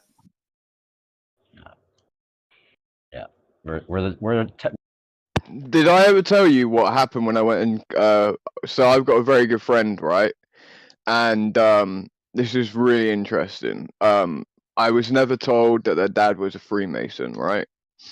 And I know Cyrus was talking about Freemasonry the other day. I don't and nothing against him. I just don't think he really has any clue at all about it in terms of in a regard where you would know any secrets, right? But so I was at my friend's house, and they live in I'm talking about a house that was built in the 1600s, right? It has 4 wings to it. So, well, technically 2 wings, but the other 2 wings have been converted into living wings, not just stroll wings, right, where you walk from the east to the west. So technically it's got 4 wings, and it's got a courtyard. They've even got an aviary. This place looks like a castle, right?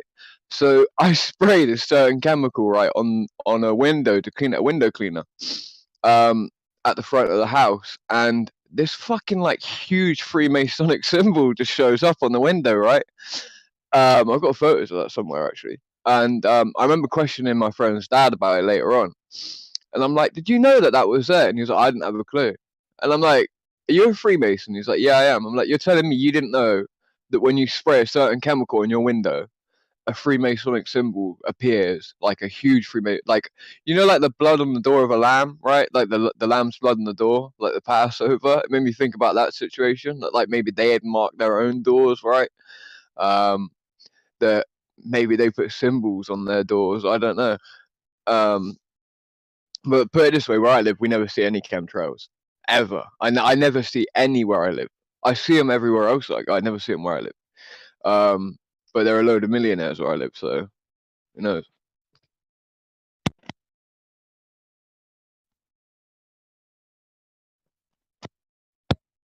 Yeah, when Is I that was what you said? in Kent, I saw chemtrails. I didn't see many in Bournemouth. It depends where you're at, but it's way less than I ever see it in America. It's every day at where I live in Indiana. It's constant. And then there's the days that you wake up and you go, wait a minute, is there no planes flying today? Because there's not one in the sky all damn day long. So that's when people want to say it's contrails. Oh, so guess we're not flying today, guys. No.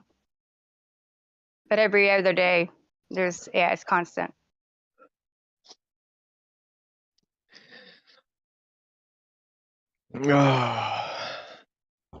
What you were just talking about reminds me of something Witsit was talking about his Halloween episode, where the Halloween ritual really was originally that trick or treat was like you either give up, like somebody for sacrifice, like they come to your door, and if you don't give up someone for sacrifice, then you have to do something else, like you get the treat or something, and then you put a mark on your door and all that kind of crazy shit.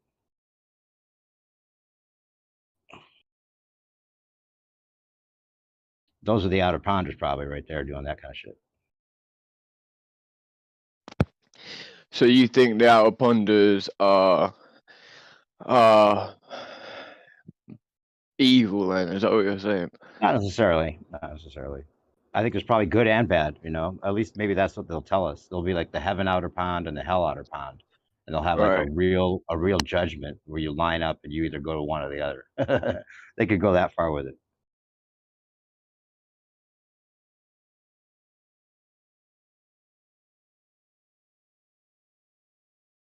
Well, we just have to combine our ideas together and make one big movie script. Yeah, exactly. Sci-fi opportunities are at hand. Well, I think that's an exciting thing about the Earth not being a globe. It's like that's their movie script, like the evolution and the ball and the sphere. But I guess people are captivated by that one. But it's like when one door closes, another one opens. So the heliocentric things, once that door closes, then it's like there's all these other exciting potentials and possibilities of what actually could be. Yeah, I wrote a song. I think I sent you the lyrics. Maybe somebody here. I don't know who it was, but it was like calling to the outer party people. Like if we did like if it was like a kind of a what do they call it, the prime directive in Star Trek, where they can't acknowledge you unless you know that they're there, that they exist. So we put out a beacon to them for this like SOS, outer party people to come and save us. Funkadelic tune.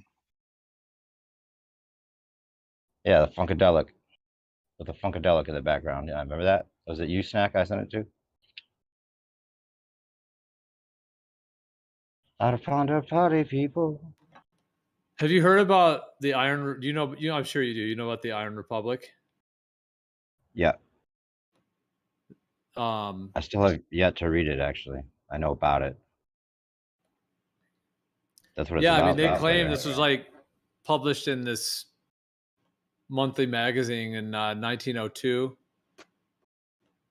and the claim was like in the late 1800s. Like these guys basically took a boat and they claimed that they went like from Florida, to Antarctica, and then they went through like an opening, like a passageway in the ice wall, and then they basically came to this. I mean, the claim is that they basically arrived on the shore of this entirely other land, and they talked to the people there, and this was like in the late 1800s, but apparently like they already had Wi-Fi and electric cars, and apparently like they already had all of that technology, and they like knew about us, but they kind of saw us as like at like a almost like, well, I'm just kind of summarizing the kind of overall from what I remember about the kind of general way that the story went, to where like they met these other people that already had all that technology, but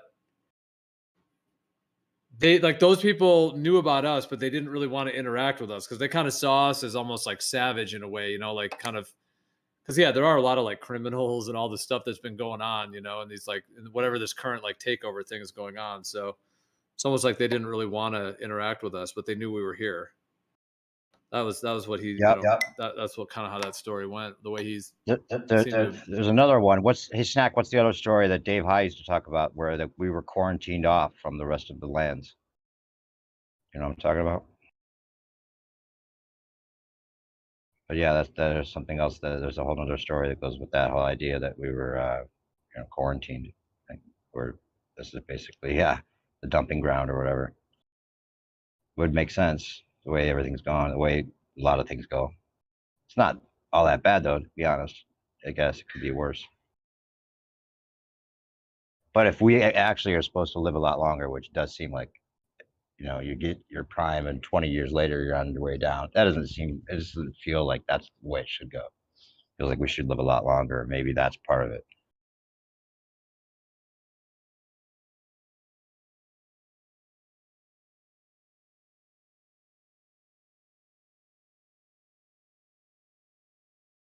It just seems like it'd be a big operation if the people in control right now were keeping us from, like, it's one thing if they have their own lands, that they're keeping from us. Like that obviously is like an easier thing to kind of consider. Like, okay, they have their own continent somewhere and they're obviously telling us it's a globe, and then, keeping that land from us. That obviously is pretty straightforward, that they would have their own land with their own castles and God knows what they have there, resources and equipment and everything.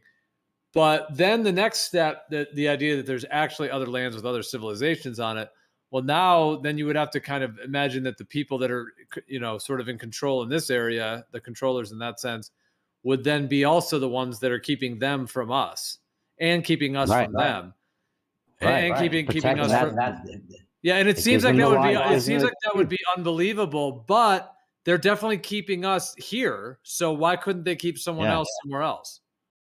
Or that's gives them the whole excuse. Like, we were protecting you from them, or us from them, and them from us. And we had a treaty, so we had to make up this limit. And it's better just to tell you the lie than to tell you the truth, because people feel trapped if they think there's a boundary they can't go past. Well, that would be what seems to have happened, right?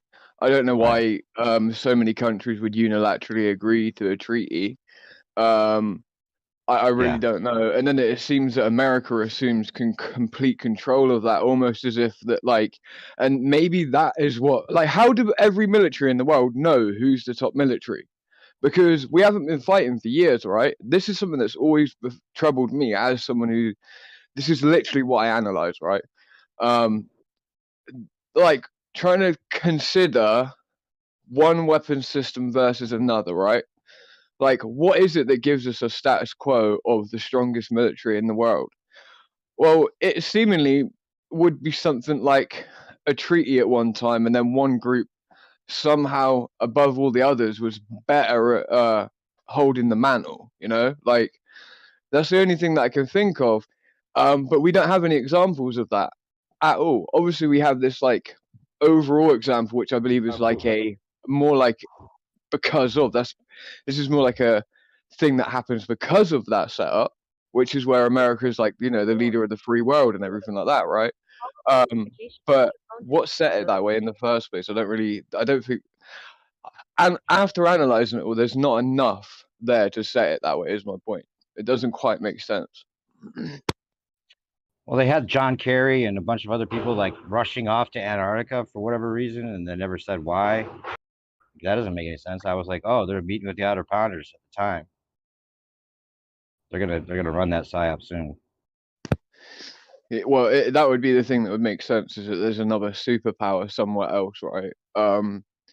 That, you know, it's best that if we have limited contact, because previously in the past, historically, we were even more violent toward one another than any group actually in the basin in which we live in, right? That would be sort of like fundamentally. And then America is the leader of the free world because they were the ones that were dealing with that situation the best, right? Like, I don't know. Yeah, that would make a lot of things make more sense.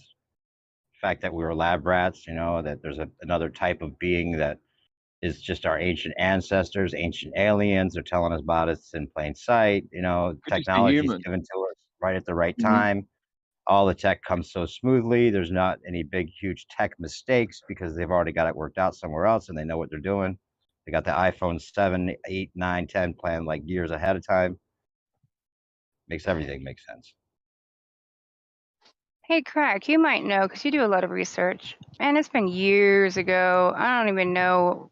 I just keep remembering the story. And I know it sounds absolutely fucking stupid and ridiculous, but it was a military a military guy and his son, and it was a book that was written but supposedly they went to where the Bermuda Triangle is, and they ended up finding inner Earth, and there were like a bunch of Nazi symbols everywhere, and everybody was living differently there. It was this weird fucking place. And then they came back and they told the story. I guess the father ended up in a psych ward or whatnot, and the son ended up writing a book about it or whatnot. You ever heard about that? It's been years. I read that book ages ago.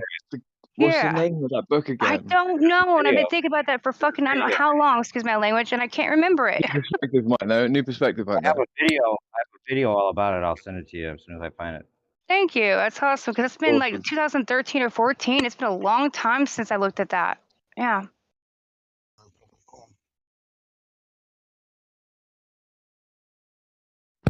Yeah, I remember reading that. It's like you didn't know. Well, like back then, it's like, is this fiction or, you know? Exactly. Like, is this fiction or real? I don't know, man. Like, especially back then. Oh, now the stuff that I know at this point in my life, in the last 4 years of what I've done in research, or even the last 5, I look at a story now and I almost laugh, like hysterically, like how? But I mean, I'm not saying it's not possible. It's just it seems ridiculous, you know. I don't know though. I don't think it was inner Earth though. I think it was outer lands more than anything. I don't think they went to the inner Earth. Something. Yeah, but they're in a new area now. But they were able to go in and out too.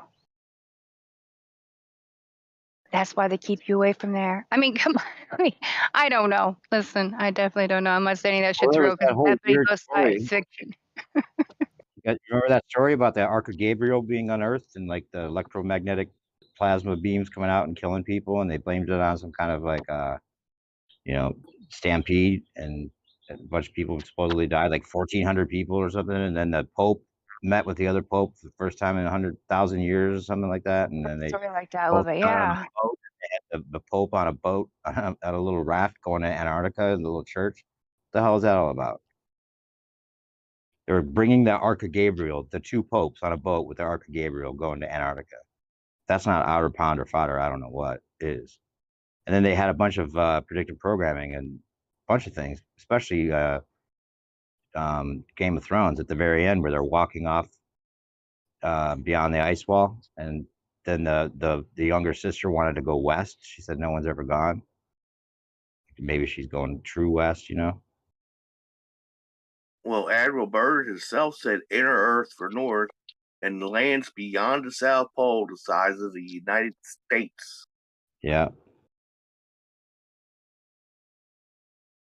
Then he was killed right after that, supposedly.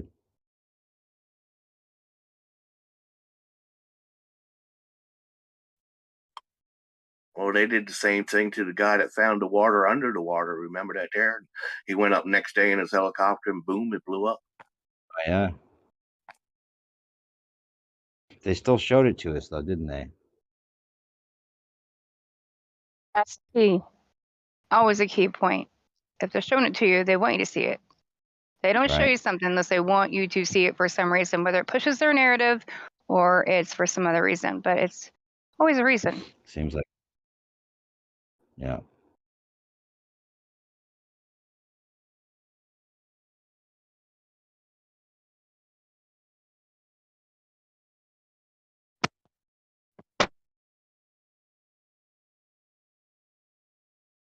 This place supposedly heard news recently that people in Germany, they're making a law where if you're vaccinated, you are more like you can't drive, you can't get a license or whatnot. I don't know. I've heard this from a couple different people now. I haven't done the actual full-on research and I can't read German, so that's in Germany. But I do know someone, Crack was somewhat to Sven, who I still speak to, who can read German and speaks German, so I can kind of get to know a little bit more about it, what's happening. But even then, like I said, why would they be saying this news to us? Why would they be telling us? If you think about what's actually happening right now, all they have to do, and that's a big, you got to think about the Audubon and everything that's there, by the way. Transportation is huge, and all they have to do is make everything electric, which they're talking about doing, right? Smart motorways and all that in Sweden and everything they've been doing here. Turn it all full electric. That way you don't have to worry about a person who's vaccinated or not. It doesn't matter anymore because the car is driving itself. So I always look at a narrative that even if it's for us and we think, oh, hey, we're winning. There's some kind of information that we're getting. I'm like, why are you telling me? Why are you telling the people? Because that's not what they would do. Not for our advantage. No, there has to be something they're gaining out of it. So you have to look into it deeper. Layers of the onion.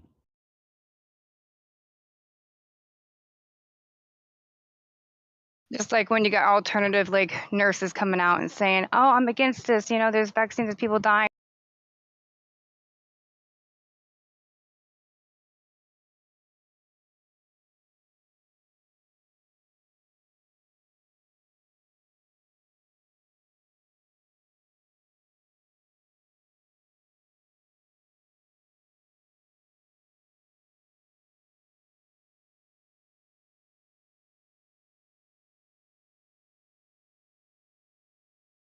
Sometimes it just blows out. I apologize, guys. It's not on purpose to get anybody in trouble. That's for sure. Of course not.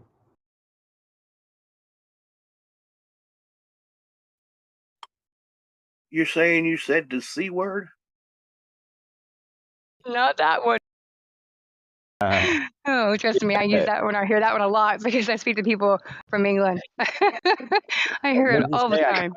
You bunch of cunts. That means can't understand normal thinking. Exactly. You get it.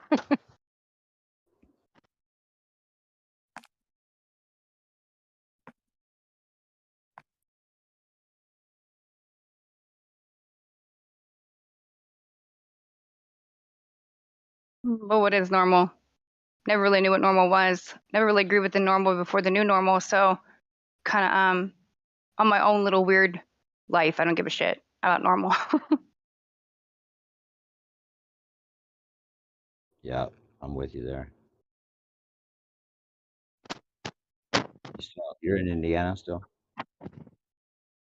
Yeah, I'm back in Indiana now. I'll probably be here for a bit because my mom is here and be able to, you know, see her out and be here for a while.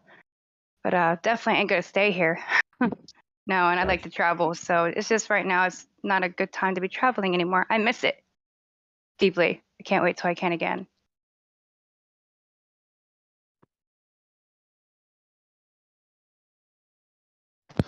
Yeah, I'm the same. I tried to get on a plane to go to New York, and they wouldn't let me fucking go. Why? Need a jab. Oh, fuck that. No, that's the answer. That's when I say no. No, thank you. It's not happening. I'll fly nowhere then. You guys can fly here, but we can't fly there yet. Yeah, stupid. Fucking damn right. I barely got back home. As soon as I got home a month later, they changed the rules.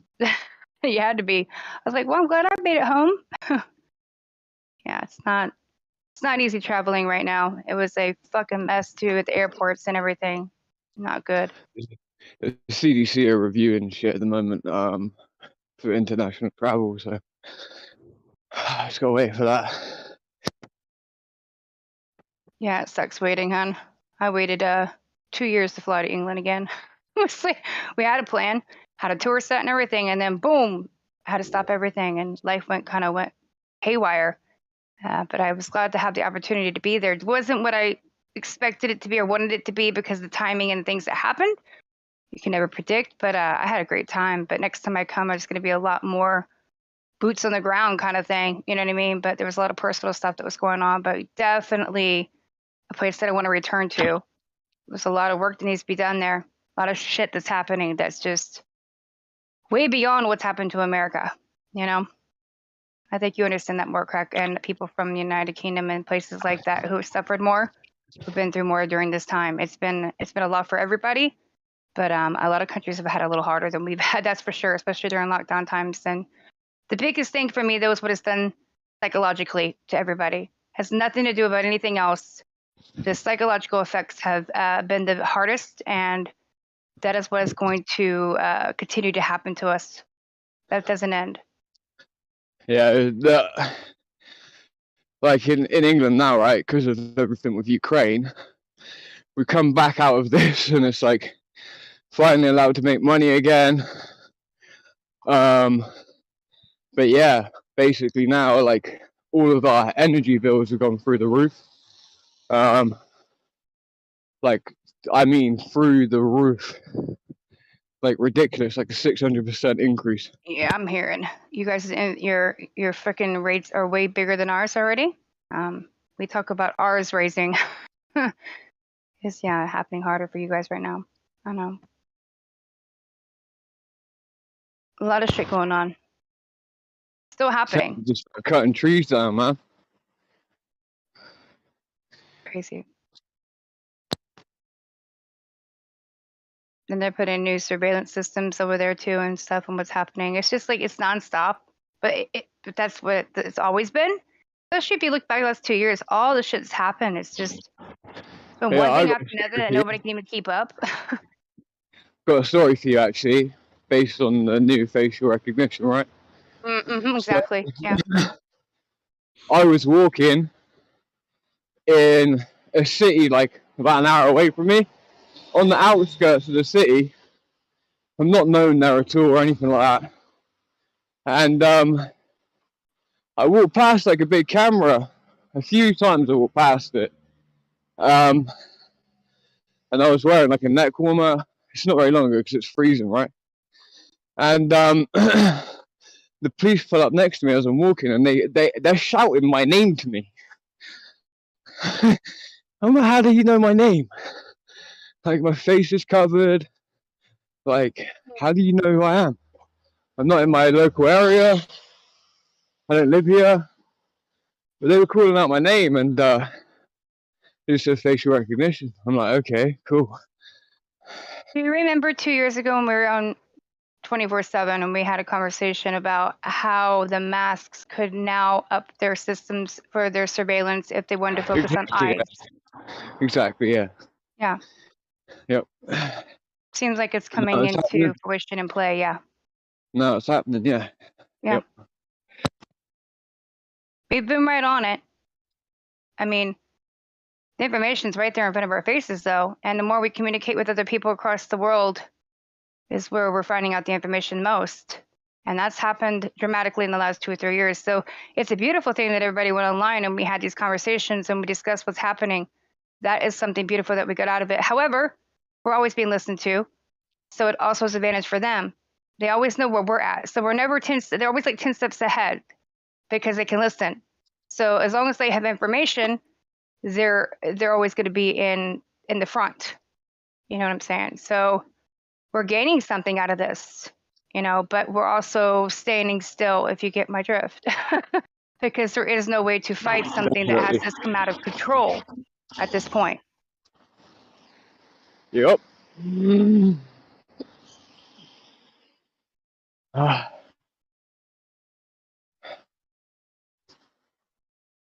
I've seen the last 2 years a lot of people step away from talking about a lot of things, and I don't mean on these servers. I mean on shows, everything. It's been a lot for people personally, what's going on in their lives too the last couple of years, but even the last year, people are having a big effect where they're stepping away from some of the truth and just want to live life, just want to be happy, because we're tired of the fucking shit. Don't even want to look at the damn news, don't want to hear about it. It's like, move along. We're sick of the fucking narrative.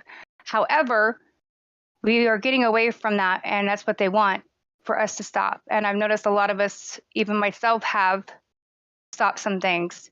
But that can't be the right answer. So for me, it's been a push in the last few months of feeling of we got to do something. I don't think the Globe Light Tour even got enough publicity, this last one. It was, for me, a little disgusting how it went down. It didn't even get anything. And for people that are into this as much as I am for real reasons, not content creation, not a show. I didn't get into it because of Bob or any of these big content creators. I got this because I cared about what was happening, and there was activism, there was work. So when I see activism being done, real shit, guys, and it's not being supported as much as the other content creation, for me, I take a step back and I wonder what's going on. Because that is where we're going to reach people, where we make a change. Not just on here, but also real shit out there doing work. That should have been supported on every platform. And I was a little taken back that it wasn't. Just saying. You guys know me, I'm very honest about my feelings. Yeah, I'm going from the rock on. community and the work that we do. It's important. And anybody that's doing work out here, it's should be shared tremendously. We need 100 more of you at least right away. We fucking need 1 million of, not just me, all y'all. we need so much help. You know, we are getting somewhere, but if you look at the bigger picture of society, how much work do we need to do? More than we can even understand. Yeah. Yeah, I think they might do the reset, blame the flat earthers for it, and be like, okay, your fault, clean it up. We're gonna go underground for a little while till Yeah. this all settles out. All right.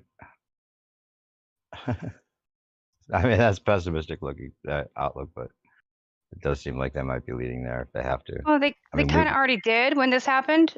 And I did a video like a year and a half ago where they blamed it all on the flat earthers and they made sure to put us out there because they wanted to bring conspiracy to what was happening and make sure it's all blamed on some people that are out here trying to go against the system, against them.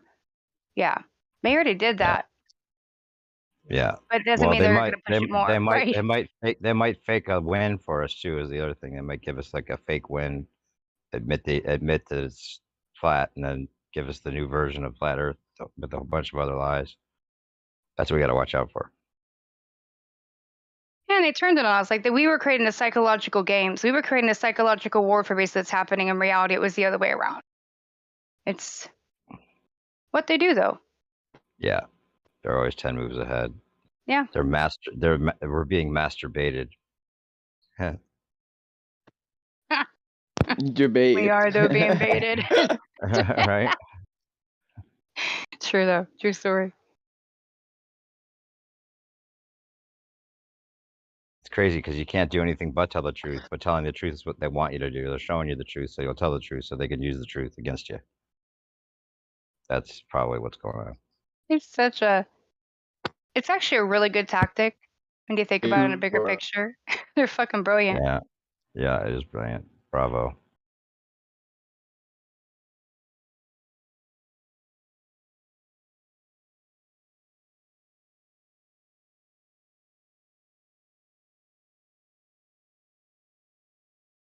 They usurped everything. Like the dancing doctors was the craziest thing. That was like really got me. It was just creeped me out. Like, oh my God.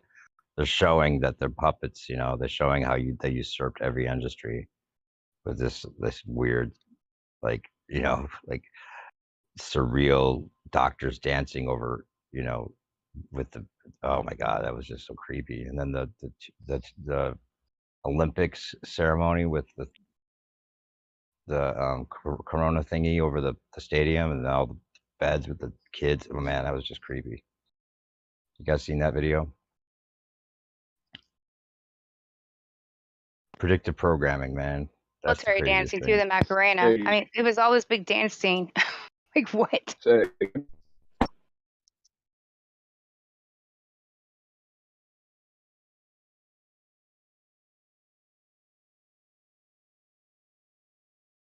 It is pretty funny, but not funny. But we were in a time that we were saying that we needed our military to come in and to be on these streets to defend us and to help because all the crazy riots and all the stuff that was happening. Yet when they showed up, they had already a full-on dance routine in the Macarena, and they were doing it in unison, like they practiced this forever. Now, are we wasting our time doing dance steps, because trust me, I'm a dancer too. I love to dance, and it takes time to be in one step together because you're different people. That doesn't happen overnight. Well, I wonder if that was they were all actors. Like, how many of them were actually doctors? Like they just made it seem like the doctors were doing that, and I mean, because it seems so ridiculous that they would actually go in and train these doctors to dance. Like what? And then the news clip that actually showed it. I remember watching it with my mom, and I was like, "Why are they dancing, Mom?" And she's like, "Well, they dance when someone comes off the ventilator." Like what? I guess that would make sense if only 1 out of 10 come off the ventilator, but still. That's At what that they brought. time to do That's the anything way the else. news excused it. You know, they Right? were freaking going There's through too many mayhem, TikTok right? videos. Yeah. We had a big ship that was sitting aside, right? That were going to be used. We had Nightingale freaking hospitals out in the United Kingdom being, set up to be used. None of this stuff was used yet, by the way. But it was thrown in our faces that it was going to be used. The whole Nightingale thing has got its so many different symbolisms in that too. How we went down so much stuff. It's like, yeah. What's the Nightingale thing? There was a hospital, well, a place that was being opened up that was going to be used for all these patients to be put into because there was no room in the hospitals and everything, and they were opening up the Nightingale hospital, but it was used for other things. It's quite eerie. You know what I'm talking about, Craig? I think so, yeah. Yeah. Yeah. Like a whole hospital they were meant to set up that they didn't. Well, they did, but wasn't used for what it was intended for at all. Exactly. It's like, what is it being used for now? Yeah, who knows, right? Right.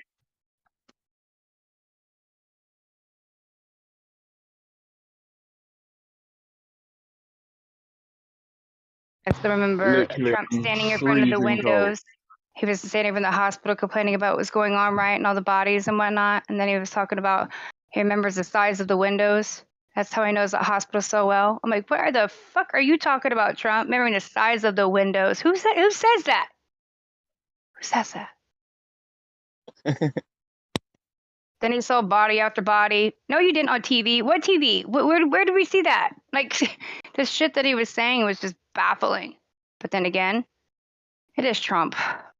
Yeah. Think they're gonna put him back in office? Do you Who hear what knows? Whitson said the other day? Whitson What's commented that? and said, "Have you heard the new Trump apology that's out there? Fucking funny one. That Trump started this like Operation Warp Speed thing on purpose to like ruin the vaccines because he knew that like all of his base wouldn't take it if it came out like immediately, right?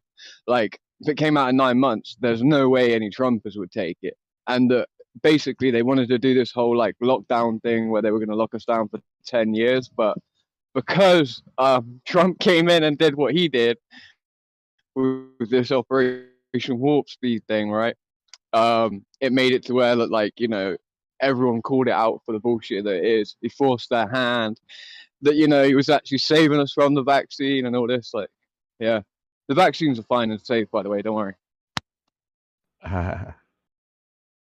Oh, please stop saying the V word. I know. I do realize.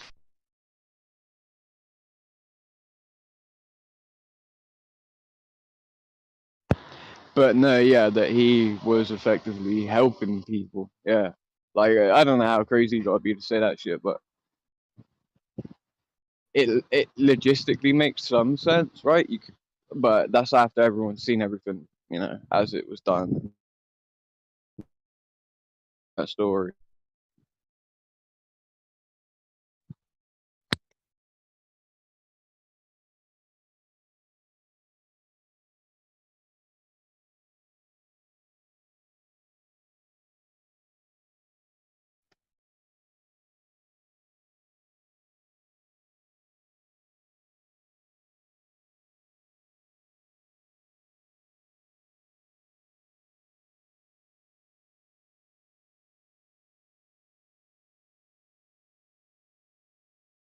Well, a lot of the QAnoners think Really? Trump's still president.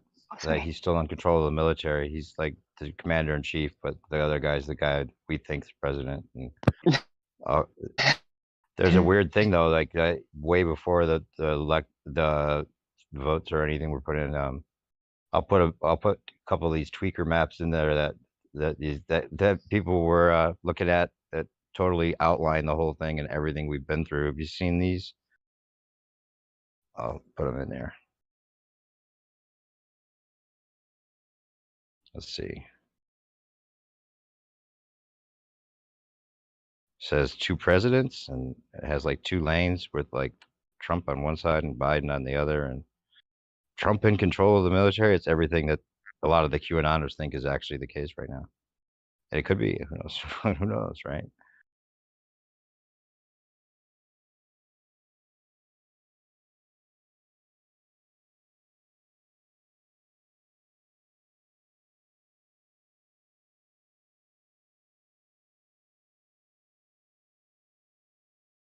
There we go.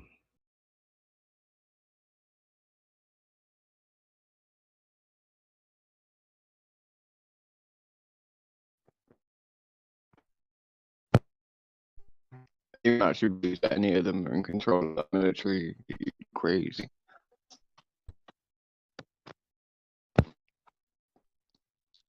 And never gonna let anyone that's gone through like the election process be in control of the military. You're roboting a little bit.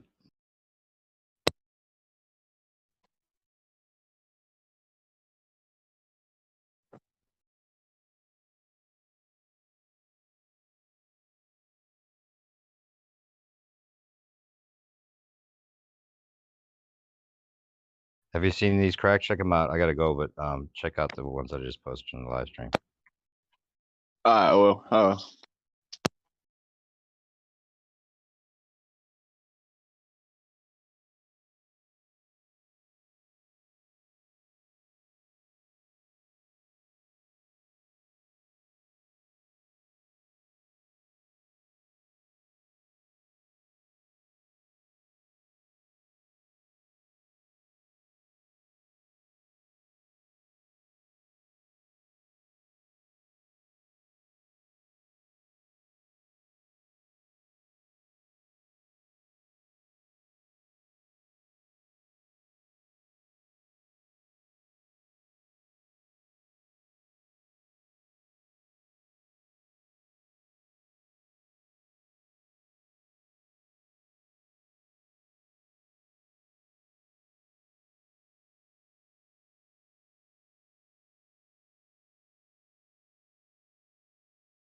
What's up, guys? What's up? How we doing? What's up, kid? What's up?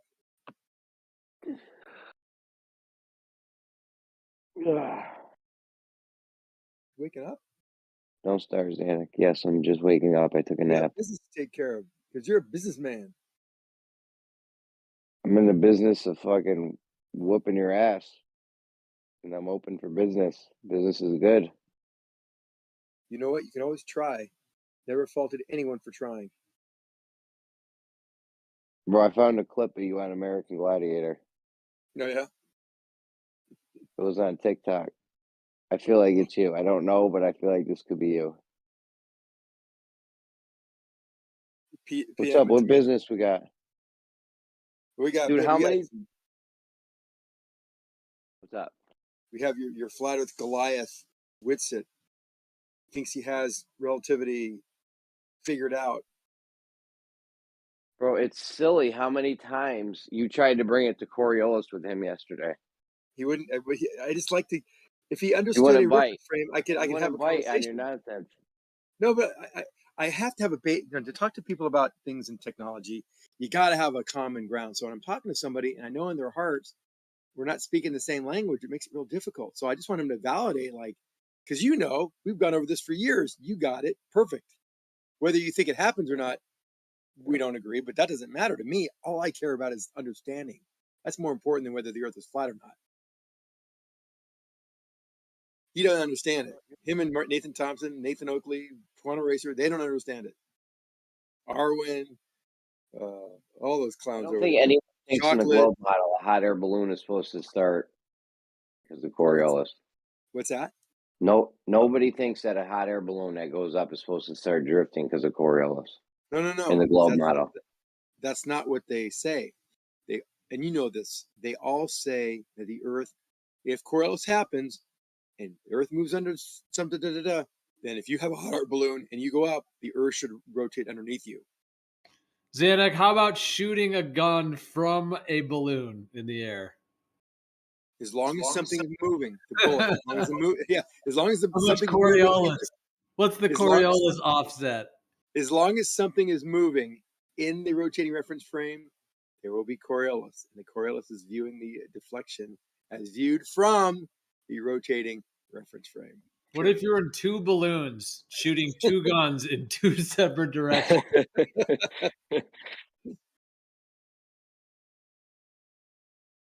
Well, that's superposition. And we should talk to Whitsitt about the double slit experiment.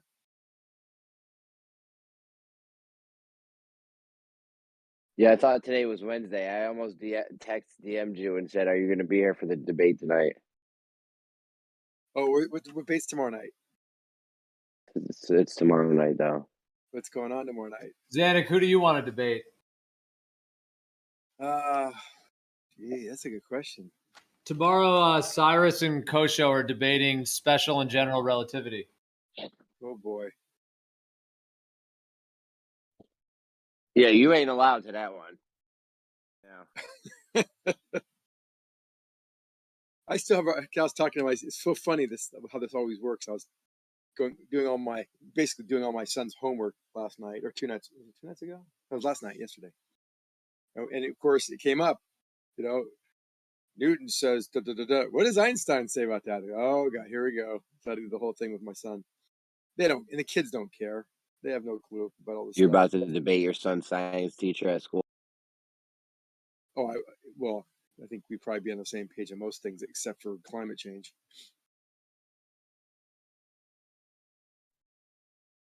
I've wanted to debate my kids' science teachers before, Right. but my wife just gives me the eye. She gives you I tried to debate one of the teachers at the school I work at. He didn't know about reference frames for Coriolis. I was gonna go in and rip him on Coriolis. He's like, "Yeah, I teach that every year. I teach Coriolis effect." I was like, "Oh, perfect." I was like, "So you got these reference frames, right?" He's like, "Wait, what reference frames?" I was like, "The inertial and the non-inertial." He's like, "Oh, I don't." What? He wrote it down, and he wrote it down and took notes. He's like, "I'm gonna go look that up." That's funny. That's just like, that reminds me of, yesterday somebody like Whitsitt or someone was talking. Oh no, Travis was talking to the surveyor, the geodetic surveyor, or the some type of what kind of surveyor was he? He has a video on it, and he asked him about something we all know, like top of our head, right? And he goes, "Oh, what is that? I'll have to look that up." It's almost like refraction or something. You're like, "Oh, what? I'm puzzled." And you know what they do? They go to their keyboard, google.com. Yeah, he will. He probably will. Or he kind of gave him at the end. He was getting a little tired of kind of the simple questions from his perspective from Travis, and then he just like, I got to get going. I got to go. I'll see you later. Okay, thanks. Be well. Take care. But what was the thing he talked about? Oh, I know what it was. Gio, you listening? Reciprocal zenith angles. He had no clue what that was. Yeah, because that's a thing like made up by MC Toon. No, it's and not. Well, not only MC Toon, but you guys all kind of made that up. That's not like a thing. It's not a thing outside of the Glober anti whatever you guys are doing. Anti-flat Earth group. In fact, I'm going to start a association. The United Association of Anti-Flat Earthers. UAOFE.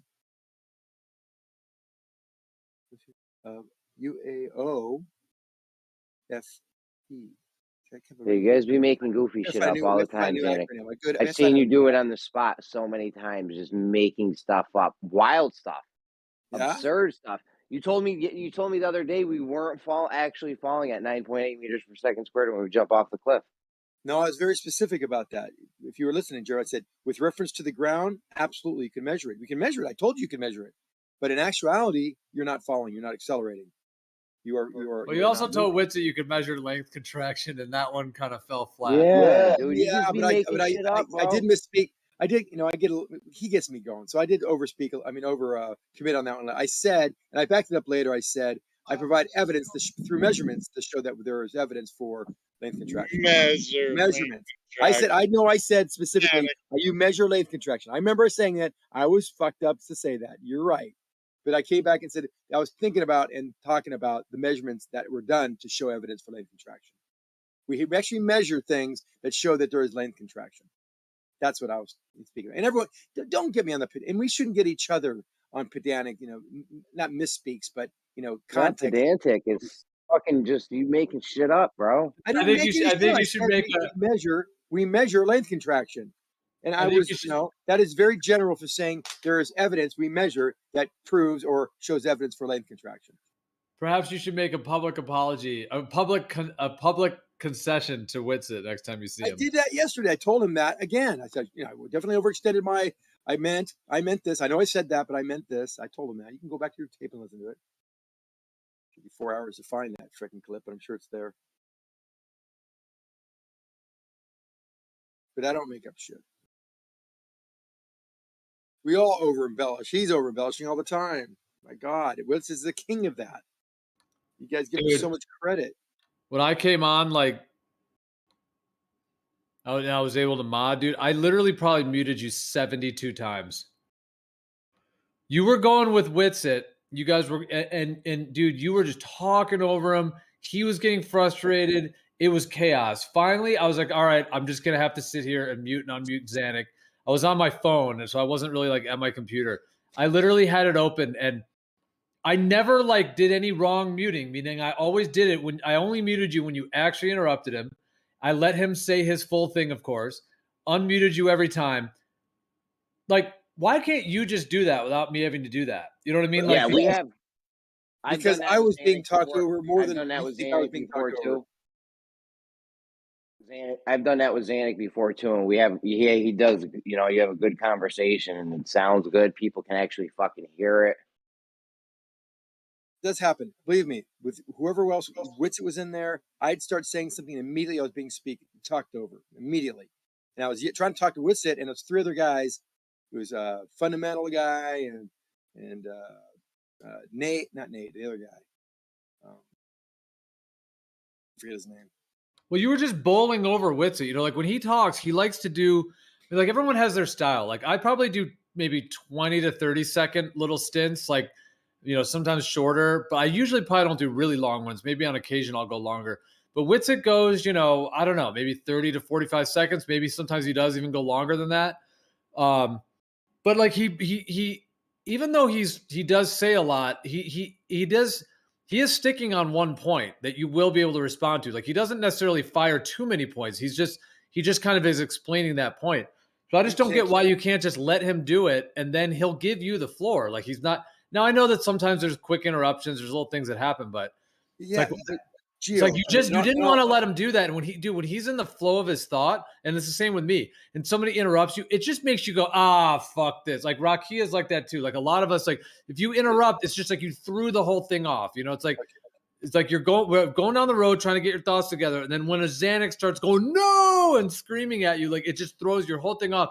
And then it's almost like you win in that case, because now your domination tactic, whatever tactic you're using to throw him off and get back so you can say your point, it's not good as a listener to be listening to. I get that point, and I totally understand because he does it to me, and other people have done it to me plenty of times. But I try to keep myself composed and be able to keep my thoughts straight, because the topics are usually pretty straightforward to me.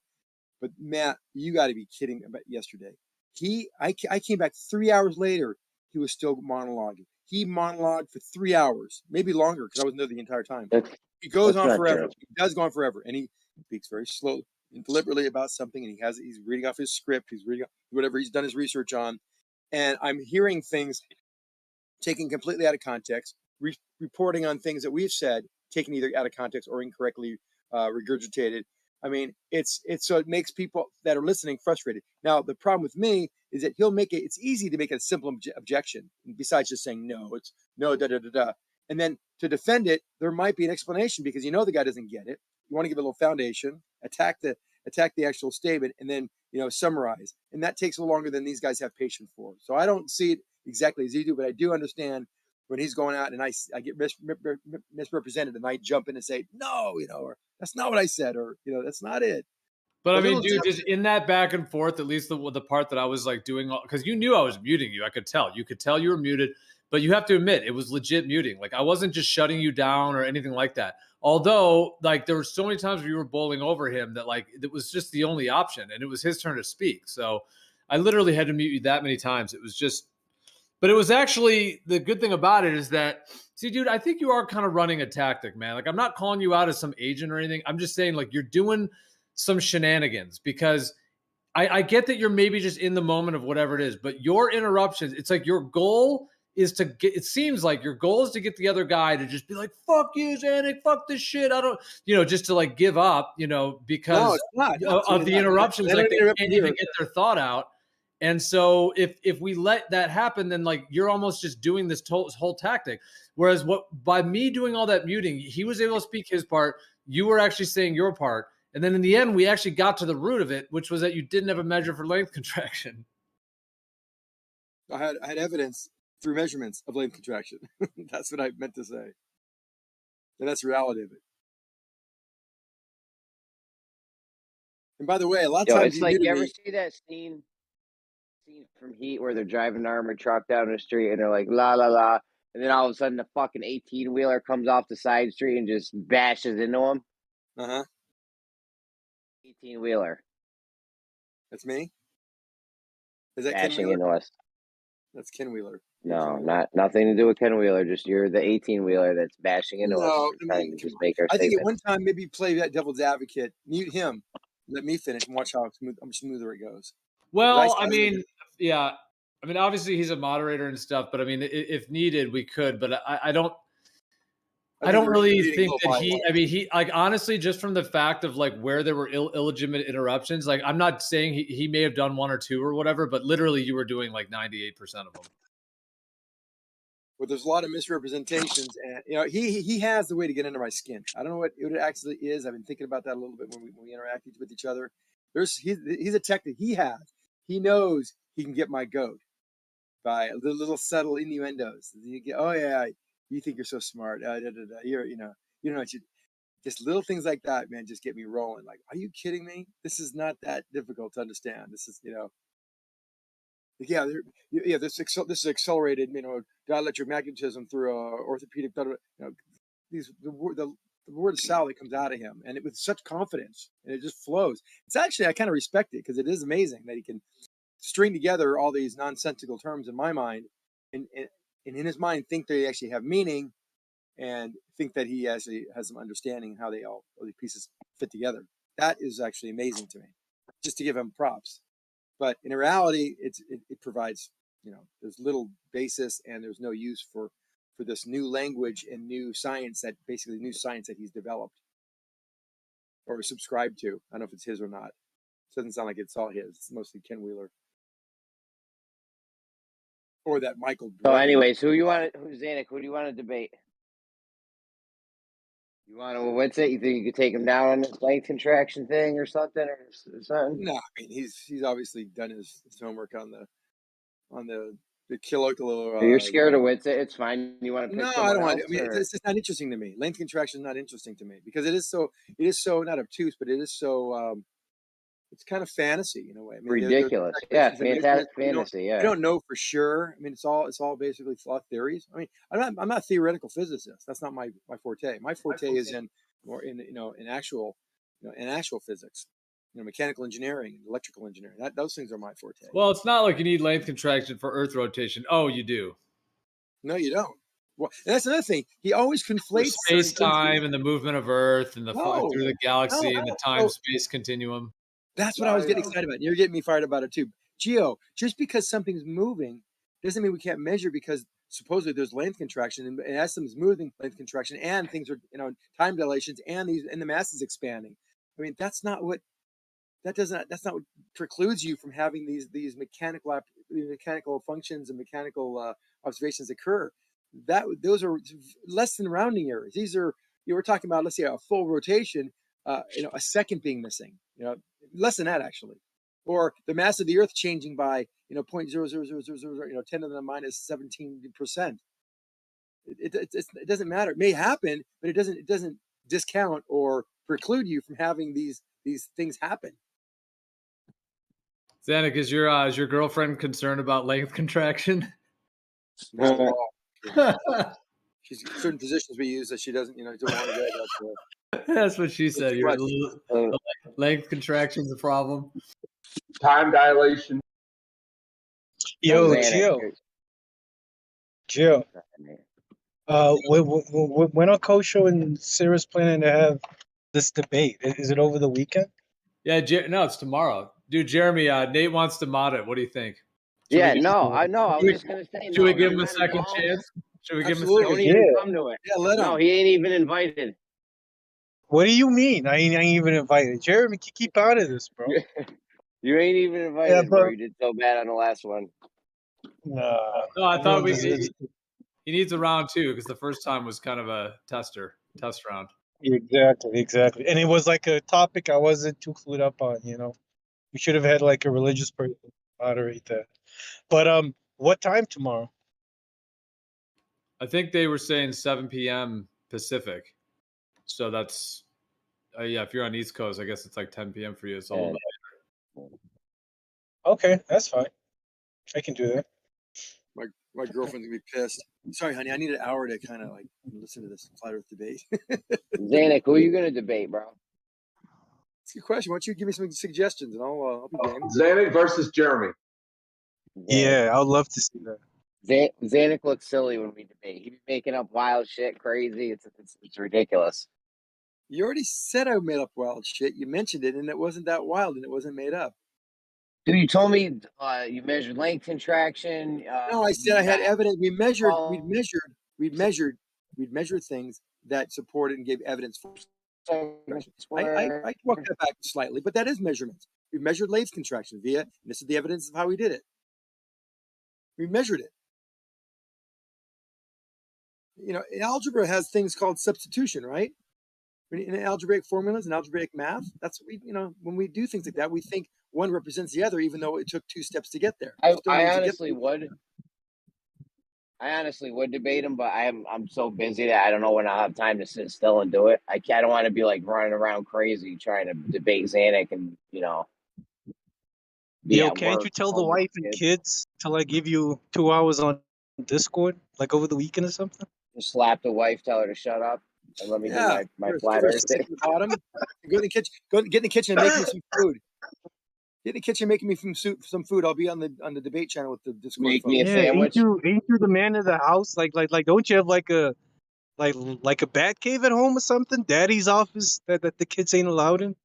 Who No, wears I the don't. pants? Wear, Who wears the pants in that household? I don't Yeah, wear real a talk. square inch in that house of extra space. Jesus, sounds like you was in an abusive marriage, Joe. We got a lot of kids, bro. Room's tight. Yeah, Kids but I talking mean, I'm crazy all sure the the time, family man. I can help give out as you. much as I can. Yeah, but for 2 hours, they can't give you 2 hours. Maybe I'll talk to my wife about it. Yeah. See if I can We're see quite if a she'll debate let me go anyway. out and play. I think we've resolved all of our differences. Anything. Make nonsense come out of you with anything we talk about, Xander. What? Tell me what thing we should debate. What would you pick? What topic would you pick if we actually Time did? dilation. And we are talking about relativity. Is not my. I don't think I'm not very interested in debating relativity. All right. How about second law of thermodynamics Oh, that would be good. violations? Yes. That's not my specialty. No. What is your specialty? All right. What is your specialty, Joe? Coriolis force? Flat. There we go. Coriolis? Maybe. That's so boring. You know, me and Zanuck, I have DMs. I have DMs from Zanuck like 3 years ago. Our first DM was on the Coriolis back then. Yeah, you guys do a Coriolis debate. It'll last for 3 weeks. I swear to God. Yeah, it don't end. We did Coriolis week a few months ago. And that's including time dilation. Okay. How about Coriolis can't happen because of time dilation and length contraction. Because you're moving. Coriolis tends to devolve into a reference frame argument. Which everyone thinks they're on a reference frame.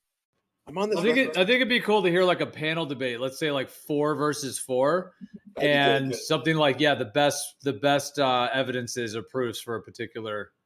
Yeah, that's what the. I would do that. I need like a hype man at least. They had a great I need a debate. hype man at least. Sorry, Jay, you might be interested in this. Go They had a ahead, great Zanuck, panel go ahead. debate, but you might want to model it after this. It went really well. It was in New York at University of New York, was it? In NYC. And in this Philadelphia is a very liberal town. They had the panel on the man isn't responsible for global warming, climate change, and then man is responsible for the majority of climate change. And they were the best of the best. They were the guy from Gavin Schmidt from NASA and his cronies. Some people, they weren't all scientists. One was like some kind of major personality, like someone was who was the writer director for Jurassic Park. He's a very famous, very scientific based guy. He's just Steven Spielberg? Michael Crichton. Who? Doesn't Crichton? Steven Spielberg direct Jurassic Park? Crichton, yes. Very sharp guy, right? Well, what he wrote the books, right? He wrote the books, yeah. But he's obviously a science guy. He's very much engrossed in physics and science and evolution and all that. So he was on the panel, and then the other side was people like that on the yes, man is at fault. Everything we show is man's definitely the cause of all this, and we got to stop man. In fact, man should just be removed from the earth. So let the earth survive. So they had these two panels, four on each team. 3 or 4, I think it was 4. And they went back and forth. They had a moderator, just like you guys do it, and actually really well. They had time. You had your 3 minutes. Every had 3 minutes to kind of present their case, or 4 minutes. And at the end, the audience voted on who, basically, if they're what they believed at the beginning and what they believed at the end. And this is New York City. I mean, this is New York. This is a liberal town. At the end, it was 65-45, and then it was against. I mean, the fact that man was the primary cause of anthropogenic climate change. And at the end, it swapped, where man wasn't. That was really interesting. They went like that in that direction. So these debates are actually kind of cool. If you watch it, you can if you model the technique they use and the style that they kind of created this environment for these two sides to kind of present their points, that would actually be pretty good for flat Earth. Be excellent for it, actually. Yeah, For sure. There's a bot on Discord where it's like a voting bot thing, and it's got all these features. So we could even do like a poll afterwards, and let people. Poll before, poll afterward. Yeah, it'd be interesting. He's dead, by the way. I know. I said that. Delete. Okay. Although there's such polarization in a lot of these topics that probably it's just going to be, if everyone was voting, they're just going to vote. We all probably know what someone's going to. Yeah. And he was also behind ER. Not just as an aside. Well, the only thing I can think of, like Extremistus is not going to vote for a flat Earth to ever win, probably. Well, this the only topic similar to this. Oh, maybe he would. Maybe he's feeling saucy one day. Well, the only thing I think is similar to this topic is climate change. That's the only when people have such passion or even religious type of belief systems on, because most people don't have a lot of knowledge on these topics or physics, yet they have this extreme confidence that they know that this is the way it is. And then the experts get together and talk about it, and they debate it, and then sometimes people get swayed one way to the other, which is really kind of interesting, because at the beginning they would bet their children's life on that they knew that the answer was this. There's also different kinds of polls. There could be a poll for like who you think is correct, or who do you think provided the most truth or the most correct position. Then there could be another type of poll that would be like who supported their side better, like not necessarily which one you think is correct, but who actually presented, a better presentation or a better, what's the right word? Yeah. Kind of expression of supported their point or the best debater who won the debate. That wasn't like that. This was strictly anthropogenic global warming or climate change, meaning man is the primary cause of climate change or man is not the primary cause of climate change. It was very specific. That's all they had to vote on. We also could do even a system where there's like several points, like let's say it's a particular topic and it's almost like, because, you've seen debates like that where one side, let's say it's a 4 versus 4 or 3 versus 3 panel or whatever it is. And on each topic, like, let's say there's topics laid out beforehand. So whatever the topic would be what it is. And then there'd be like subtopics within it. And then you would go through each of those points. And then people could actually like vote on who actually won that point. Like, for example, at the like you claiming that you could measure length contraction, pretty much Witsit won that because, even though you kind of said it, but then it's like not really there. So in that scenario, it's kind of like, okay, at least at this time, unless you could provide it, then you would lose that point kind of thing. Right. I agree. No, I say, okay, he did cover it up or he did walk it back or mainly clarifying, give context to measuring length contraction. Oh, we measured it through proxy. Okay. We don't really buy that proxy as being measuring it. I don't buy it. Witsit was very clear on, here's all the evidence, here's the citations. We cannot measure it. It's been known that we can't measure it directly. And you said you could, but then he said, so that he wins. Because I'm waffling in the audience's eyes, and he really didn't. So I can see that. He could win that. But other topics that are a little more cut and dry, like the refraction or the measurements of Earth curve and all the things we've talked about here, ad nauseum. My God, that would be great to have 2 or 3 debates like that of certain topics, because there's so many of them.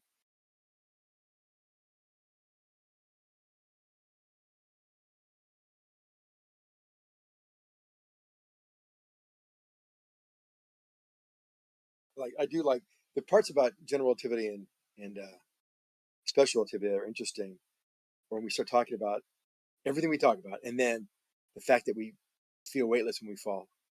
And I know the flat earthers have to get frustrated about that thought. You know what? Everything they think is correct, but that point has got to fluster them. Don't you think, Gio?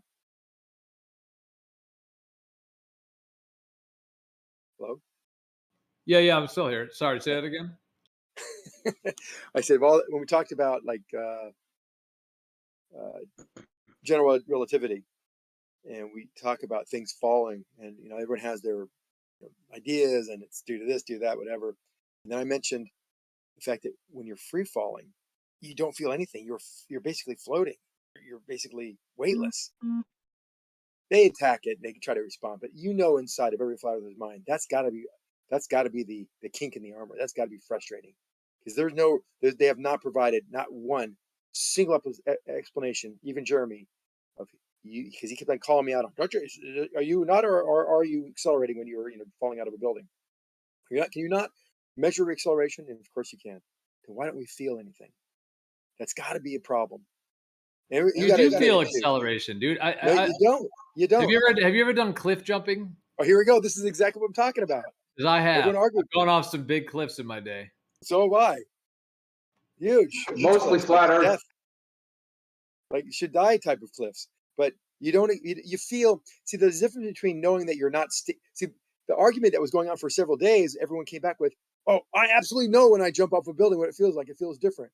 Well, yeah, there definitely is a change of feeling. But you're going from feeling like you're pressing to the ground, having weight, and not having weight. That can't be explained by all the flat earthers' responses to me. You are feeling weightless. That weightless feeling is something you can feel. You feel I'm weightless now because I wasn't weightless before. You're in the vomit comet. You feel floating. You can feel that I'm floating.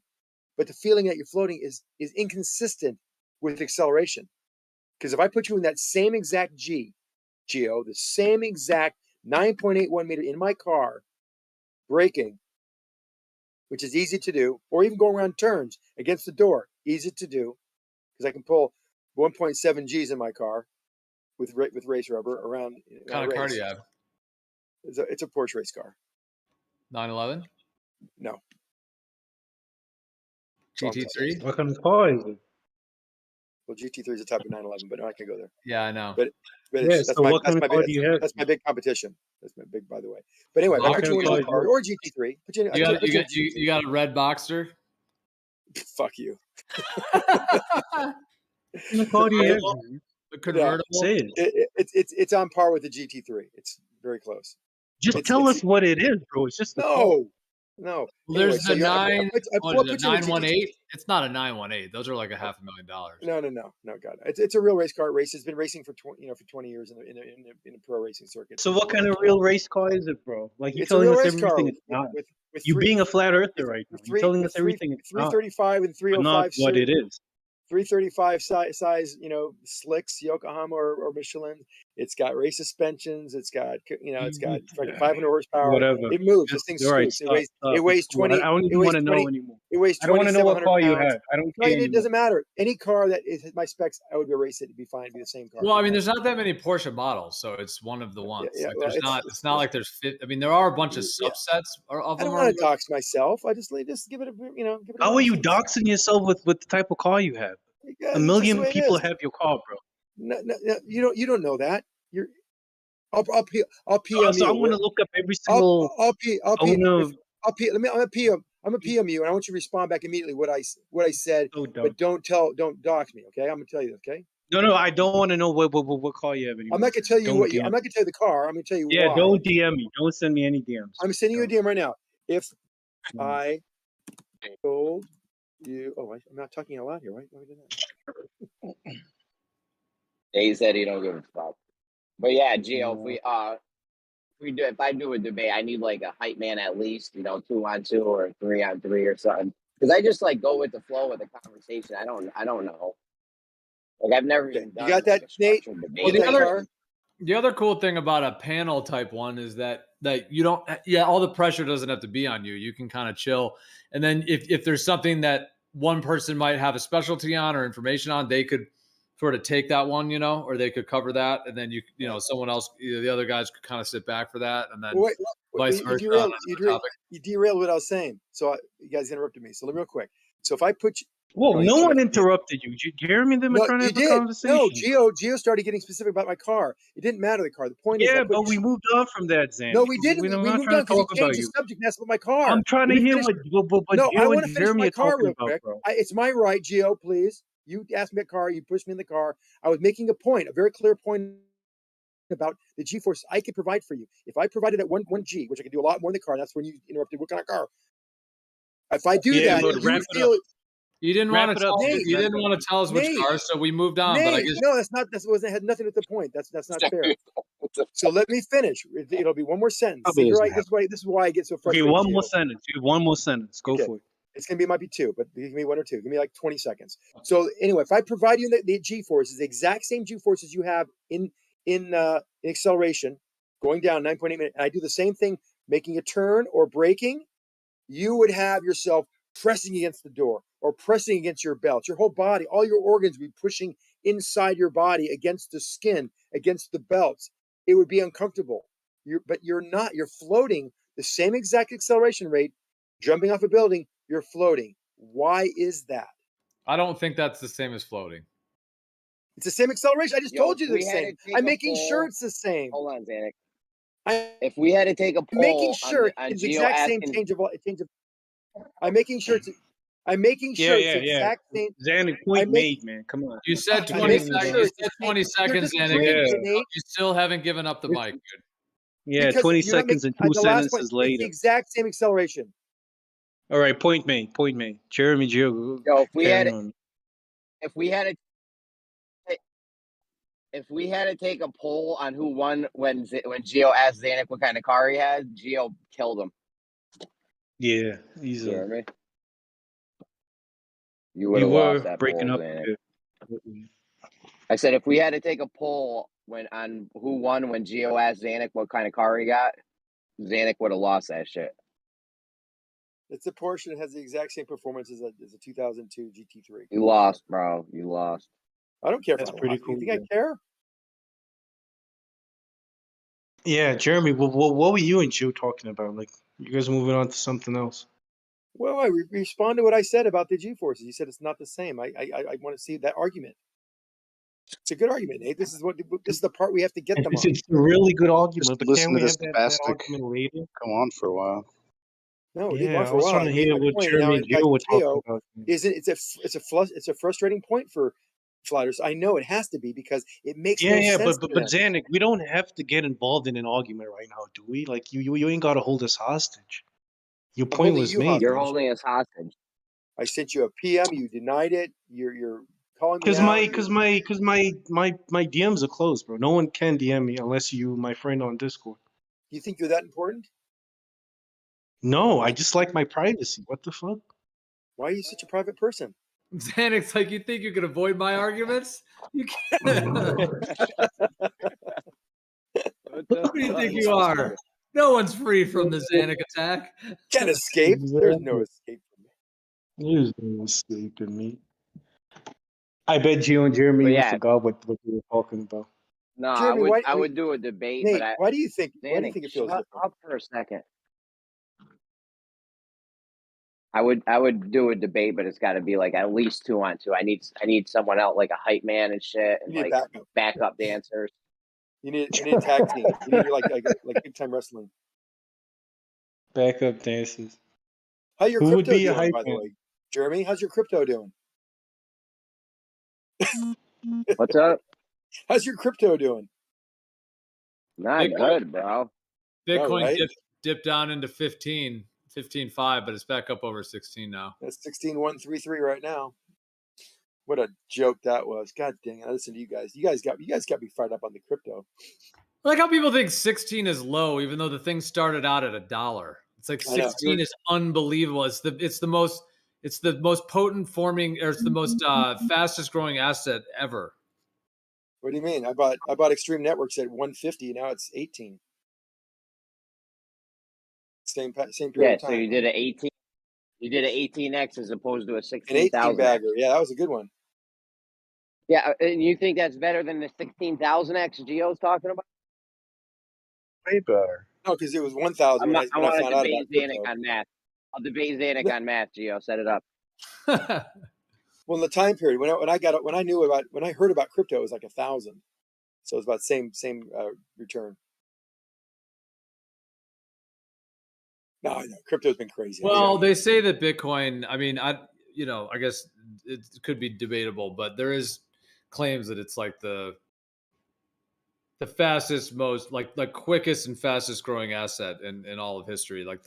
Obviously now it's back down to 16, but going all the way up to 60 the way that it did, stocks and things don't perform like that. No, it was nuts. But then that whole Some guy literally made the biggest power move in the investment world when he bought I think some guy bought like $8,000 worth of Shiba Inu, and it turned into like $8 billion or something. Can you imagine? Like you can't do that anywhere in the financial world. No, I agree. Did you hear about the guy who lost big? I think it was like last month. Like he's the person who's recorded the biggest loss in revenue ever, amongst Really? anyone that ever lived. Yeah, I think he had like 80 billion, and then it was all gone, over some crypto shit. I don't know. Talk about the And Oh, now FTX thing. that guy, yeah. And now they want to sue Tom Brady and them because they were involved in his commercials. And people are saying, it's like they only bought the stuff because they saw Tom Brady in like someone's bringing a class action lawsuit against Tom Brady and a few other celebrities over there, right? That's crazy. Yeah. But how much did he lose again? Was it like 80 billion in a day?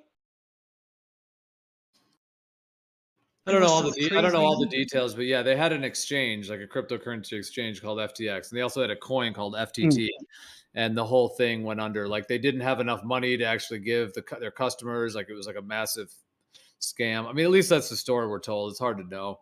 I mean, I think they're kind of trying to mess with shit, especially like if they're planning a financial reset. So I don't really trust that whole story is organic, but something did happen. I mean, the exchange went down, the whole thing's down, and then that guy is apparently in lawsuits and all the rest, all of this that went down. But apparently, like a bunch of people lost their money too. Because if you have money on an exchange, it's not really your crypto. Like if you don't have the private key, you don't really own the crypto. They do. The exchange does. It's just digital numbers on their system. So a lot of people that had crypto on that exchange, they didn't have the money. They didn't have the money to give them. Damn. That's fucking crazy. But I mean, is crypto affected by like market forces, supply and demand, or but how does the value of a cryptocurrency go up? Like, how does it work? It's worth whatever people think it's worth. It's the same thing with everything, bro. Stocks, Okay, so it's those market crypto, forces, whatever people think right? it's worth, just like the dollar, United States dollar. People think it's worth something, so it's worth something. Yeah, but what determines that worth is what I'm asking. Is it market forces? Is it artificially created? Is it that if more people want cryptocurrency, the price is going to go up? The more the demand is? Well, like each crypto is almost like each cryptocurrency that either has its own, like there's a difference between a coin and a token. A coin generally has its own blockchain, like its own actual blockchain. Like Bitcoin is a coin, obviously Bitcoin. But then there's tokens. Tokens are when somebody has a token which is on someone else's blockchain. So there's certain tokens that are like on the Ethereum blockchain, but they're not their own blockchain. But anyways, whether it's a coin or a token, whether it's its own blockchain or whether it's using someone else's blockchain, there's it's essentially like digital real estate. It's like within that particular blockchain, each key, private key and public key for that amount of crypto on that blockchain is essentially like digital real estate on that blockchain. And then the value of it is obviously, traded, and the value of what people are willing to pay for it. Those fluctuate all the time. And yeah, how much are those artificially pumped and dumped and God knows what with crypto is true. And also the company who owns the crypto can potentially have a role to play too, because different than a stock, like let's say, like I'll just there's a coin called Avalanche, for example, just as an example. So the people who own Avalanche, they have obviously the majority share of their coin. And every blockchain is different. But anyways, they have a large share of their coin. So let's just say, for a random example, let's say they own 70% of all their coins and then everyone else owns 30. Well, they're like a 70%, power mover in that market.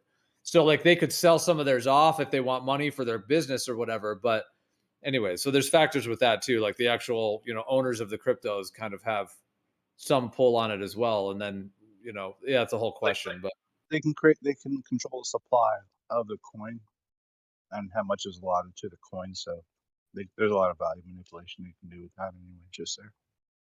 Yeah, because like in crypto, there's no way that they really, like with stocks, like if you invest in a stock, technically in a way that company is getting your money to invest in more marketing or development or whatever. But with crypto, it's not quite like that. Like you just own a part of that blockchain. But if the more people who own digital real estate on that blockchain are going to make the value of it go up. So obviously they want more people, that's kind of how they get their money in a way. They have to sell off some of their coin to get that money, but the higher theirs is worth, is obviously more valuable because they, you know, would be owning a significant share of them.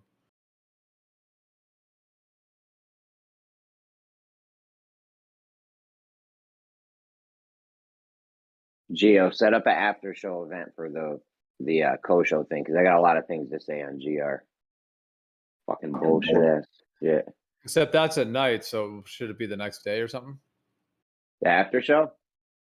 Yeah. Because the debates, it's like tomorrow night, right? It's like 10 p.m. Eastern, 7 p.m. Oh Pacific. yeah, that's gonna be Well, pretty late for me. yeah. I'm saying we could do it the next day, though. Yeah, it's not a big deal then. People might want to still do it though. They'll be awake, maybe. I don't know.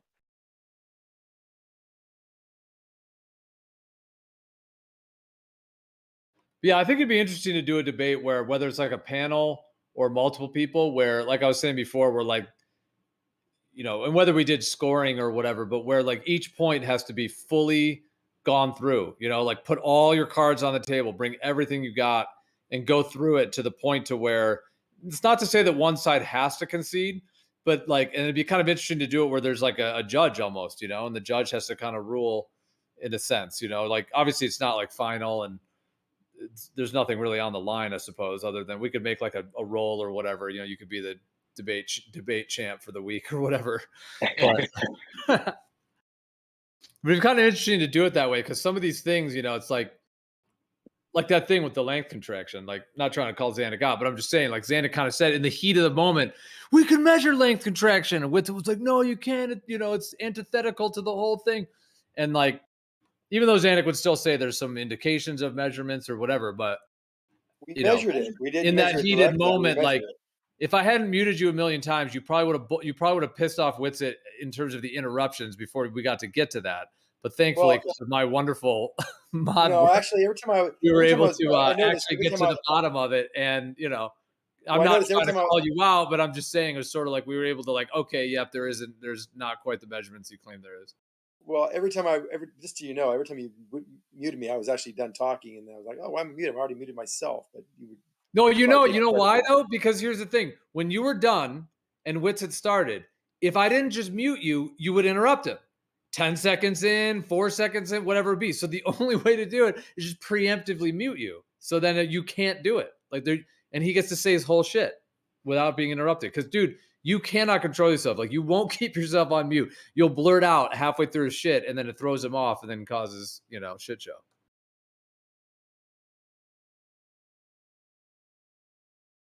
I mean, that is one way to do it. It's just if there's two people either having a debate or discussion or something heated, if they are going to interrupt each other and it's not going to work for them, then that's really one way to do it. Just mute one, unmute the other, let them do their whole thing, mute that one, unmute the other, just literally ping it back and forth. It takes more work, but that way you get the cleanest audio. No one's getting interrupted. It's full speaking time and there is no interruptions, because the minute an interruption happened, it throws off the listeners. It throws off both the people's emotions. People feel like they weren't being heard, that then they want to do it back. It just turns into craziness if we, so some people might not need that, but Witsit didn't need to be muted in that, but you definitely did. Like Travis and North, they didn't need to be muted. I think we should have a debate with like Xanek and Rumpus on one side, and then we have like maybe Jen and Pete Shea on another side, and whoever stops talking first loses. Just pure shit show for the people that like the shit shows. And give them all mod roles so they can all mute each other. No muting. Whoever stops talking first, you lose. It's like hands on a hard body. You gotta win. You gotta win. The last one to stop talking wins $1 million. Yeah. The last one to stop talking, their side wins. You win Xanek's car, his race Porsche. His unnamed car that he won't name because he thinks he's gonna get doxxed from owning a Porsche, even though there's a zillion of them. It's a Frankenstein. Xanek, which season of Gladiator, which episode were you on?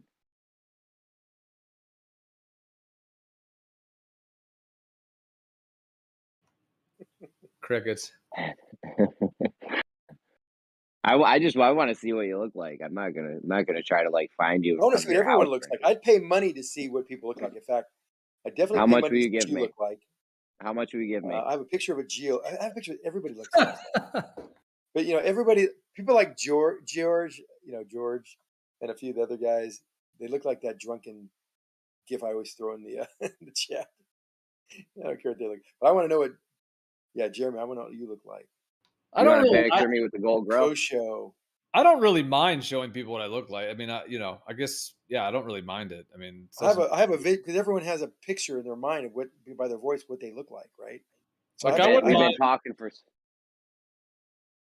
been talking for so long. I have pictures of what people look like. Yeah.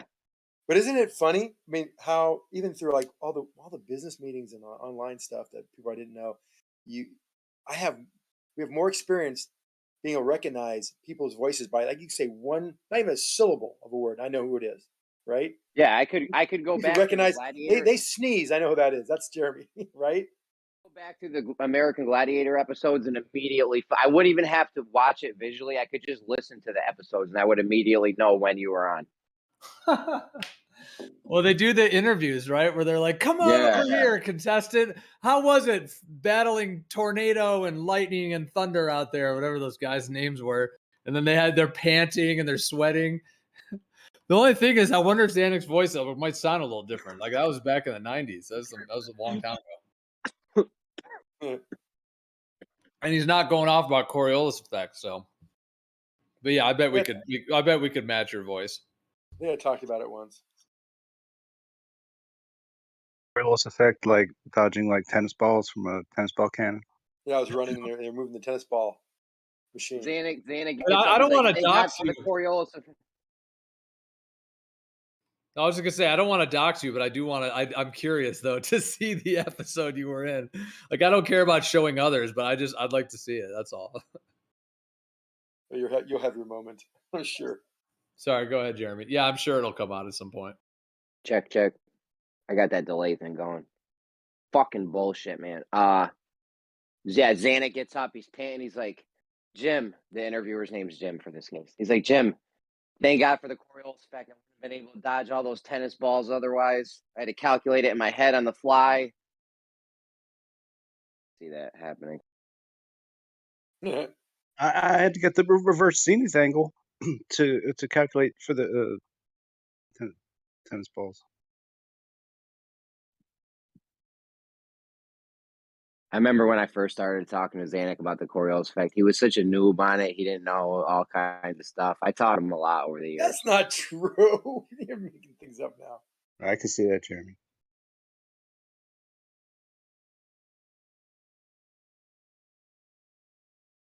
Yeah, that's what I heard about him. The Coriolis thing with you and Zanuck too. I came Yeah, up with scroll back in our DMs, Zanuck.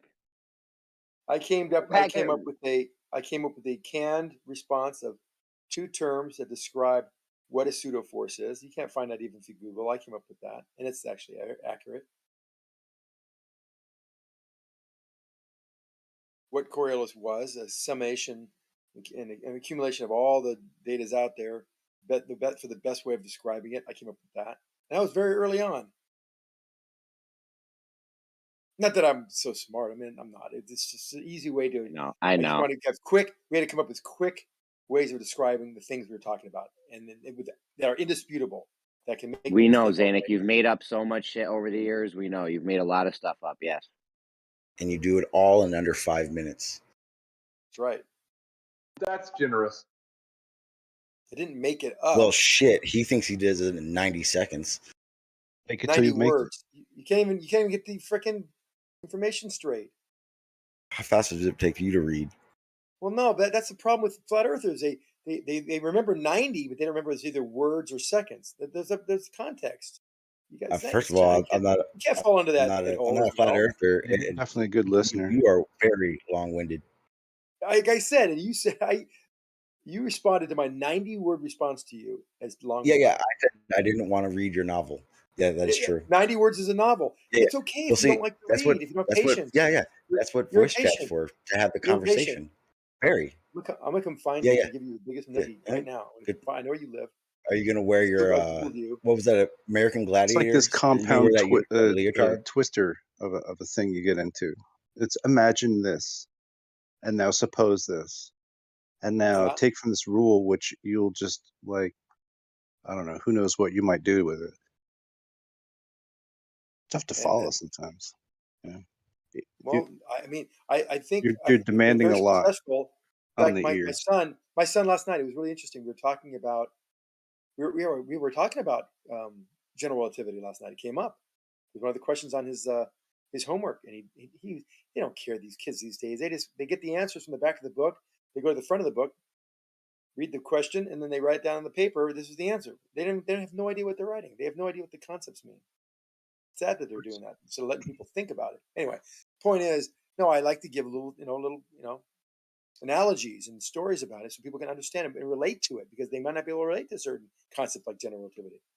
Dude, your analogies suck. It's a fact. Lobers have the worst analogies out of any group that ever I'm makes glad you're analogies. throwing me in there. I'm glad you're throwing me in the pot of all the rest of the Clovers instead of singling me out and saying, Yeah, if my you're stories are good. They're good. They're good analogies. They're good descriptions. absolutely not.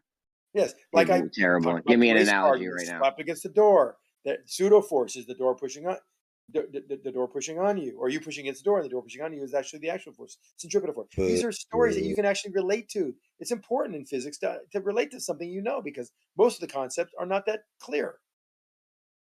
That's just an example of a pseudo. I say, give me an analogy. Example, analogy, a story, whatever. You don't think describing a pseudo force as being it's not a fake force, it's one that doesn't have an origin and is reference frame dependent. And here's an example. You're in your car, you take a turn, you press against the door. That's the centrifugal force, the pseudo force. The door pressing on you, the centripetal force, the real force. That's it. The story's done right there. That's a good story. All right, well, if I throw a ball off over a merry-go-round that's spinning and somebody on it witnesses the Why are you Coriolis fixated on that effect, same stupid example? because that example destroys your silly It notion doesn't that destroy anything. All right, you know what? You and I have to. I thought you example in understood the world of the Coriolis. Coriolis effect, in my opinion. Tennisball cannon out here and what's the settle this example? like men. Wait, Jeremy, what is your example? What do you be Zach, specific? I feel like What if the your example of examples Coriolis were is? so as good as you think they are, Jeremy, then no, this Sean. wouldn't be a discussion. Sean. Yeah, right. Jeremy. I know. Like No. Jeremy, some people are obstinate. Jeremy, you tell me, after all you've learned about Coriolis, your example. Why is throwing a ball from a merry-go-round an example of Coriolis? Go ahead. I said he throw a ball over a merry-go-round. Okay, throw a ball over a merry-go-round. Why is it an example of Coriolis? And the guy on the ground, the guy on the merry-go-round sees it deviate. Fine. What's the force you're measuring in that? See, you don't understand it. You're talking gibberish again. What do you mean? It's not You a said force. there's a Coriolis force there, right? The Where force it's measurable. it's an apparent force.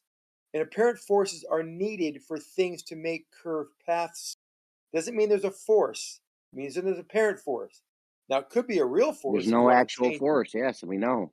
Oh, this is why we need to debate, because you are so clueless. After 3 years What do you mean, of this, you dude? don't get it. There's no actual force. The ball's going straight. The other guy just sees it. It's just an optical. How did it curve? illusion. How did it curve from the non-inertial reference frame? How did it curve from the rotating reference frame? Because the guy's spinning. It's an optical illusion, though. Right, but it's still There's no curved, force. right? From his reference frame, didn't it curve from his view of the reference frame? Did he not see it curve? It appeared to curve. It appeared to curve. It's an optical illusion. But in his coordinate system, in that rotating reference frame coordinate system, did it or did it not curve? I mean, I could show you the math. It definitely curved. I want you to tell me, though. Yes, it appeared to curve to him, yes. It but curved. It's not actually. It's just it actually curved in his reference frame. Reference frames are real. They're either rotating or they're not rotating. Where it's are real. they? It's a real curve. Is a reference frame a place? Zanuck, is a reference frame a place? Oh my God, you are so fucking stupid. Is a reference frame a place? I love you, Bubba, but you're real, right? so goddamn stupid right now. Here's the problem with what you're saying is that if you're saying it's kind of fake or an illusion, then that implies that there's a preferred reference frame. There's a real reference frame in the universe, and that's actually not true. There is no real reference frame. Extremistic gets a cookie for that one. Perfect. That's exactly the point. You keep on thinking there's a preferred reference frame. Everyone thinks the inertial reference frame is the reference frame. It's not. There's one on Earth, but that's not true for the universe. Well, you guys live in your make-believe universe fairy tale world. I'm gonna stay right here on Earth where we Okay, do you know how to throw a run ball. away. We do know how to throw a ball in a straight Take your line ball here and on run Earth. away with it. I mean, everyone here knows how to throw a ball in a straight line, right? You're not understanding the concept, Jeremy. The ball is thrown over your head. The concept of throwing a ball in a straight line. Yeah, Let's do the that guy that threw the concept. ball. Let me finish. See, now you're doing it to me. throw that one. It's like racket. You're clipping me, man. You're clipping me. Look, you throw the ball over the guy. Throw the ball over the merry-go-round to your other buddy, the other bloke on the other side. He catches it. You guys said it was a straight line path, and you'd be correct.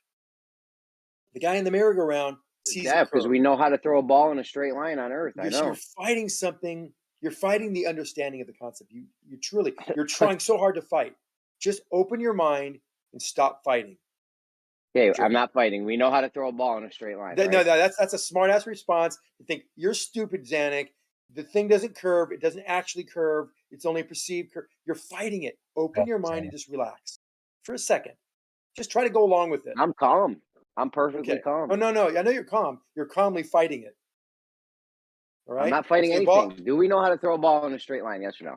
you're still that statement shows me you're still fighting it. Yes, we do. We know how to throw a ball in a straight line. The guy in a merry-go-round sees it curving. We know it's not actually curving because the guy on the ground knows how to throw a ball. That's the problem. So open your mind, and I'm going to say something, please. In his reference frame, which is the rotating reference frame, when he's looking at this motion from, he actually sees a curve. That is a true curve. When you say from, hold on, real quick. When you say from, in these reference frames are places. They're not places. So where is he throwing it from? Same place that you see it. Everyone throws it from the exact same place. The point coordinate system, from the moment that ball leaves the guy's hand, everyone has the same point coordinate, the same one. It has a three digit identifier to it. It's Z, X, Y position. They're not places. Everyone throws it from the same place. That's for the same place, yes. They've been fighting me on this one for a long time about how they're not places, it's the same and then they'll tell me place. how. But it's not the and then reference. They'll tell me frame. how they. Are you gonna let me finish the sentence here? So My bad. when Go he lets ahead. go I of may have a it, when he delay. throws it, the point coordinate system is still the same for everybody, but the rotating ones, point coordinate systems, are moving. With respect to him, the observer, every point is now moving. It's different than the inertial frame where they're not moving. If you can't understand that concept right there, then we shouldn't go any further. So when you throw the ball, picture all these point coordinates and all around you. It's like a big, huge cube with all these. It's a big grid, a three-dimensional grid. You can envision that. One's rotating, one's not rotating. So for the guy that's looking at it, rotating, these places that are rotating and not rotating, they're not places in reality that are doing that. They are places. Yeah, they're points in the. So they are places. They are places. These reference frames are places. You're not in a place. You're not in a different place. You're in the same place you're in the same place. You're in the city. You're in this park, and the same park. You're in the same park, but where you're looking at things, and you're looking at this object. That in fact, if he's just holding it, it would look like it's moving. That you would be it'd be orbiting around you, but that's not Coriolis in itself. So the curve path is what you see, because in your point coordinate system, it is touching each one of these dots in the box. It's three-dimensional box, and the path is noticeably, measurably, mathematically curved. You see it curved. It curved. It actually did curve in your rotating reference frame. That is Coriolis. Viewing motion from a rotating reference frame shows a curved path of objects that are actually going straight in an inertial path, an inertial frame. That in essence what Coriolis is. It's where you're looking at the motion from. What point coordinate system, and is that point coordinate system accelerating or rotating? It's not that complicated. I mean, it is, but it really isn't when you really boil it down to what it is. Okay. You're just fighting it. Thanks for clearing that up. Nail. So they're like places like and a they're dog not and a places. bone. So the reference frames are places and not places at the same time. The reference frames are places. The reference frame is an environment, a point coordinate system. Is an It's the entire environment a place? Is the environment a place? I don't know. I mean, we're going to get into semantics of definitions, going to get ourselves into trouble. Is it a place? Just trying to figure out if I'm in the isn't a non-inertial reference frame. It's the universe. It's the I'm entire just trying to universe. figure out. Is the universe a place? If the I'm just universe trying is to a place, figure then out. it's a place. I got the delay thing going. Hold on, I'll be right back. Okay. Is the universe a place?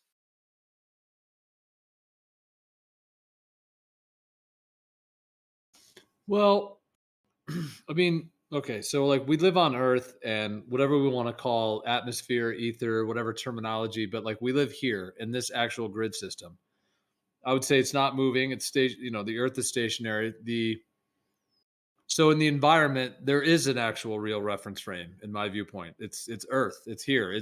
This realm, whatever you want to call it. Like you were born, you came into this realm. So there is this actual coordinate system. So whatever you do with balls and everything, spinning things in this coordinate system is the coordinate system. But Okay, so you're hold on, let me just finish. What you guys kind of try to do with the globe is say, well, there's this globe thing and it has like the gravity and it has its kind of reference frame. And then there's this outer space thing, which is obviously assumptions and all the rest of it, to where now you're claiming that there's like these different frames that are now functioning independently of each other, which then allows for the speeds of Earth and the rotation and the relativity to kind of take hold, like with that kind of theoretical idea. Not really. I mean, you're right in that you've identified I'm on Earth. Everything, the point coordinate system, you mentioned that, good, and everything is inertial, meaning it's not accelerating, it's not moving, it's not rotating. In fact, you're saying more than inertial. You're saying it's actually not even moving, which could be still inertial. But regardless of that, it's just this point, and it's great.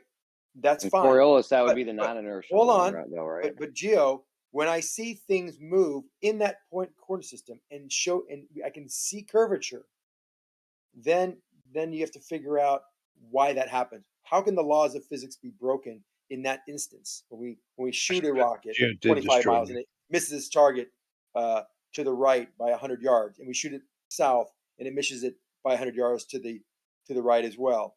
I mean, that is the Coriolis effect, and there's no explanation if we are in a inertial reference frame on Earth. You viewing this in your point coordinate system that you agreed that you see and accept. I contend, and others contend, that this point coordinate system is actually rotating, and that's why we see the deviation. We call that deviation Coriolis. Is that clear? How do you know it's rotating? No, it doesn't make sense. How do you know it's rotating? Because of the Coriolis effect. See, that's one of those where you're proof of the, you're taking the evidence of it and saying that's proof of it, whatever they call that. We supported the He knows we're rotating. He knows we're rotating. I'm asking him, how does he know we're rotating? Give me something. Well, then we want to get something a little easier to maybe experiment with. So we get a Foucault pendulum. So if the Foucault pendulum deviation, then Earth rotation. Correct. That is a fucking. That's some evidence. That is confirming the consequent fallacy. So. Why? No. Here's the thing, Jeremy. If there was no revolution, no rotation, then the Foucault pendulum would not deviate. Correct. It could be actual deviation or the Coriolis deviation. We don't know because you've never seen What's the difference? both reference That's a frames. weird statement. What's the difference? If I throw a ball, right, and you go, that's the Coriolis effect, but actually it was just the wind blowing and made the ball curve a little bit, then it wasn't Coriolis, it was actual deviation, right? That's like saying that it'd be like there's fake deviation versus real deviation. Yeah, the Coriolis is the fake. So what's the difference between fake? Does fake deviation exist? If there is deviation, but it's fake, it's called the Coriolis effect. Hold on, let me expound on that. He's being clever right now. If deviation is fake, but it exists, how do you prove it's fake? I know how. You go to both reference frames, right? With the ball in the park or the MIT one where the guys are throwing the ball back and forth, you can see one reference frame is serving, other reference frame is going straight. Then you get it. If it was actually curving, it would just be curving in both of them. You wouldn't see it go straight. So how does the guy throw it to him? How does the guy throw it to himself? He throws the ball literally to himself and the ball takes a straight line. How is it not actually curving in that reference frame? Jeremy? When you spin a ball, doesn't it curve though? Zanuck, I'm It telling won't you, make a U-turn. when you see the It won't ball, make a U-turn. when you see the ball, Since the round ball. 1, too. It won't make a U-turn, by the That's way. a delay thing. I I don't know know. what a curveball looks like. No, sorry, Jeremy. Zanuck was over talking you. He kept on talking when I was talking, and I didn't hear him jump in until after I was already going. Go ahead. Sorry. Yeah, if you see the ball curving, I don't have the delay thing. I'm lighting up right away. If you see the ball curving in one frame, going straight in another frame, you know that can't happen unless there's the Coriolis effect there. Okay. That's well, Extremis just asked me like 3 minutes ago. How do you tell? How do you know? Well, then what makes you think that didn't take a curved path? If you're the guy throwing it to yourself and it comes back to you, how do you not know you're in a rotating reference frame that is Coriolis? How do you not know that? It could have been the wind was blowing on the ball or something Make else. a perfect U-turn. It could have been something else, bro. Listen. No, It's not the point. well, The point is how you know is by checking it in both reference frames. And you'll see. How you know is you measure the path it took, and if it takes a perfect circle, you know that's not the wind. So, Jeremy, have you ever been on one of those gravitron rides where you get pushed against the wall? Yeah, I threw up in one before. I drank You know what I'm Kool-Aid. talking about. I threw up in one before. Yeah, it was Would you disgusting. say that that's a real force or a real? That's real. That's not a fake force. I'm really being stuck to the wall. Yes. So, does there exist a reference frame where that force does not exist? Is that Coriolis force? Is that the Coriolis effect we're seeing right there? But the point is the same. There is reference frames where it exists and reference frames where it does not exist. Whatever the force is that example. Is that example you brought up the Coriolis effect? Because that's what we're talking about right now. We're talking about pseudo forces. That's talking about the Coriolis effect, which is a pseudo force, which exists in some reference frames I don't know and not in others. You can call it whatever you want. We're not talking about the thing you just talked about. Fair enough. Okay. That was totally red herring shit. That's one of your tactics. You are very good at it. You might have got other people with it. No, he's just trying to talk. He was trying to equate the force that you talked about initially as pseudo force and what that actually meant. When you're looking at a centrifuge and you're looking at people inside of it, you stuck to the wall. There's a certain force there. If you looked at it from an inertial reference frame, that wouldn't make any sense because it wouldn't exist unless that cylinder was around you. You would just fly off into the distance. Yeah. The only thing keeping a force on you is you pushing on the wall because the wall is there. If the wall isn't there, it wouldn't be any force, wouldn't be any contact. You just fly off. So that's why they call it a pseudo. Awesome. What would happen if the wall wasn't there? It's the same thing that's happening with you'd fly off into the distance. Hey, Zanuck. What would you call okay, so if we're on a pool table, right? And not a shitty bar table where the rails aren't squishy, but on a real billiard table where you got rubber rails there, right? So something is changing the direction of the spin of the ball every time that it encounters a rail. Right. Is that a pseudo force, or what would you explain with that in terms of Coriolis? Those are proper forces. Okay, and then what would you categorize the rebound of the sponginess of the rail as? What would you? Also real forces. There's an elastic impact and there's an inelastic impact. That's an elastic impact. What's the difference between an elastic impact and an elastic collision? Well, inelastic. No, elastic. What's Is there a difference in between the two phrases I just said? Yeah, elastic and inelastic. What about the suction force? Suction force? Yeah. I was thinking about, those scrubs that you use to wash yourself in the shower that you can just there's a suction cup on it and you can just hit it to the side of the wall. Sometimes if that falls in the ground and it's stuck to the bottom, it fucking takes a lot of force to pull that shit up. More than you'd expect, anyway. You're saying the That's pool, true, right? You said the pool ball has an elastic collision on the rail. Well, it's a near loss. There's still loss in it, so it's actually technically it's inelastic. That should be clearer then. I was going to go with somewhere with that, but yeah, it's inelastic because there is some loss there. There's a noise, there's heat, there's deformation. That would be called an inelastic collision.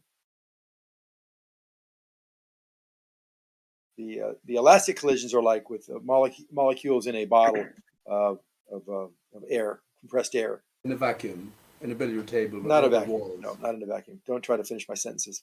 Show me a billiard table with rubber walls in a vacuum. You'll probably be wrong 90% of the time you try to finish my sentence. So yeah, so the elastic collisions are there's no loss of kinetic energy, right? So these molecules will hit each other or hit the wall in these Gaussian collisions, and there's no difference between the Gaussian collision of the wall or with each other. There's no loss of energy, so these things continue to move without any loss. This is they continue to move forever.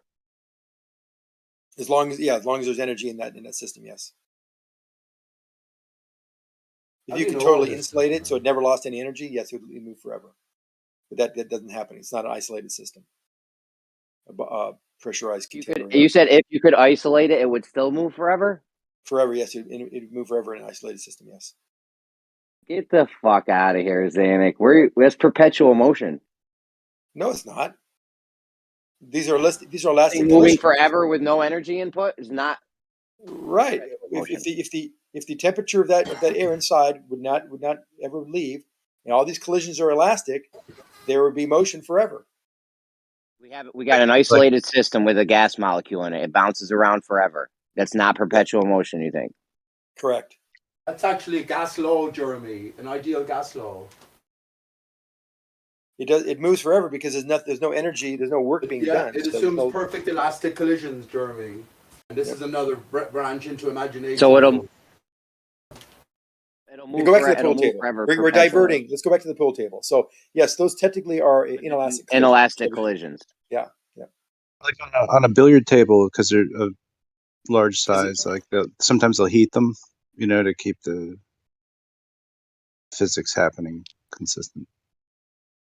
Well, I mean, if you start changing temperatures on billiard balls, it's like shit just works differently. Why would it work differently if the billiard ball is warmer or cooler? It just does. It just no. There's like if you try to play like pool, I don't know, just because friction is a thing and certain things become like less frictus when they're cold and condensed, and different things like that occur. Well, the surface of the bumpers they're felt over. It's not a purely like angular game because there's like all kinds of vibration transitions that are happening. So there's impact. There's an impact. Even from the cue, like the cue has like a tuning that it kind of imparts to the whole shot, and depending on how the cue's built and all that. Well, it gives a spin. It gives a spin to the ball. It gives a lot of shit, but spin the ball, and then when it hits, there's a spin imparted because of the friction. Like if you have like a solid wood house cue, you're applying like an even amount of force. If you have like something with a metal joint in the middle of it, it's like a hammer, basically, like that foreshortens the whole phonic resonance of the shot. You know what I mean? Like where all that vibration is going, like from the middle of the cue right to the cue ball, and then from the middle of the cue back to your hand. So like there's like a lot of things that get resolved differently in just like a pure wood cue. It's all about putting the force into that ball. Well, because it's like changing refraction, because like you're changing the phonic of the material. Like if you have like a like energy is going to pass differently through like wood than it will like a brass piece, than it will like the ferrule or like the tip. You know what I mean? Like there's all these different transitions. All you're doing is transferring the kinetic energy of that cue to the ball via the I know, but like chalk coated felt tip. And people can argue. people can argue for hours and hours over which is the best tip to use, arguably. Right. It's all about grip and how that Well, energy the is best transferred. chalk. What's the Yeah. best Well, ball? we come to the right Yeah. place to argue for Yeah. hours and hours, Snack. Yeah. I'm Yeah. just saying, you know, So okay, like go ahead. there's, Let's talk about. but Well, within that talk about argument, temperature and humidity do play into it too, as well yeah, as because those it's things. the friction of the contact and how that energy, the kinetic Because energy there's of energy, because there's energy in the kinetic system. energy of the Does, Q-tip imparts that energy to the ball and gives it spin, gives it movement. When it hits the it's not rails, just that. it It's is that.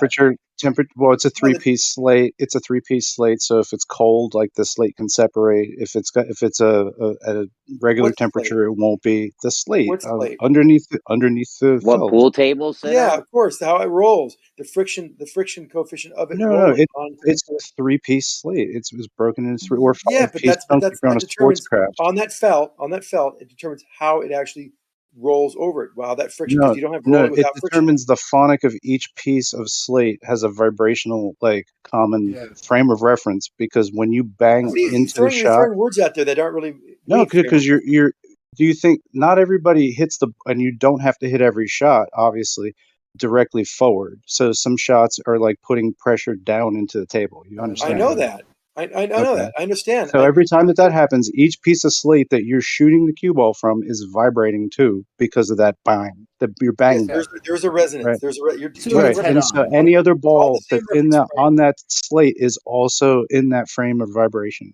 That's all. The ball is Yeah, also the material the it'll ball is bounce, made of. Is and how also high that ball will bounce based on how high. Most accurate way to play pool is just to roll one into the other as delicately as you can, and not like fucking play around with these things. But when you do start playing around with like the What's your phonics of the point tape, about the pool table and the bouncing of the bumper? You had a point there. Why would you interrupt talk him, about Zanuck? momentum and conservation of energy on a billiard table being heated was the question, and then how many pieces of slate also determines like how much of the That's the resonance like of the ball and momentum Snack, the is lost, composition of the ball, No. the composition and of the the composition of the ball. cushion itself. Yeah. Well, yeah, Right. of course. These are all things that are intimately involved with this class. How elastic this collision is. But you have an ideal mathematics established where you don't take into account. It's because in a way, and I know it sounds like stupid to talk about billiards, but in a way, like it's the closest thing to just playing with physics and like pure fun that you can do, because you don't Well, it have is to, because it's you're not setting up. Yeah. It's geometry and it's physics. Yes, it's a Which wonderful is game. anyone who For doesn't that know what reason. billiards You are, have to have It's like machine. Yeah. Well, because of all the rotations and like if you're gonna like hit like let's say a 3-ball shot, right? The rotations are gonna change each time, creating pseudo forces each time to Well, how's there a ball pseudoforce spinning, created? and then How is there a pseudoforce created? well, you're saying because it is. It's like the rail is creating real forces, but it's altering the trajectory of the cue ball. So if I say I hit the elephant ivory. Everything is everything in pool is what would you say the obstacle and spin off of the other ball is what would you call that? I call that There's a a whole torque. No, there's a torque that it hits the ball with, and how much the coefficient of friction at the moment it makes contact is a real force, and that makes that ball Yeah. move. And you also have an impact, which translates into noise and movement, and that's a kinetic energy exchange. I mean, all this is proper forces. None of these are pseudo forces. None of them. It's true. It is true in a sense. Once you've established what the setup is, right then the fundamental force you're dealing with is efficient as you can make the billiard table, the balls itself, and as reactive. That's why everything is made of a certain material. But yes, the more efficient you get, that you can almost leave that aside as negligible. Like you can negate the air resistance when you're talking about ideal mathematics. So it's probably true. Zanuck isn't too far from the truth. And there's a reason why they make the rails not out of steel, right? Exactly, or the balls. The balls are made. What do you think balls are made out of? Elephant ivory. Right. Would the ball bounce more with a steel rail and a steel ball, or the porcelain ball and the rubberized felt rails? Where's there more? It's about the phenolic plastic, like being able to absorb the hit, And absorb and do what? And do what with it? maintain their deflection, compression, like the material, like that they have to survive like thousands and thousands of games and never wear out. Well, no, it's really about the energy return. So ironically, the softer, more giving bumpers. Yeah. Are are conserving momentum, are conserving energy. Well, no, it's that the balls themselves are better than- plastic and it's a polymer and it Well, compresses and expands Well, yeah, back but out. that's why you don't make it out. That's why you don't make it out of steel and steel rails and steel ball. Because what happens if you have a Well- steel ball hitting a steel rail? Would it have more or less of a velocity? Yeah, I think it actually, depends. if you had a different pull cue action, if you had a different force behind it, forget so if you have forget the steel pool cue. balls, Same but you have a same pool different. cue. Don't make it more complicated, Pete. I gave a scenario. Why would you want to Why jump you in? keep interrupting, Zanuck? What? You No, always I don't know want why. to make Why? one. Why? I made it Why would clear you want to question. make steel rails? You jumped in and made it Yeah, but- complicated. I made a simple. I made a simple question. You jumped in. Don't jump in. Let me answer it. If I had a steel ball and it's steel rails, would there be more or less acceleration off that bumper when you hit the ball to it? That's why I answered No, as you I said, did. well, then you do something else. No, just Like a steel cue stick, and I mean that's a fucking ton of. doesn't matter. Same cue stick. I don't even know what. I don't think so. But if I played you with Pete, it would be. It's a completely I'm trying different. to ask that. You're making a fucking shit show out of this. It's too dense. It's too dense of a material to play pool with. Fuck it. It's What not, would happen? What would happen? It's a shit. It's a shit scenario. Okay, what if I same cue ball, One same at a cue time, guys. and I have steel rails instead of the felt rail? What would You happen? wouldn't be. You'd be playing something else. You wouldn't be playing. No, what would happen? Tell me what happens in physics. You're talking about reference frames and I don't friction. know. What the fuck do I know about how to? I know how to about. I don't play with steel fucking Well, there's a balls reason and why steel they make rails, dog. Zanuck, I have an answer. He doesn't know. I have an answer. But you get deformation that occurs in steel, and obviously that's going to wear over time, and it's going to be totally knurled at a certain point. So you wouldn't use it anyway. I'm looking for. I'm asking about what happens to the trajectory, what happens to the velocity of that ball after it makes contact. Less or more? It's like such a bad example. It's a great example. I think no, it's for It's you a in fundamental your example. backwards brain, maybe like. No, Let there's me no answer with an equivalence. There's no reference frames. Zanuck, No. you're looking for an answer. I'm going to give you an answer. What Let's I'm- take it fucking easy. Take a back seat. Pete has the answer for me. Go ahead. Yes, I have the answer. She's got the answer. Right. Go ahead, Just Pete. as you have a certain relationship in billiards or snooker or pool, the material the cushions are made out of, the material that the balls are made out of, the material that is called the snooker level plane, what do you call it? If you have an equivalence though, and you have the steel balls, imagine now you have a robot arm and you're able to put the pressure on with a cue or a similar cue, and you have the equivalence of the steel balls in terms of, let's say, a titanium cushion Same ball, or something same else that it cue, would flow upon, then you would have the exact same physics. You would have the exact same physics. Yo, this shouldn't be allowed. Zanuck and Pete This in the was- VC should not be Right allowed. or guys. not? So someone comes in and wants to get Pete booted again because I'm answering Zanuck's It was a question. simple question. I just changed the bumpers to steel. What happens to the ball's trajectory? This is a simple question. That's obvious what would happen to it. What? You No, can't tell generate us. enough force. It's not obvious.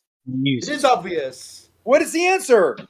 It depends on The answer, it's obvious. It's a bad scenario unless you Yeah. change It's not a the whole bad scenario. It fucking doesn't setup depend on of the billiard anything. table, and you make the whole table, the cushions, the slate bottom, No, the just the material cushions it's are lying changed to upon steel. different. And Zanuck, then you if gotta you have calm the down. appropriate force and the appropriate cue action, then you'd be able to get exactly the same physics. That's all. No, not really. What's the ball made out of? Because if it's made out of something that's gonna glance off, like the reason that the cushions work in one way and like steel on steel would work another way, the angles would change coming off. It would have less friction, so it would glance more, so the angle coming off the rail would be less or more, depending on the material used. You can imagine robots playing a game of billiards in the 29th century, and they're using these steel balls. So a similar ball, like a snooker ball, and just say it's like a fucking pound or something. But they have more access to more force, and the cues will withstand this greater force. If they apply the same or equivalent force to the same setup, you just have titanium cushions, or something equivalent anyway. That they fucking what you call it, Are you guys bounce off listening to of. this? Then you will get Are you exactly guys the listening to same this? You're result. listening to this So Zanuck simple must come in question. again. We're not and answering finish it. now. Racky didn't answer it. Pete didn't answer it. I'm trying to, Zanuck, but you're interrupting by blasting in. Because you guys are going crazy. It was a Well, simple you asked if we were listening, and you can't listen with you blasting in. No. I asked a simple question, Rakia. You missed it. What do you think of my Same answer? Then? fucking everything. The only thing we change are the bumpers to steel. What Guys, yelling happens? over here. Tell us what's going on. Would the ball travel faster or slower off its rebound? The answer is obvious. Why don't you cut to the chase, bud? Faster, and at a different angle, I would say. No, less. The reason they use the bumpers in the rubber is to actually to transfer more of the energy from the ball to the ball as it bounces off of it, so that you have more dynamic. If you hit the ball into a steel rail, it'd make a clunk. It would absorb. It would take up some of the energy in the form of noise because it'd be very loud, and heat, and it wouldn't go as far. But the actual bumpers are like springs. They're actually allowing the motion to actually continue better. It's a trampoline. 1 second, please. So in your scenario, That was Zanuck, never in contention. in Zanuck, 1 second. In Zanuck's scenario, then this is my point. It's the If you rotation had just the to be same setup contention. on a table with just all the balls replaced with steel balls, rotation. if you hit the ball off of the wooden rebound cushion, then of course you're going to damage it. You'll get no recoil. But if you changed the cushion, right, to a harder material than iron, like a hammer hitting a nail, you will get that rebound. You can almost recreate it perfectly as long as you increase the input force. Is that correct or not, Zanuck? Well, it depends. Like wood also would absorb the energy and not go as far. Hardwood. Steel, It would have to steel be hardwood, definitely. Yeah.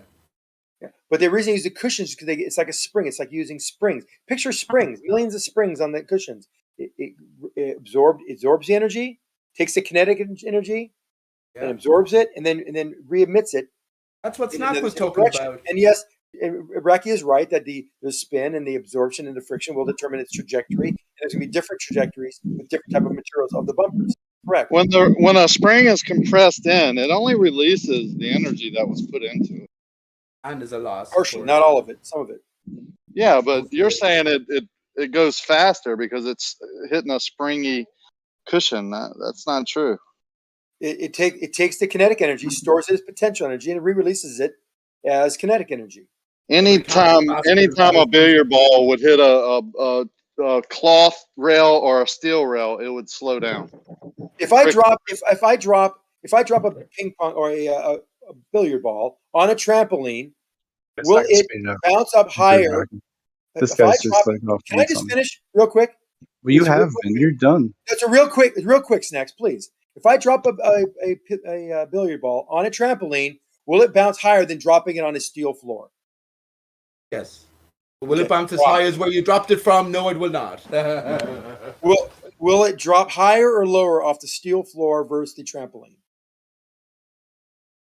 And why? You don't know the answer. Tell us, Pete. It would bounce lower. So it doesn't go as high on the trampoline. It goes higher off the steel floor. Oh, it goes lower off the steel floor. Why? You said it made it harder and you could transfer energy better. You said miraculous. So I got it right the first time, right? So you didn't get it right the first time. Right. Yo, Pete can't I be have a doing wood that. floor, a steel floor. He can't be on the other side of the room screaming at his mic. What the hell? Well, I mean, I get you know me. I get frustrated. But what I wanted to say is that your frame of reference with merry-go-round thing. Stop talking frame. Okay, sorry. It changes drastically once you start to apply spin to it. So, like, if you've got a circular, like a merry-go-round frame of reference, imagine a merry-go-round pool table. Okay. You're spinning through this, right, trajectory. You're going to hit the other ball, but, like, right, all of these other kind of, it would be wonky, right? So, like, that's what I'm saying. Like, when I try to apply this orbital mechanics situation, I'm like, man, that frame of okay. So it's like I'm shooting onto another pool table that's moving at a different rate, right, Actually, after that. I mean, Actually, this Jesus. is good, Snack. This is good leading us into both. So Well, my claim is, real- I think it's an obvious claim. Because we're Just talking about transfer it from spin, vertical motion, transfer kinetic energy, and frames of reference. You're I'm saying making if it you, a lot more complicated. Yeah. This is what I'm. Yeah. well, yeah, it's this is easier what to I was think just about to say. trampolines. You got it. Whatever. No, it's easier to think about Whatever things. whatever you desire, my dear. No. But I was Snack. Listen, my dear. I I'm heard only you, trying to bud. explain to you in terms you can understand. Really, it's really I'm simple. not trying to talk to fucking Zanuck. We don't have to get so many different Yo, reference this frames. is ridiculous. Talk about reference frames. We're talking about a pool table. We're not talking about the merry-go-round. If you're looking at an object that's moving in a Stop rotating giving reference us frame, different examples it all sees the time. curvature. It's that simple. Let me give you. Hang on. Can I just say this? I make the claim that no matter what the material is made of, the what do you call it, bowling ball, and no matter what the surface material that's bouncing off of is, what do you think of this claim? And I think it actually transfers in a way to what we were talking about, just switching axes. But you will never be able to get a return bounce as high as where it is dropped from. Is that true? Do you agree That with is that absolutely true. intrinsically? Right. And the reason that it goes higher and has more rebound, there's a better release and better conservation of kinetic energy with a rubber or the billiard bumpers than steel, as what my original question was, or wood, is because it has the ability to store energy and release it. The steel does not. That's the reason. So why doesn't it go higher than the point? Why can it ever go higher? Can you develop material or such an efficiency that it will go higher? No, than where it's dropped from? that is breaking the first law of thermodynamics. Yeah. Never will go higher, ever. In fact, there's actually a video I think I saw somewhere about the physics instructor that has the ball that's hanging by the like a pendulum, and he holds it at his face, this big, huge steel ball, and he knows that if he doesn't move his face and he lets go of it, it will not come back, but it'll come back just maybe an inch from his nose. We know by the Newton's cradle that steel is very He better be efficient at glad the air transferring. conditioner wasn't blowing in the wrong direction. I know, right? Dave, Additional force. Just thinking that, Rocky. Okay. I was Can I just thinking say, that there Newton's was AC cradle? blowing it. Got some Newton's cradle. Hang on, please. Newton's cradle. Okay, Newton's cradle, Zanuck. We have the balls hung from a pillar at the top. When you bring and give energy to one, it transfers so efficiently through them that the other, there's no movement in the center, just the other ball at the other end moves. So a would steel, what do you call it, cushions in this scenario that you gave be sufficient? Remember, we'd have to think about the surface of the table itself. But if, obviously, the balls are heavier, if you applied a greater force, not necessarily human, with the proper system, would you not get exactly the same results on a steel ball billiard table as you would on a current billiard table? No, it's a false equivalence. Even though it seems that all the energy is transferred, it's not. There's a lot of loss in that clicking of the 6 balls in the middle and the 2 balls in the end. When it hits, it transfers the energy through the balls, and nothing moves except the ball on the outside. But there's still losses there, so it doesn't go forever. Yes, there are still losses, but that's why they're made of steel balls primarily, right? Because steel is the most efficient of all of the materials. What if you made them? What if they all made of rubber? Not for pool. Steel would be No, totally because each inefficient. rubber ball would absorb the material. A rubber ball, Newton's cradle, I don't think would last. You wouldn't get the same sort of. That's what it's all about, isn't it? Steel balls wouldn't be Having the balls longest- for very long. Having the longest sort of back and forth. Your table Well, again, get all just go fucked back. up. If you have a hard time understanding it, just think about dropping the cue ball on a steel floor, a wood floor, or a trampoline. And I use a trampoline because it's an extreme example of this energy return system. The energy return system is the trampoline. Be able to store kinetic energy in the form of potential energy. So is and a then release slate. it. Oh, so is a slate. Yeah, You're slates wrong do here, that too. Or slate. Yeah, the whole pool, the whole setup of the table is a frame. It's basically like a big drum. If you bang on a pool table. But that's not the point. The point is when it hits the Yeah, bumper. it is.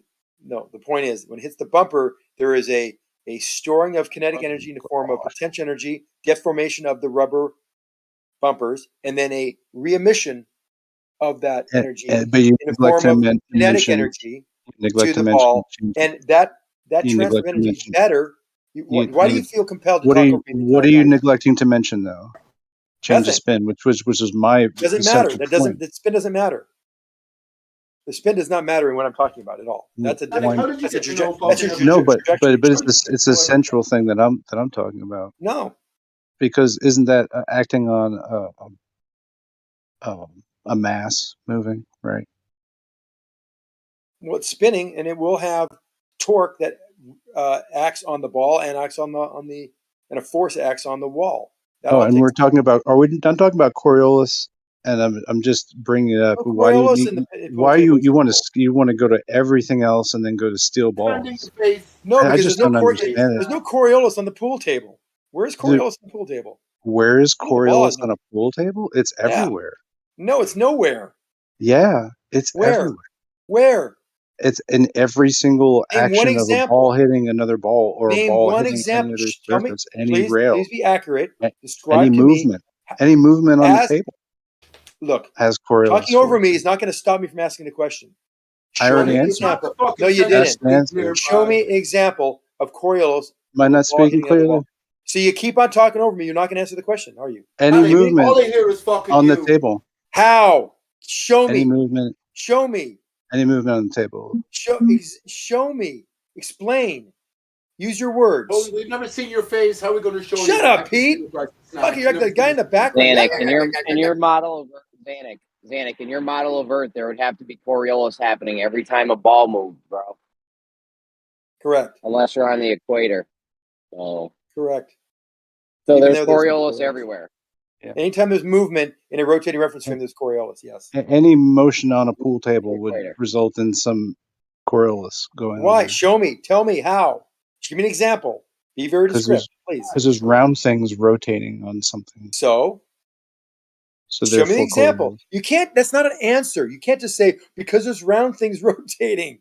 Tell me how there is Coriolis, and give me an example of what Coriolis is on the pool table. Will you tell me what Coriolis is? Because Coriolis wrote a whole book on billiards. So like I don't exactly know what you're Coriolis talking wrote a whole book on billiards. on billiards.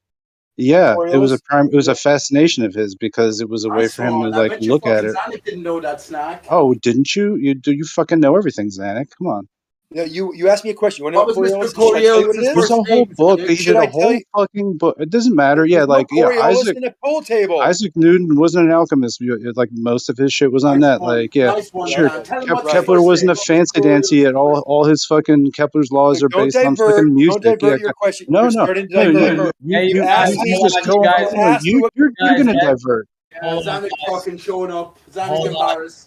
Hold on, you guys. I had to mute all three of you because that was just a cacophony of over talking. We couldn't hear anything. I don't know who is speaking, snacks or something. Can you guys please try to go one at a time so we can hear what's being said? Just let each other Yeah, I finish. was driving. Nice. Give it a little breathing room. Just let people finish. Let them see that. Yeah. No, Zanuck Give me doesn't an want to. example. Snack, I don't please, want for a second. Just give me an example of Coriolis. I'm dropping An out. example of what the example of Coriolis on the pool table. Give me an example of it. Don't just say, "Oh, it's just known. Everyone knows this." Just tell me what example you have to show me. No, I'm done with you. So you don't have an example. I'm finished with you. So you don't have an example. I've concluded Zanuck, I don't know why you Zanuck, done. to be fair, okay, you gotta be quiet then. Okay, Snacks, you gotta be quiet then. Well, Zanuck, you said there wasn't Coriolis on the pool table, and now you're agreeing that it must be because the balls are in motion, and now you're asking for someone else to give you an example.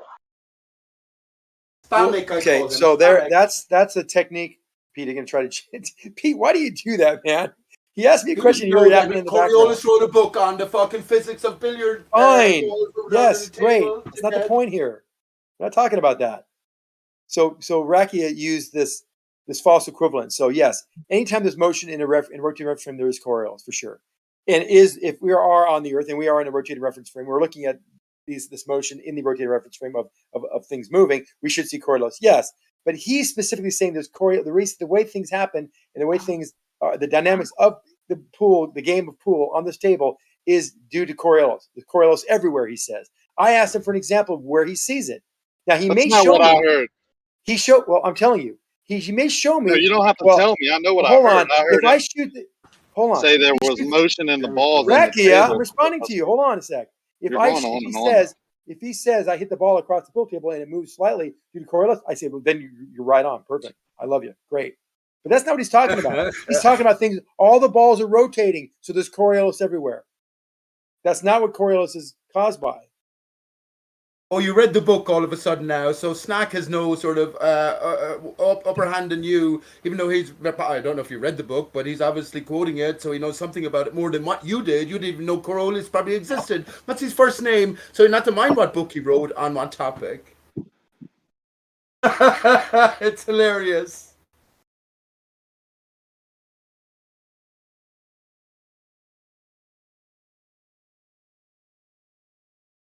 There's like some guy ardently trying to sell you some good weed at the corner, and you know in your heart it's fucking shit weed. So no matter how well he sells it, you're not going to buy it.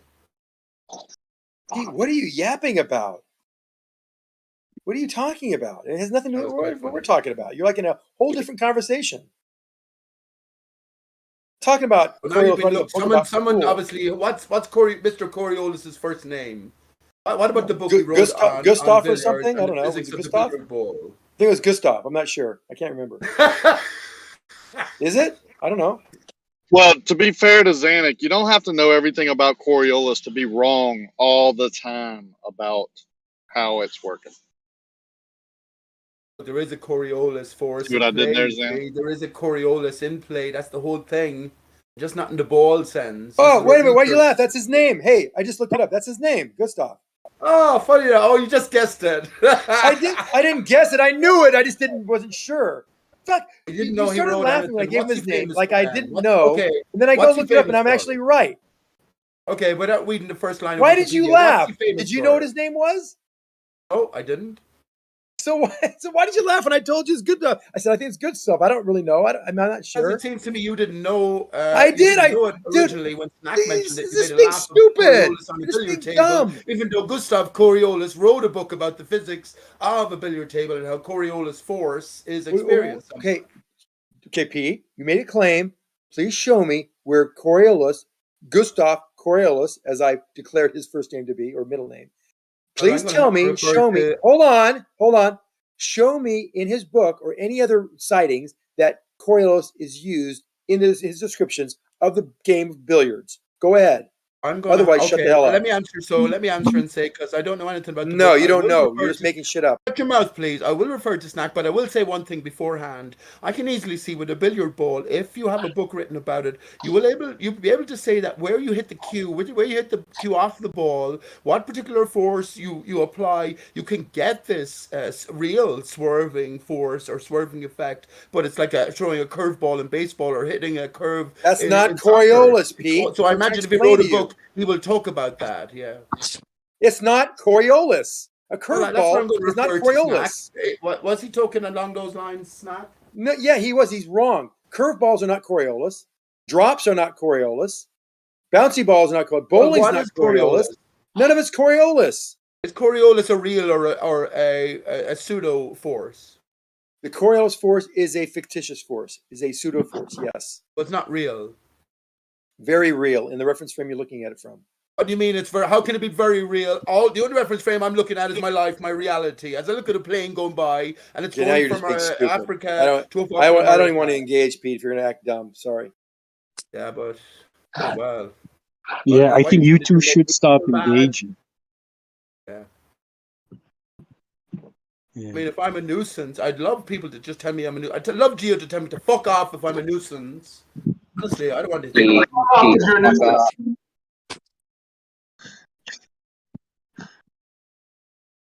Pete, you want to do a presentation on the dodo bird and Aristarchus one night? Give you like an hour, maybe. Yeah, you that could would lay be it all cool. out for us in an hour. I did that on Just Mactoons. Mactoon, apparently, this is the only time he changed his format because I spoke about it. I also spoke about it on Sean G's presentation. Yeah, but wise, wouldn't you want to do that here, Pete? Like a 2-hour presentation? it would take a lot of. How long would I it would have take? to, do you know what I'd have to do? And I swear to you on this, I don't like to swear. I would have to compress about 5 books. Just like Coriolis could write a fucking whole book on the physics of billiards, I'd have to compress about 5 books into an hour.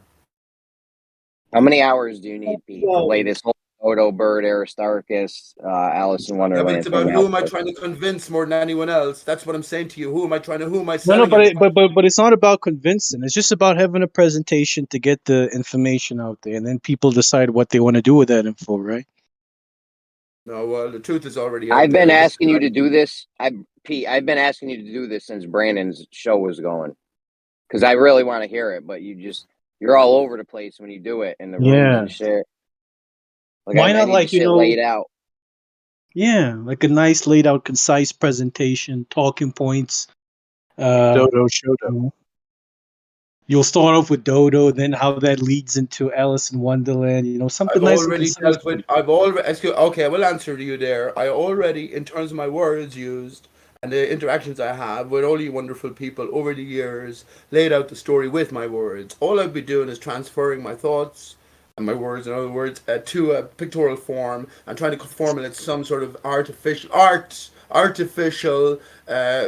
of fabrication for what though? Who am I trying to sell anything to? Yeah, Let me but just say I mean, this. I think that it's a puzzle, right? But the solution is already there. It's like the Easter egg hunt. What am I going to do at step 9 or step 10 of the Easter egg hunt to try and convince people at step 1 or step 2? I'll ruin it for them. But do you hear yourself right now, Pete? You was all over the place. You went from one thing to Easter egg hunts to step 9 to step 2. Don't you Yeah, want to but do you're something a bit yeah. concise where you We're go going from to the step moon not 1 to because it's come on, easy, but man. because it's Pete, Pete, hard. Yeah, Pete, yeah, Pete, yeah. Pete, please. let's let everyone finish, guys. Yeah, Nate was right in the Yeah, middle of his Yeah, monologue. but he's coming in, Jeremy, telling me I go from please, this to Pete. that, and I have no coherence about what I'm saying. But I have every there's coherence no about what I'm saying. coherency.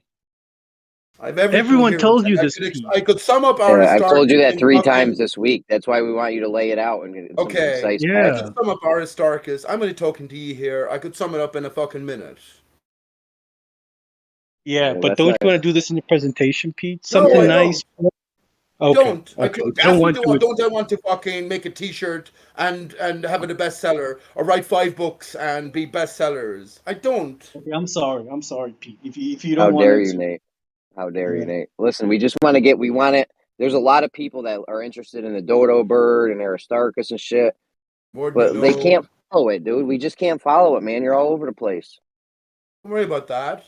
Don't worry about that. I've explained it to you many times, Jeremy, over in Brandon's, Ranties, everywhere I've been. I explained the same fucking thing. The Earth itself, the map is the dodo. The Earth is destroyed. What was the dodo itself? It was the tree. So the tree itself was Aristarchus. The tree was cut. Now we have a much collapsed and divided system. That's what Aristarchus. And there's more to it than that. Our own natures then come into it, the divided nature. But fundamentally, that's it. I didn't write it like that. Yeah. It's cool, Pete. It's cool, man. Hey, Nate, do you believe chirality? Nate, I don't even believe is your name. I'm not sure. It's like the rumpus. Rumpus, everything is anonymous about him. Everything, but he puts his picture on to show him his face as his avatar from the start. Yeah, come What on. do you mean? I've seen Rumpus on camera. Like, what's anonymous about him? Yeah, but why would he? So, what's his name? What's his first name? I don't know. You've seen him on camera. Well, where? Has anyone else here in this room seen Rumpus on camera? I've seen Rumpus in real life. No way, have you? Yeah. Bedford Was Levels. he down at the? Yeah, he I was knew on camera I knew with he them. big deal. Okay, yeah, he was When they down did at that the experiment, he was on camera with all them. Hardly Oh, an experiment. in your face, Hardly an Pete. In your experiment. face. Oh, And Be I, like them I, apples, Pete. You're the only person that's ever seen Rumpus on camera, Pete. No. did- I also have a picture of Rumpus. I'll post it in a minute, and it's from that occasion 3DP because I said it when it was on Ranties at the time. This will never come to pass. Didn't realize because I left it behind. I was kicked out of Ranties, but I didn't realize that he actually went through it to some degree. And someone posted me a picture of him from this setting where they actually went down to the canal. But of course, it never came to pass. Nothing came of it. But you met him. What type of guy is he? What's his first name? Scared. He's a scared little guy. He hid Even by in his car. person, really.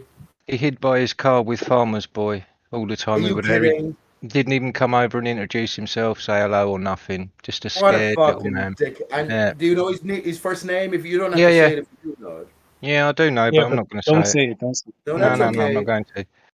That's okay. So, Pete, clearly, whatever narrative you were trying to thread right now is wrong. People know Rumpus. He's Oh, not some it's not wrong because they already knew anonymous that Rumpus showed his face. secret person, you know. So whatever it is But you were trying to yes, I say know there's about more it. to the story. In every way, Just you have drop. to, in some way, you have to reveal yourself. But Rumpus, as I said, what didn't add up about his story for years, all we had was this avatar. I even brought this up with him, bud, and he said, "Yeah, I know it's a bit strange, Pete, but yeah.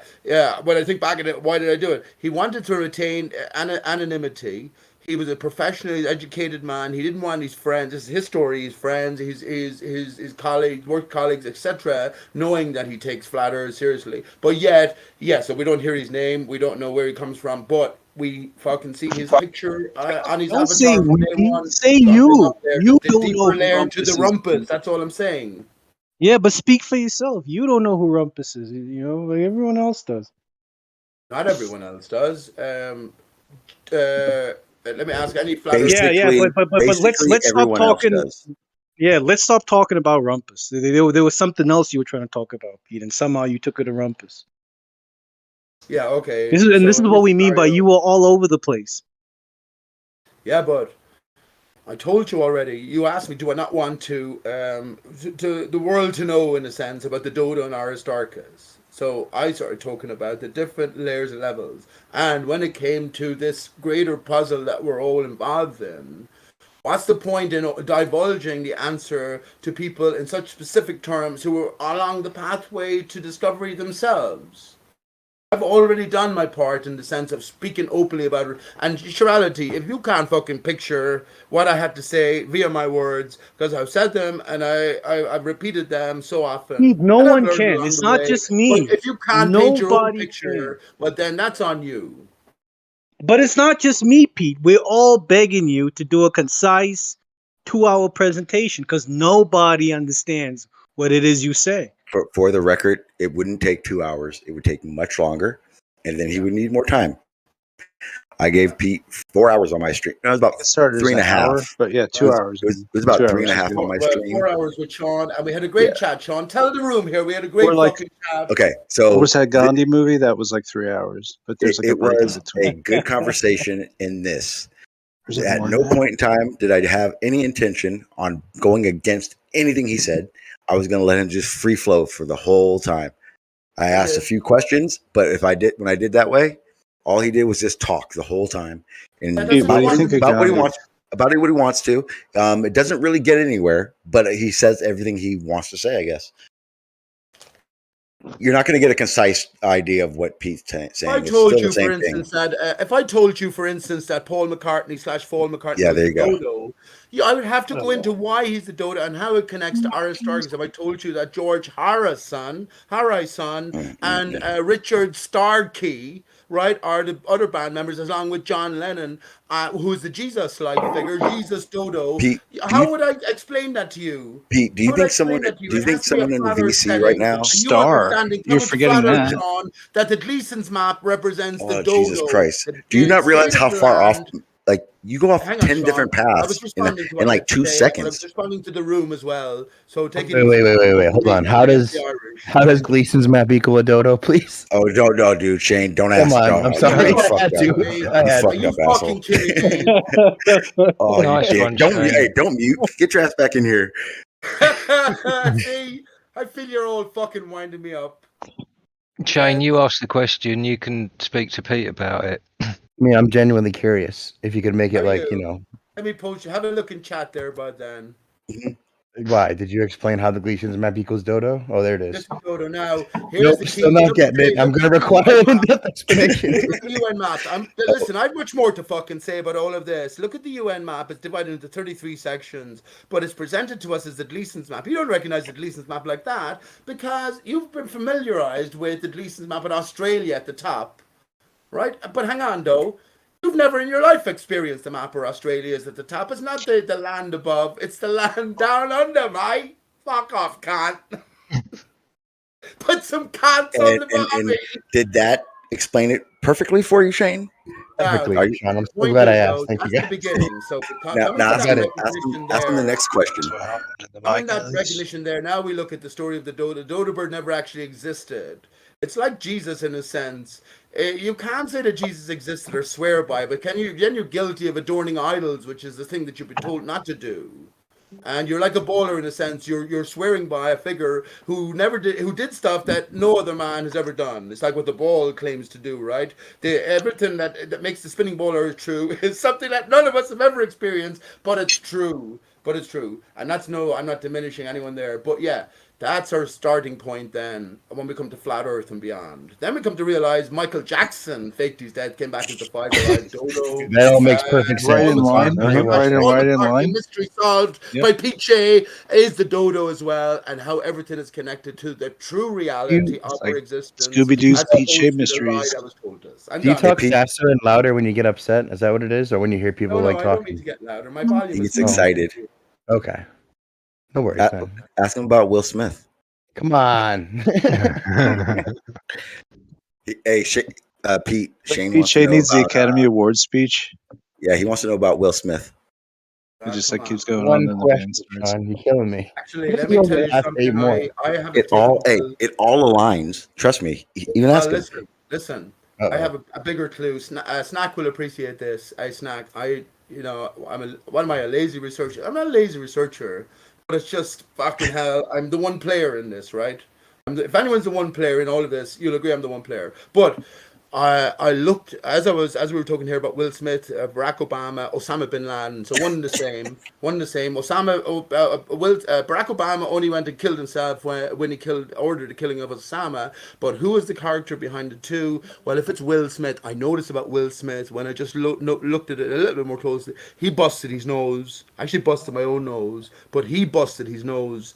And I was noticing the nose of Barack Obama as well. So there's certain things that you can't Like when he hide, or gets at least slapped. it's not so difficult, or it is difficult to cover up. And you know why I mentioned that to Snack particularly? You know, Yo, what the fuck is going on? Roy and Simon Moment, Shack bro? relationship. Simon Shack had the Tycho Brahe SSSS model. Yeah, hey Nate. I'm sorry. Monologuing here is not allowed, Pete. So I'm cutting you off. You're gonna stay muted for a while. Can we actually get to a conversation that actually matters? Wait, you're saying that one didn't matter? I was trying to follow it. I mean, I'm just disappointed. I didn't get a ending to it. Fragment. No climax. I'm disappointed. No climax. Up to his shadow for his 8-hour monologue. No, I put a link in the chat. I'm going to start to assemble them on the timeline. I wanted a climax. Are you implying that his stories have ends? They don't. Ah. I just posted in the chat 4 hour of letting him go ape shit for 4 hours, and he requested a part 2. We just never got around to it. Oh, ape shit. I did learn something. Maybe we should stop talking about the dude that we just muted. Just because he can't respond, right? Are you kidding? That's the best time. It's the only way to respond. I think I learned something from Pete Shea today. I just realized I think everything's the dodo bird. Yes. Okay. Yes. I did learn that today. My takeaway was everyone is Will Smith, so maybe I missed a thread. No. Obama and Osama bin Laden. I think I learned today that you should do it unto others as you And the dodo bird. All Will Smiths. Yes. Sorry, dude. And that was the interlude to the Brought to you by dodo. letters D and O. And also, everything's a metaphor. I think I learned that too. Oh, he didn't even go into numbers yet. Do you think he's still talking into his muted mic, or do you think he actually helped himself? He knows he's laughing. Muted.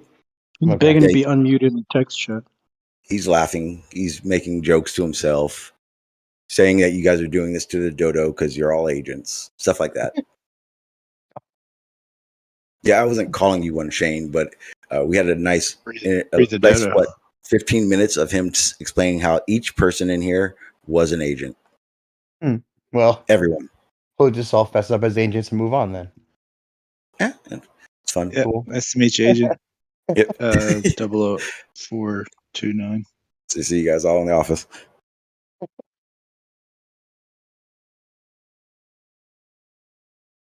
Now he's blaming Jeremy. Apparently, this It is was all actually Jeremy. Nate. It was actually Nate's fault. Say what? It was your fault. That wasn't my fault. You brought it Yeah, up. I was just trying to. You brought it up, and then Jeremy suggested the whole Yeah. 2-hour presentation thing. Mhm. You guys don't know what you're in for. I've done it. You're not going to enjoy it. Oh, 4 hours you let him talk, huh? Was it all Yep. focused on the dodo bird? Yeah, I gave him the opportunity to explain it from start to finish, whatever he wanted to talk about having to do with the dodo Kind of bird. goes into some Aristarchus. varied topics. I mean, you sort of got what you deserved if you're gonna do that. Yeah, no. I let him. I was so open to it. I had to let him do it. It was fun. I enjoyed myself. I like the picture he posted as if it was a mic drop, right? We got the dodo mask wearing airline attendant, and then the evolution of the dodo bird from UN map to Gleason's to bird. Makes perfect sense. Yep. Yeah, Admiral Byrd, the dodo. Yeah, that makes perfect.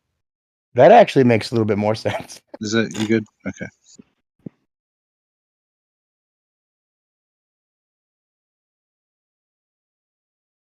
The dodo. Poo poo. My God, dude, this is the funniest thing I've ever discovered. The importance of the dodo bird. I got to do some research. Jeez. I heard Pete stole this whole idea from somebody. He just won't I admit to it. believe the tree of life thing he does. I believe it's all around Avatar. Huh. I think so. Yeah. Do you think somebody else also thought that?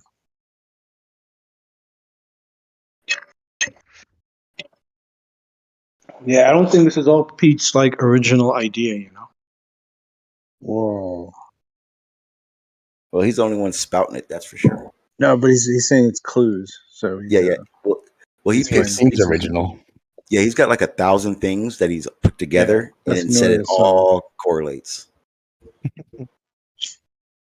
John, I'm more interested in you, man. How come people tell me you were a flat earther once? I was. I don't was believe for about 4 years. You don't have to. It's not my problem. Are you the one besides Ranty that they reference when they tell me, nah, it's not zero, it's these two? Is that you? No, there's like quite a few of us. Jose, Ranty, me. I mean, there's a list. Seek truth, speak truth. Yep. That's what I forgot about, Jose. Do you guys have a list somewhere I can peruse? I think so. I can try to find one. See if I have one. Does it shock you saying that somebody was a flat earther and they went back to the globe? Absolutely does. Yeah, shocks me. Why? No joke. Well, as far as a lot of flat earthers are concerned, it's impossible, even though it's obviously not.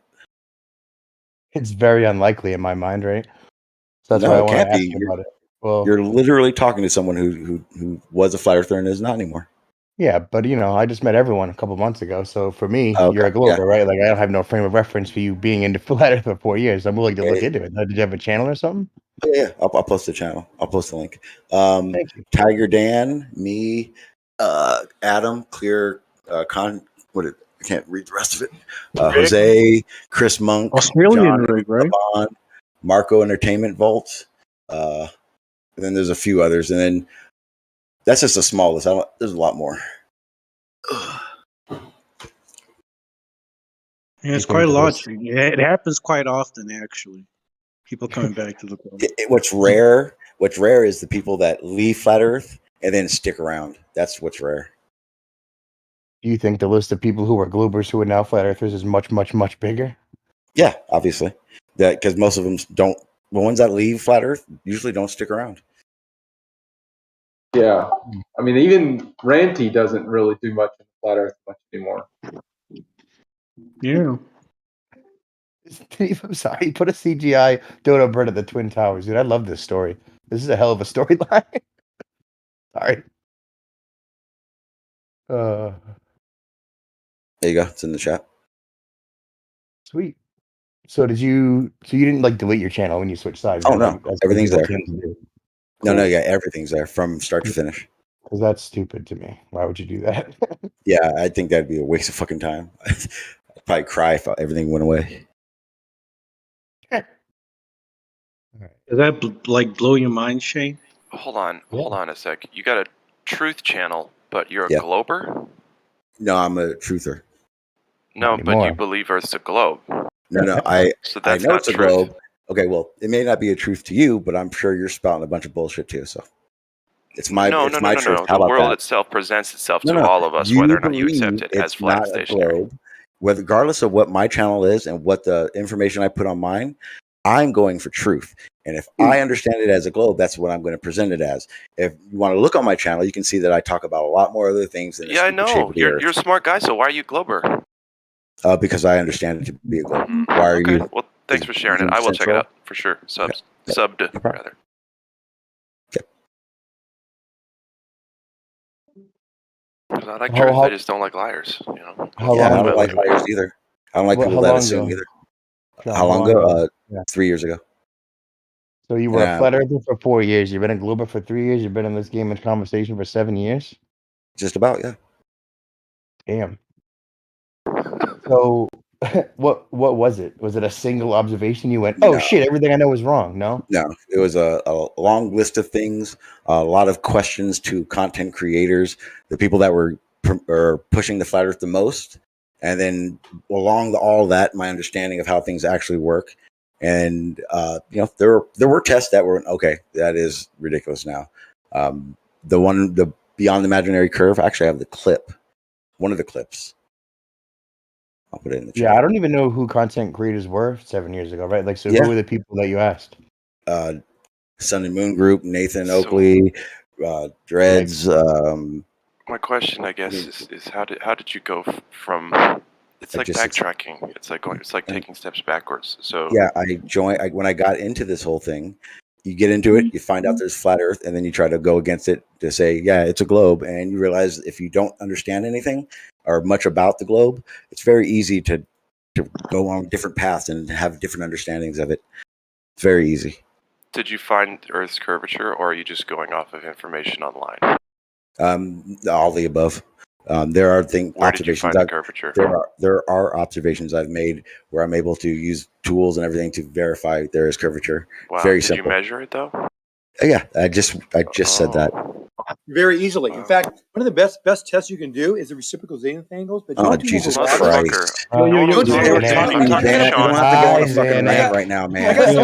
Jesus Christ, dude. I can make a point. No, I can man. make one point. You've been biting at the teeth for fucking 30 fucking seconds to talk. point, I know. one small You point. don't need to, dog. Try You doing- don't need to. try You doing really this- don't. We don't need to go on a into mountain. detail about it. We're not On a talking about mountain. details right now. I'm just How do you curious know as to Christ. what because listen, usually it doesn't happen that way. Once you go flat, you don't go back, and so I'm just No, wondering. that's just a thing. How did you That's just the thing. convince yourself Santa exists again? No, that's not what I did. And It's playing similar. a bullshit game like that just makes it convolutes the actual reality. No, of what no, happened. I'm asking. No, it 'cause really listen, does. The truth No, is it it's really flat. does. So Okay, I'm just so trying here to it figure is. you out. You think here? Let's talk about the reality of it. Then you believe it's flat, and No, I I know you. Okay, so you've gone out and measured it. I don't believe anything that you and I talk about. I don't bring my beliefs into this discussion. Oh, okay. Well, you believe it's flat. You have no way of don't verifying believe it. it's flat. I know Okay, it's flat. How do you? It is flat. How? How? It presents its. I can't find curvature Okay. anywhere. Well, guess what? When I use tools to verify, it presents itself as a globe. When I use my naked eye, like you probably have, then I understand why you think it's flat. There's a Real difference. question. Yes, sir. So, like, were there globe proponents helping you out as you were a flat earther, trying to bring you back to the side? There are people that help me understand things. Like who? Many people. I mean, No, do you really want a list? Like I could go over it, but it would take me I a just while. figured there'd be some influential globers who were able to bring you back and I would say there would be. talk some Okay, sense well, into here's the you, so to thing. speak. If I asked you a list of questions to better understand this flat Earth idea, and you have answers that don't really correlate with other answers, should I assume your answers are correct, even though they don't correlate with observations? Go measure the Earth, dude. Fuck what people say. Yeah. Well, Flap, you haven't fucking measured it, so you are assuming you believe sure it's flat still. Yeah. I just No, asked you. You said you didn't need to. You said it presented itself didn't as say that. flat to you. I didn't say I didn't need to. Yeah, You did say that. You actually did say Yeah, that. you We did. all heard you say that. I didn't Well, say it's I my didn't need to. rationale, I right? didn't say I don't need to measure it. That's I exactly didn't say what that. you literally said that. You That's said exactly you don't what you need said. to. We all Go ahead. heard You, No. you, I it didn't say I presents don't need itself to, as but I flat. did say, hold on, No, you we got half of it literally right. all I heard did you. say